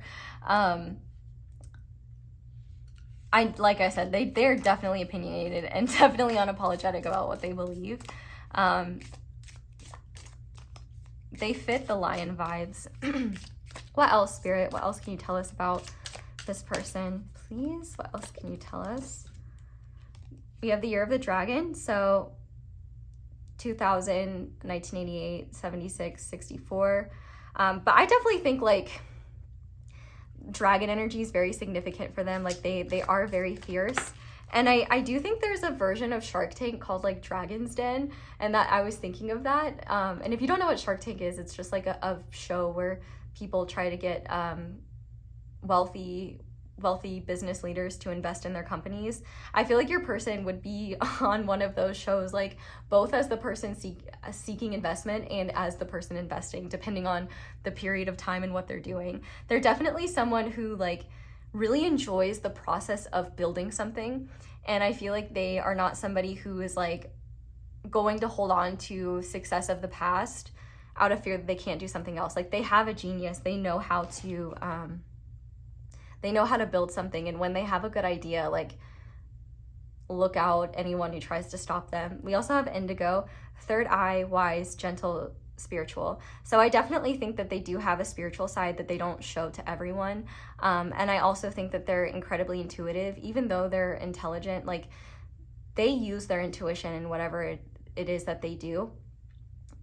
And I think what's really cool is that when they act based on their intuition, they then see, like, they then find the logical arguments for why they should have done it in the first place. So then the next time that situation rolls around, they don't have to say, like, it's a gut feeling. They can say, I know from experience that this is the right choice to make, and, like, I will own up to it if it's wrong. This card has come out a lot, so all you baddies are getting intuitive people. I definitely think their gentleness is something that they have stepped into over time. Like, they could have definitely been more intense when they were younger, but I definitely think they're very gentle with the people they love and care about. We also have the year of the tiger.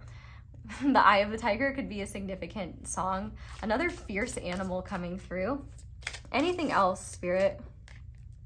Okay, we have the year of the dog, so 2006, 94, 82, 70, 58, and Libra. Attentive, attractive, charming, balanced. And on the back of the deck, we have water, so they could be a water sign. Like, Scorpio would make sense for them. Oh, underneath that is Navy, which I think is fitting. Authority, duty, devoted, adaptable. They could have wavy hair, dreamy and artistic. If they have that side to them, it's definitely not something that they show everyone. I would definitely say it's like, they could like the Smashing Pumpkins. I don't know why, that's just something that came through. They could have been part of the military or part of the Navy. They could have larger eyes or wide hips. But definitely a lot of blues coming through, so, and which makes sense with this throat chakra card. Like, maybe they wear a lot of blue. Their favorite color could be blue. I'm hearing that, like, I'm blue song. They're definitely somebody who prioritizes truth and does not tolerate bullshit very well. So, like, somebody who tries to tell them that they should do things a certain way because that's how they were taught, or they believe something that's misinformation. Like, they're gonna go to the ends of the earth to remind that person why they're wrong. And if they can't, they'll just be like, whatever, this is a waste of time, you're wrong, get out of my sight. With peace and love. Well, they wouldn't say with peace and love. I would, but I do feel like they maybe were less respectful when they were younger, and they've learned to be respectful and kinder to people, because I don't think, like, this is the kind of person that doesn't know their strength. And likely when they were younger, their passions and convictions maybe compelled them to say things that were a little out of pocket, or act in ways that were out of pocket, or, you know, they could unintentionally hurt the people that they're trying to support or that they're trying to guide, because they don't realize, like, that not everybody can handle that intensity. And also just the level of respect that people have for your person, you know, their opinion might hit a lot harder than someone else's. Like, this is a type of person who will not give people compliments just for the sake of it. Like, they compliment people when they see a reason for it. Now with you, it might be a lot different, but I feel like, for example, in work, this is the type of person who gives compliments sparingly, not because they want to make the people that they lead, like, they want their compliments to mean something. And I feel like they're the type of person who only does things when they truly mean them. And because they do work so hard and they talk the talk, like, or walk the walk that they talk, they expect a lot of other people. And so it takes a lot, I think, to impress your person. And so when you get a compliment from them, it's like, it's a big deal. So let's look at your relationship with them. These cards are going to represent the overall relationship between the two of you, how it would be summarized. So for that, we have leadership, which is fitting. We have friendship. Lots of ships here. I ship you guys. We have rest. And I feel the connection too.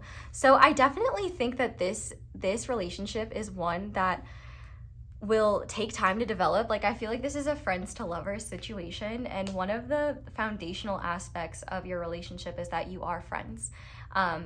You enjoy spending time with one another, and I feel like your relationship is a respite from the outside world. I feel like you and your person feel like whatever stresses you're dealing with, you can just come to one another and feel safe. I wouldn't be shocked if, like, one thing you both really love is just being asleep together, like in the same bed, or, you know, napping together. I feel like that's a form of intimacy that's really special to the both of you. I feel like, too, you guys will probably be very, like, cuddly and physically affectionate. I definitely think that your partner will really love cuddling and just, like, holding you or you holding them. I definitely think that, like, this does confirm to me power couple vibes. I definitely feel like your partner will be someone who is a bit nervous around you, and that's significant because that doesn't happen to them very often. And I feel like they are somebody who is really attracted to someone who also has leadership qualities, also is independent, and I feel like both of you will really respect the other's power, the other's insight, the other's direction, and it could be possible that both of you take the lead in the relationship at different times. You really respect one another's opinions, and maybe both of you are in leadership positions where you kind of support one another through that process. I feel like the polar bear is very significant because polar bears are very fierce bears. You do not want to, I would not want to run into a polar bear in the wild unless I was at a safe distance. There's a ferocity to both of you that I think that you both respect. And I feel like both of you will play it cool in terms of your feelings for one another for quite a while. Like, it might take quite a while for the both of you to leave the friend zone because you might be afraid that the other doesn't feel the same way, or you might be afraid of, like, what happens when we get more serious? Like, will it change the dynamic? Will we lose our friendship? Like, I definitely think that you trust and respect one another. And one of the beautiful things about this relationship is you can truly relax. Like, I'm getting the visions of, like, someone loosening their tie or someone just taking their bra off for the day. Like, it's like all of the stuff that you do to be presentable, it's like all that goes to the wayside. And I feel like the version of your person that you get is very different from the person that most people know in their waking life. And it's really interesting because a lot of my descriptions of your partner, are about how they are in work, how they are with others, not necessarily how they are with you. And I think that makes sense because there is a softness and a gentleness. And I think that there are ways in which they'll treat you that are sacred and intimate. Like, there is a softness, there is a sweetness, but like not everybody gets that. And they don't necessarily show that. Like, I feel like they can be affectionate in public, but they're probably not the most they're not the most affectionate. Like, they don't mind holding your hand or giving you a kiss or something like that, but they're not gonna be like like cuddling you in the Starbucks being like, oh my god, baby, like, you're the most amazing thing that's ever happened to me. Like, I'm thinking of a specific Vine. I know some of you are thinking of it too. Where there's like two people in like a random restaurant or coffee shop and they're like holding their foreheads to each other and someone's like, what the fuck? Is this allowed? It's probably like kind of lame that the person making the Vine did it. But it's like overbearing levels of affection where it's like, okay, maybe I don't think it was necessarily overbearing. It's a bit like, it's like, wow, they really like each other, but they're also really young, so like it's not a big deal. But I was just thinking of that Vine. Like, I feel like it's not to that degree. It's definitely something where it's like they maintain a level of composure, but I feel like when you guys are alone, they're really soft, really affectionate. Like, they might even be like the type to kind of like, I feel like this person really likes pet names and really likes like sweet nothings. And I feel like a lot of people wouldn't even realize that about your person. Like, they might really like, they might have a hidden romantic side that only comes out, for you, or they may not be that romantic, but they may realize that's something that you value, for example, and then learn. Because this is the big thing as well. Like, when they're invested in someone or something, they will do everything that they can to show that. And so I feel like when it comes to you, like, if they're not by nature someone who, does romantic gestures or, has the type of love languages that you like they'll learn. Like, this is not somebody who will be like, I'm sorry, babe, that's just the way I am. Like, I'm not gonna change. I don't know. I assume that everyone who's unwilling to change their love language sounds like this and like puts their hands up. I wish you could see my hands, but I'm like putting them up like, what? I don't know. I'm not changing. But I definitely think that they are someone who grows and learns. And there might be times where you guys have intense disagreements about things, but I feel like they're not disagreements about stuff impacting the relationship. I think it could be as random as like what renewable energy you think is more effective for the future, or what sector you think is more lucrative to invest in. Like, I feel like you guys kind of have that equal standing, and you might be like, I'm not interested in that stuff. I don't care about that stuff. You might, after being with this person, you might be surprised. Like, you might see the value in things that you didn't see before.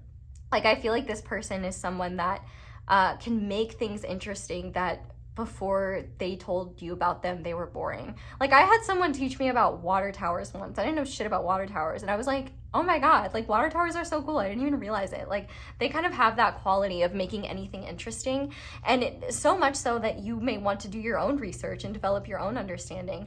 There's definitely a meeting of the minds between the two of you, and I feel like one of the beautiful things is, like, you guys can just be yourselves with one another and be the parts of yourselves that you can't necessarily be in public. Like, your inner children come out. Like, you feel you're able to be soft and, like, cute and kooky in ways that maybe you're not able to in your normal environment. And I feel like even when you guys are not together, like, you feel one another all the time. So there could be, we see the red string of fate here. So this could be like a soulmate, or, someone that you have a soul tie to beyond this lifetime. I do believe that, like, soul ties and soul bonds can be created. So, maybe you guys, this is your first lifetime, your first rodeo together, but no matter what, your connection is very strong and profound. Like, I feel like there will be a lot of, like, psychic things that will happen between the two of you. Like, one of you will be thinking about, like, wanting spaghetti for dinner, and the other one's like, do you want to get Italian for dinner? Or, I made spaghetti. Or, like, for example, one of you might just have a feeling that the other is having a bad day, and so you might just send like a little text and be like, hey, I'm thinking of you, and like I hope you're doing okay. I feel like you guys just feel each other without even realizing it, and will become such a unit that your emotions and like your experiences and your states of being will be very enmeshed, and not in a way that's like toxic, but just in a way where it's like you guys are just so connected. Like you don't have to communicate through words, you can communicate through a look or through an expression, and there's understanding there. I also think too that there's a real teamwork vibe here. Teamwork makes the dream work. And I think that one thing you both will have in common is your ambitions. And I feel like I wouldn't be shocked if both of you feel you have to be more masculine out in public and then feel safer to express your feminine sides in private. And I don't mean, and by feminine and masculine, I don't mean the gendered traits we consider, we as a society consider masculine and feminine. I'm talking more like yin and yang energies. Like I feel like there's just kind of like a softness and a receptivity when you guys are alone together, or when you guys are just, you know, it's just the two of you, where the parts of you that, you know, you kind of keep under wraps because they're not effective for what you do in the world, like that's when you get to embrace those. I definitely also think that there's a beautiful level of trust here where like if one of you goes on a business trip, the other one's not like worried about what the other is doing. Like there's a level of security and trust in your relationship together that allows the both of you to feel secure and confident together, and just know like if the relationship were meant to end, one of you would say it, and both of you would probably already be feeling it. Like there's a level of you guys being on the same page, whether you're trying to be or not.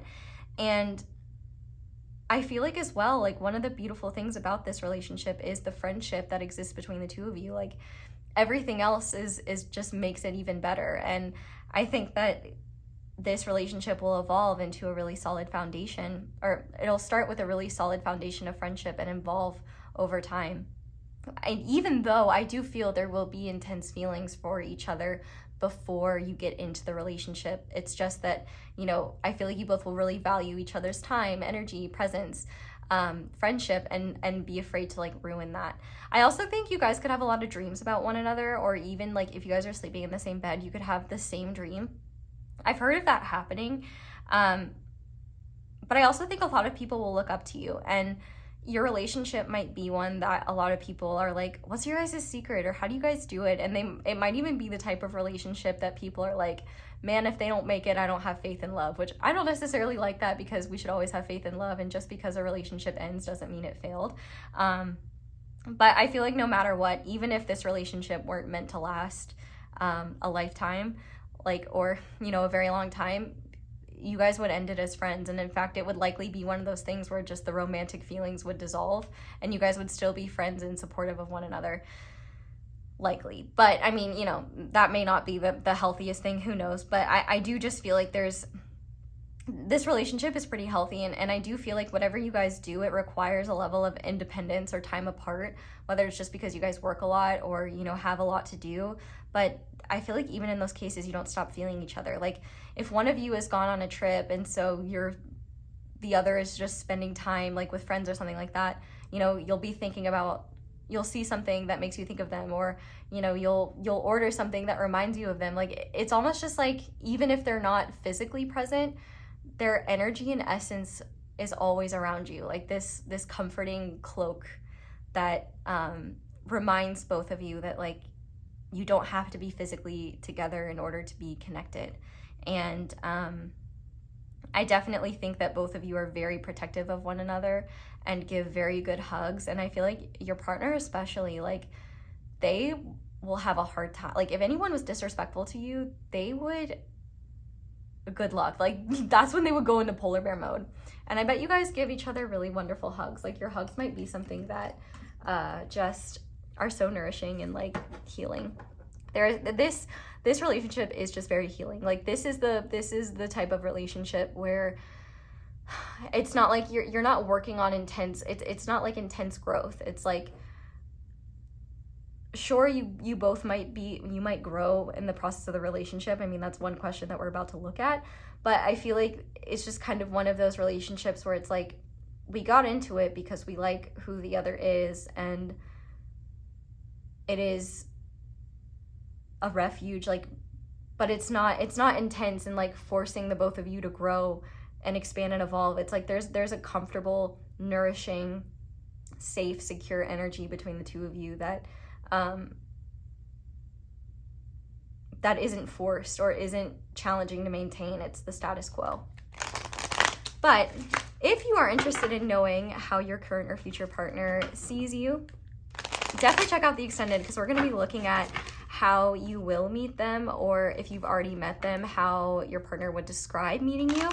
We're going to look at their first impressions of you versus how they see you now, or how they will see you once they're in a relationship with you. We're also going to look at like how they knew they wanted to be in a relationship with you, and what about you is so irresistible to them.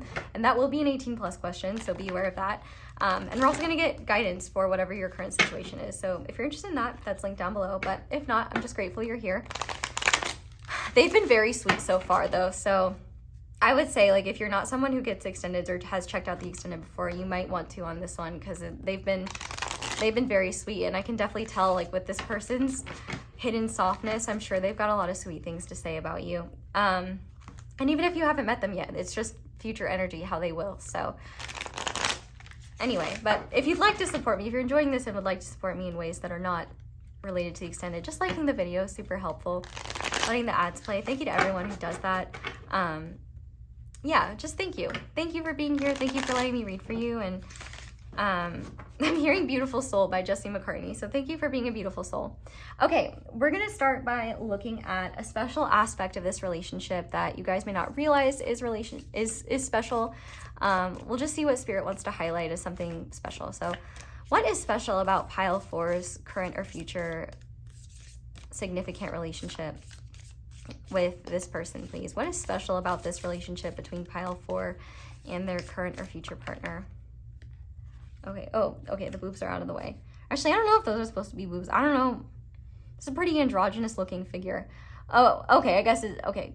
We've got the King of Pentacles and Responsibility, Abundance. Okay, yeah, I definitely, sorry to this man, but those looked like boobs to me. Maybe I'm just like so traumatized from being demonetized for a single nipple that like I see anything remotely related to a boob and I'm like, ah.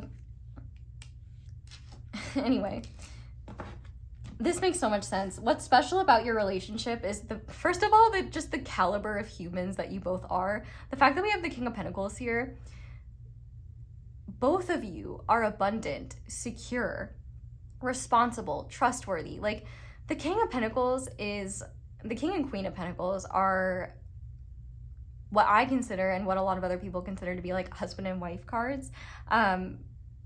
You guys may not even believe in marriage. I don't know. But like, I feel like what's special about this relationship is that the both of you are really solid partners and like true equals. Like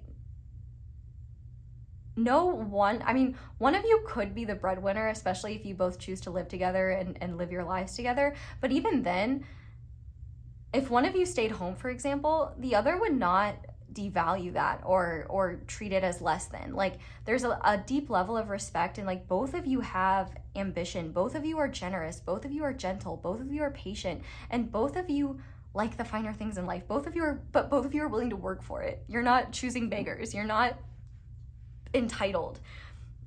You both put effort into the relationship. You both are willing to grow. You're both willing to admit when you're wrong, and you both are people that others admire and respect alone. And so together it's like, it is a power couple.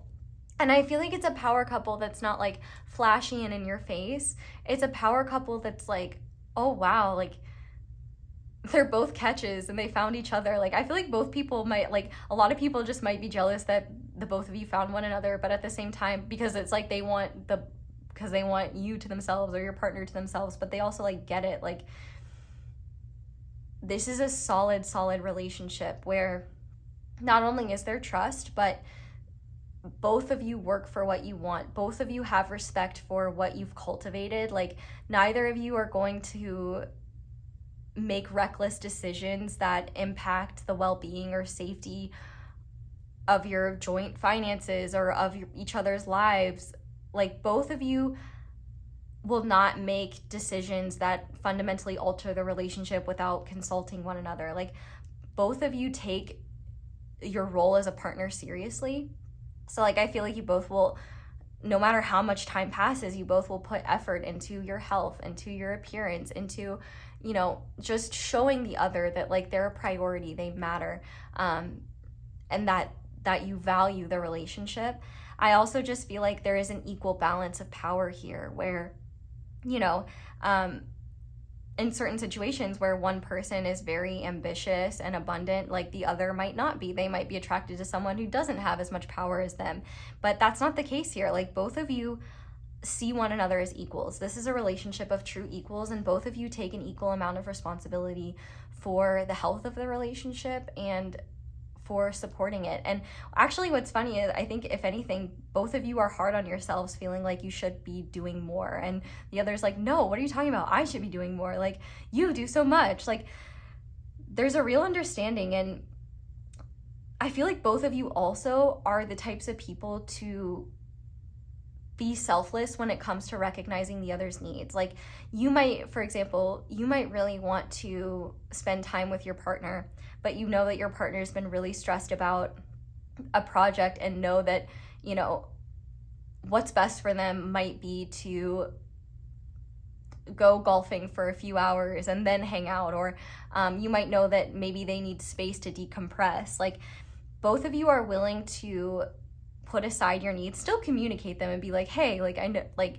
do what you need to do first, but I would love when you have a free chance and you're feeling better, like, you know, can we cuddle and watch a movie or something? Like, there's your words hold value, and you both like follow through on what you're going to do and what you say you're going to do. I also think both of you, your values are quite aligned. Like, this is not a relationship where values are really different, or you have conflict around that. Like, in fact, I think one thing that will kind of solidify that you want to be in a relationship together, that's one thing we'll look at in the extended if you're interested, is the fact that your values are quite aligned and you have similar visions for what you want for the future. I feel like if you guys do have a family, or, you know, choose that, you're going to be a very united front on that end. Like, if you guys are parents, you're not, like, your kids are not going to be able to swindle the other, being like, well, dad said this or mom said this. Like, you know, you guys are gonna support one another and be partners. This is true partnership energy. There isn't one person that's carrying the relationship. There isn't one person that feels neglected. Like, if one of you felt neglected or wasn't getting enough, you would just talk about it and find a solution, and a practical solution at that. And there may be times where both of you have to sacrifice what you would like to experience in order to support the other's goals. And I feel like that's something you will do, maybe not happily, but do acceptingly, because it's important that you support the other. It's important to you that, you know, they know that the happiness and longevity of the relationship, like, sometimes means that sometimes we as individuals need time or need to focus on our goals. And like, I feel like both of you prioritize the longevity and the health of the relationship, but also are willing to make those sacrifices if you know it will help the other, or if you know that the gains from that will be worth it. Like, if both of you were let's say one of you was really deeply invested in a project that they were building, and so you knew, like, okay, like, for the next few months I'm not going to be seeing them as much. That really sucks, but I know this is important to them and I'm willing to make time. And then as a result, you know, the other person would be like, I know that I've been spending a lot of time alone. I know that I haven't been able to spend as much time with you. And so they would be like, okay, this weekend is for you and me. What do you want to do? Like, we'll do anything you want. Like, And I feel like as well, whatever they're achieving is completed,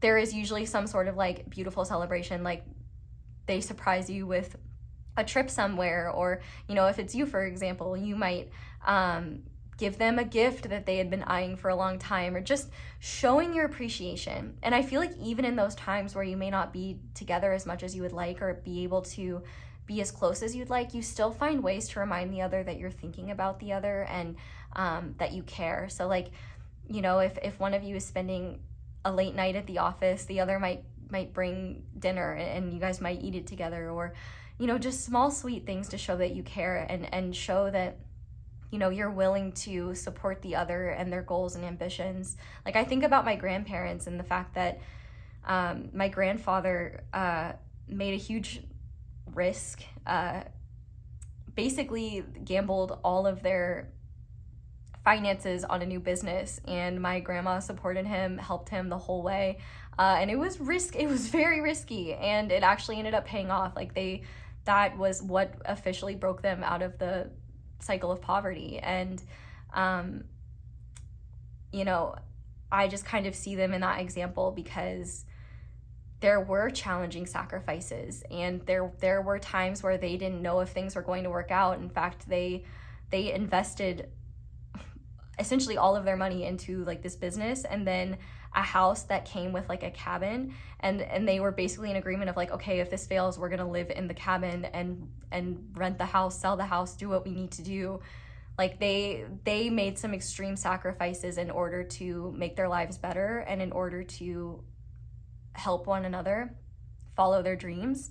I will say it was a bit different because the past and gender norms, but they're still together, still love each other, and the very stressful risks that they took now have paid off very well. And even though it was a very stressful time, it's like it was worth it. So I feel like that just gives me the vibe of you guys, like being willing to go the distance and support one another's dreams, even when it's scary, even when you don't know the outcome, and then still recognize, hey, even if we fail, like we will build the best damn cardboard house, or we will make this shack the best damn shack there ever was. Like you'll find, like, it's not about what the other has or anything like that. It's about the fact that like you both have these goals, you both want these things, but even if they didn't work out, that's okay. We'll just deal with our losses and spend time together planning our next move. Like what you have and your ambitions, whether they're successful or not, like the success of them is not what determines the relationship. Like your relationship is based on your love and care for one another, but you both are willing to support one another through, a lot of big goals, and recognize that even if those goals don't succeed, it was worth it because that was your partner's dream or that was your dream and they supported you. And okay, now we can come up together. What's our next move? How are we going to do this? You guys are genuinely a team, and I would say this is the type of relationship where neither of you would ever make a profound decision or a relationship shifting decision or life-changing decision without consulting the other. You guys are equals and you respect one another. I know I repeated myself a little bit, I'm sorry, but I just have to stress enough, like there is nobody is pulling the other's weight. You guys are an equal partnership. So let's see how you're meant to grow together. How are pile 4 and their current or future partner meant to grow together within this relationship, please? How are they meant to grow together? Oh, we have the Sun, positivity, abundance. So you're both definitely meant to grow financially, which makes sense. The Sun can also represent children, so the journey of parenthood could be something that you guys experience together. But I think one thing that you guys are meant to experience together is just joy and the beautiful present and the hard work that you guys put in. Like, I feel like you both are meant to take more time to honor the present together, and just like this sun energy, it's like, it's not necessarily about growth. It is in the sense that like maybe both of you have a hard time appreciating the present because you're focused on the future. You have a hard time celebrating your wins because you're trying to make sure that you minimize future losses. Like, and I feel like instead this energy is helping both of you be present and remember what's important. And I feel like it's also just a blessing in general. Like, how you're meant to grow together is just enjoy and sharing that joy with others and sharing that love. Like, this is a happy relationship. Like, the sun is one of the most positive cards in the deck. Like, you're just meant to grow in the joy that you can experience, in the, you know, positive memories that you'll have together, and the fun times that you'll have. Like, how you're meant to grow together is like just living life together and embracing the joy that exists between the two of you. Like, this is so beautiful. And I feel like you guys are just meant to grow in ways that make life even more joyful. And I feel like this relationship will be one where you're like, I could never imagine being so happy, and I can't imagine, you know, my happiness increasing, and then it does. Like,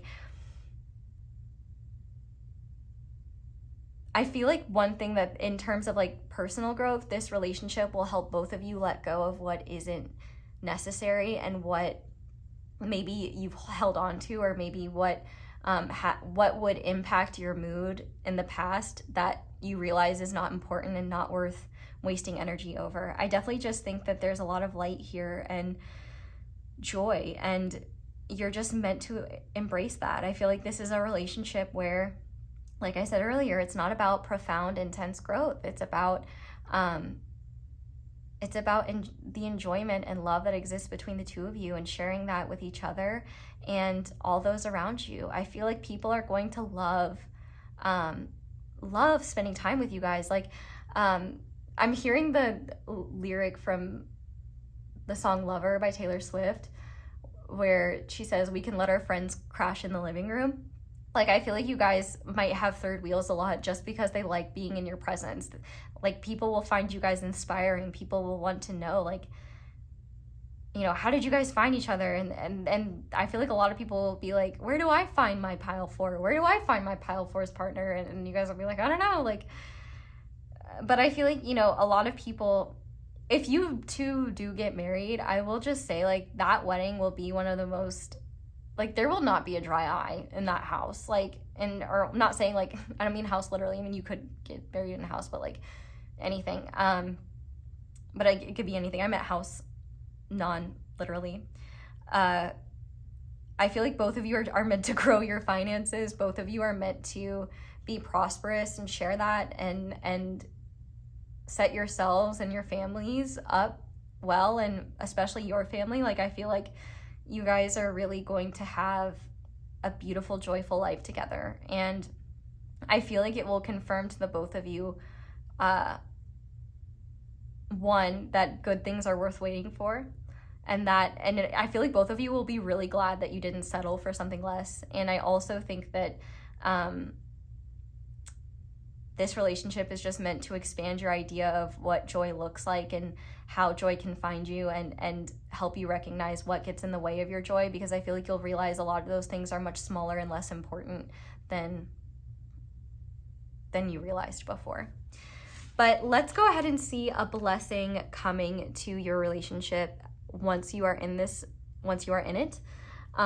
Or coming, if you're already in it, then this is a blessing coming to you guys soon. So what is a blessing coming to pile 4 and their current or future partner once they are in this relationship, please? Okay, well, that went back inside, so okay. We have the 10 of Wands, responsibility, challenges. So I think one of the biggest blessings, oh my gosh, and on the back of the deck we have the Star. So I feel like both of you, one blessing of this relationship is that life will not feel as heavy anymore. Like, having the other to lean on will make life less challenging and will weigh you down less. You know, the 10 of Wands is about being overburdened, about having too much on your plate. I feel like one blessing is that you'll help each other refine what doesn't need to be there anymore. Like, you will be shifting your priorities. And I also feel like there will be less, like, you won't have to do everything on your own anymore. Like, maybe you don't do everything on your own now, but I just feel like both of you are going to be carrying the other in a way where even extreme challenges in life feel less challenging, you know? I definitely feel like as well, certain responsibilities may disappear for some reason, maybe because neither of you have time to say yes to that anymore, and then you realize, oh, I should have let go of that a long time ago. Or certain challenges that you guys have outside of the relationship will be dissipating. If you're already in this relationship, if there's a lot of challenges, I would say maybe that you're not going through together, but just challenges you're dealing with, it seems like those could be ending soon. But if you're not in this relationship, then I think that once you're in it, life is going to feel a lot lighter, which makes sense. We have the sun. And I think that there's a lot of burdens that you're going to be able to put down because you realize they were never yours to carry in the first place. And for the ones that are yours to carry, I feel like you'll have someone to lean on in that process, and that will just make life easier and be such a blessing for both of you. Okay, so let's go ahead now and look at letters, numbers, and charms. So these are meant to confirm that this is your reading. So these letters can be related to you, them, something significant to the both of you, and then charms as well. So, okay. Oh yeah, I remember this is the group where a lot of mini tarot cards came out. Okay. Is that all of it? All right. Oh wait, no, one more. So you're like, no. Okay, so we have two N's, so the letter N could be significant. The three N's. So we also have a 4, and we have Y, so New York is coming through. That could be New York City or the state, or York. We have another Y, so you guys could have repeating letters in your names, or a nanny could be significant. Oh, I'm seeing the name Danny because we have that D now. Danny, Manny, something like that. Let's see. We also have the number 8. We have a 0, 408, 804, 84. We have the letter T. TNT, like dynamite. I'm hearing that rock song. We have the number 5. Tennessee could also be significant. We have 2 D's, so more repeating letters. Let's see. Are there any other? Oh, we have the number 1 here. January could be a significant month. We also have the number 2. I feel like you guys could definitely see each other as the 1. Like, this 1 is so, like, fancy. We have, I think that's all the letters and numbers. If not, I guess we'll see them as we go. But we have this cage here, so I definitely feel like there will be liberation in this relationship. I always see this cage as like a representation of the 8 of Swords. So I definitely think that both of you will be able to help one another out of mental limitations. And I feel like there will be a lot of freedom within this relationship where you just kind of realize, like, with the other by your side, you don't feel so trapped anymore. Like, you give one another the confidence to try new things, to have lots of, to go take risks, to do things you wouldn't normally do. I feel like you just feel free in this connection to be yourselves, and you feel less uncertain, less fearful. We also have this pig, which I feel like this is actually a character from a book. I don't know what it is, but I'm thinking of like piggy banks, so I feel like this is just another confirmation of abundance. But also, pigs are very, very smart creatures, so I feel like intelligence, like I said, is something you guys will value. And I'm hearing the phrase like when pigs fly, and so I feel like you guys will really accomplish things that seem impossible together. Oh, I see another letter. What is this letter? Another T. So I'm thinking of the Twice song, TT. Let's see, we have road tripper. So you guys could really enjoy taking road trips together, or just enjoy traveling. Traveling could be a big part of your relationship. Maybe if, well, like, you guys might really enjoy going on each other's business trips or things like that. We have this up pin. So yeah, you guys could have a relationship very similar to Carl and Ellie, but I feel like the difference between the two of you is that you guys don't wait to make your dreams happen. You guys actually go for them. Less heartbreaking than that situation, but I feel like the core of the reason why Carl and Ellie's story hits so hard is because they love each other. And I feel like that's the core of like what this is coming through for you guys, is like you guys love each other, and it's honest, and it's not a love based in anything other than true love. And you know, Carl and Ellie did start out as friends, and friends that bonded over mutual goals and ambitions they had. And so I feel like you guys, unlike them, are going to have the opportunities to make those dreams happen together. We have this ring here, so commitment could definitely be on the cards, like marriage type commitment. I definitely think that no matter what happens between the two of you, like, there is no end to your love for one another. There will always be a deep level of love and respect for one another. But the fact that we also have gold here, like, gold is precious, you know, and I feel like it's something that I'm pretty sure like real gold doesn't need to be polished. So I definitely think that your relationship will not be that hard to maintain. I don't think that like it will be such a challenge with one another. I definitely think that there's just like, you know, I think of the phrase like a circle is round, it has no end. That's how long I want to be your friend. Like, I feel like that's how you guys feel about one another, but more than friends, so to speak, but you guys definitely are friends. We have this Alice in Wonderland pin. So, you know, I'm hearing that song, like, your body's a wonderland. So that could be significant. But I also just feel like life is going to change so much when you guys are together, simply because like maybe you'll just realize like how much joy exists when you're with the right person. But I also feel like there might be a lot of weirdness in your connection, in the sense that like psychic phenomena and like psychic weirdness that really makes you guys like do a double take. I definitely think you guys might have interest in exploring the taboo or the occult, or like things that may not be confirmed as real. Like, I definitely think you guys will be very interested in fantasy realms, and interested in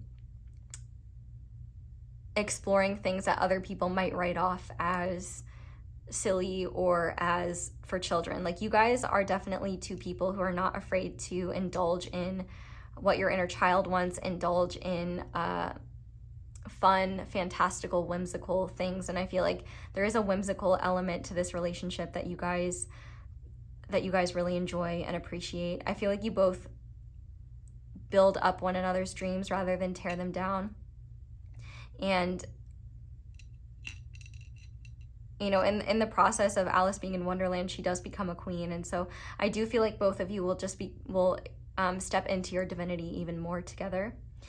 We have this little teardrop and this heart with a band-aid. So I definitely feel like this relationship is very, very healing. I feel like there will be a lot of healing tears together, where like maybe both of you didn't believe that love could happen, or didn't believe that the other existed. And I feel like there's going to be times where I feel like you guys heal childhood wounds together. You guys cry together, laugh together, and are there to help one another. Like, think of like Mr. and Mrs. Potato Head. Like, you guys will put one another back together. You guys will be there for each other's healing processes, like in sickness and in health, like and for rich or for poor. Like, you guys are here for it all. And I feel like there will just be times where you get into like a late night conversation, and one of you opens up about something really hard that happened, and you guys cry together about it, and support one another and say like, I love you and I'm here to like help you through anything. It's really beautiful. And just the level of support here is wow.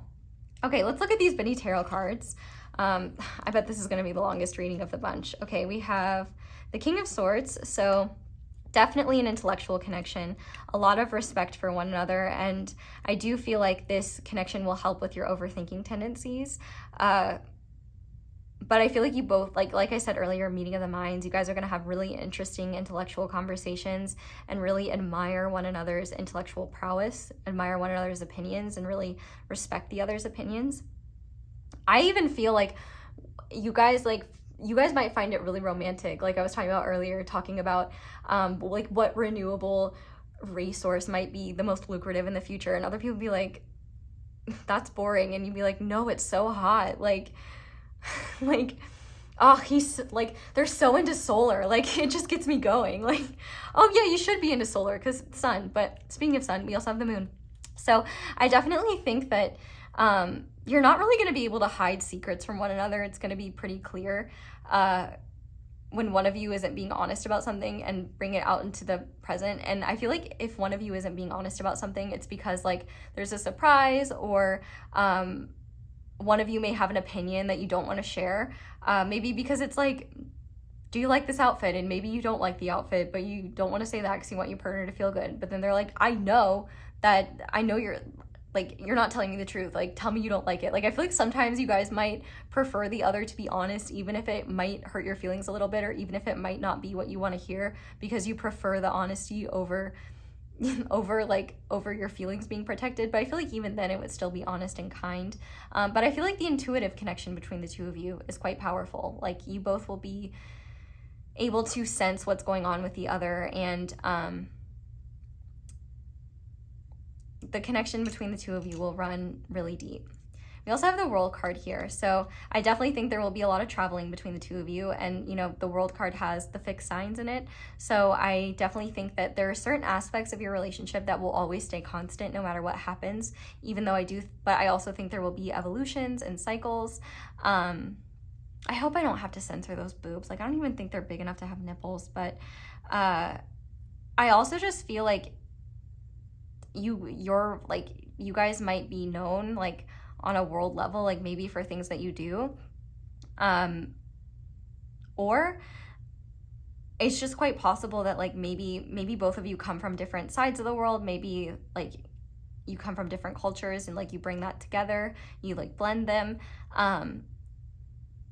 I also just think as well, like, the world is both of y'all's oysters, and you'll definitely make the most of your time together in this relationship and encourage one another. But I'm gonna put this back down because I don't want to get in trouble. We also have the Page of Cups here, so this could represent like a kid that you guys might have, if that's something that you're wanting, if that's possible in the future.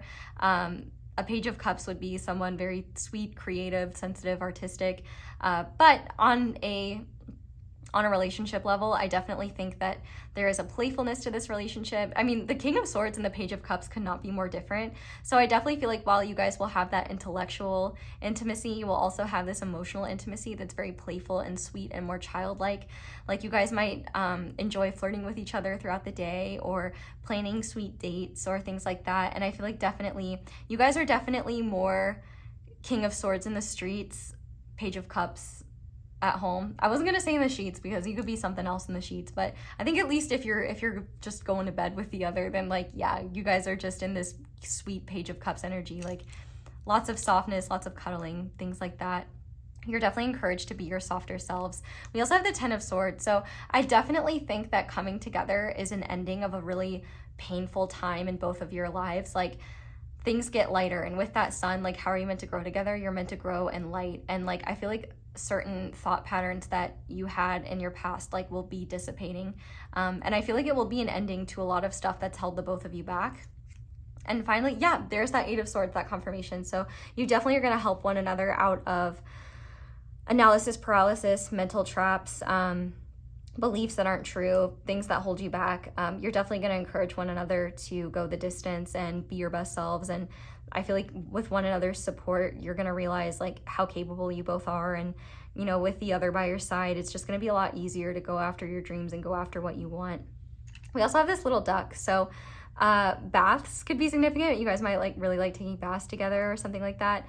I don't know what ducks symbolize, but I feel like there is just a playful element to this relationship that I feel like rubber ducks symbolize. One or both of you could drive a Jeep, or I think it's only like Jeep Wranglers that get that, because I drive a Jeep but not that one. I've never gotten a duck, but you know, people with Jeep Wranglers give each other ducks. So, you know, maybe one of you guys have that. Or maybe you just don't give a flying duck about what other people think about your relationship. We also have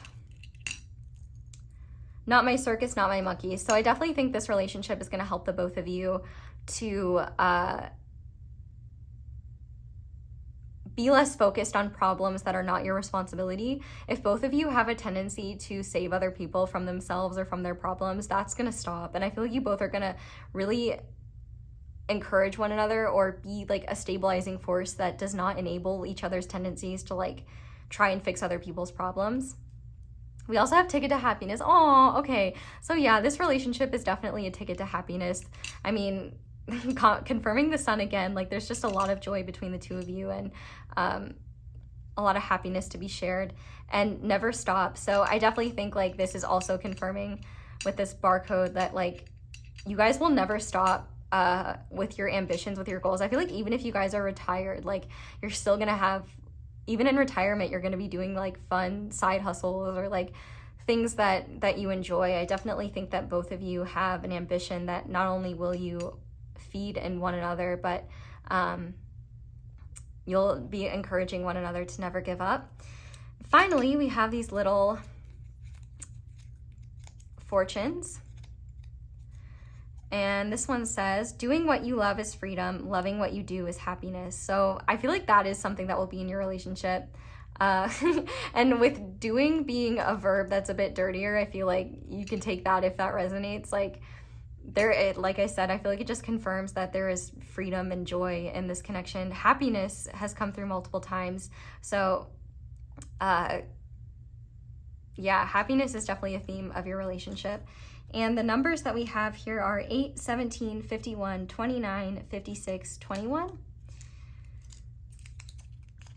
We have begin, the rest is easy.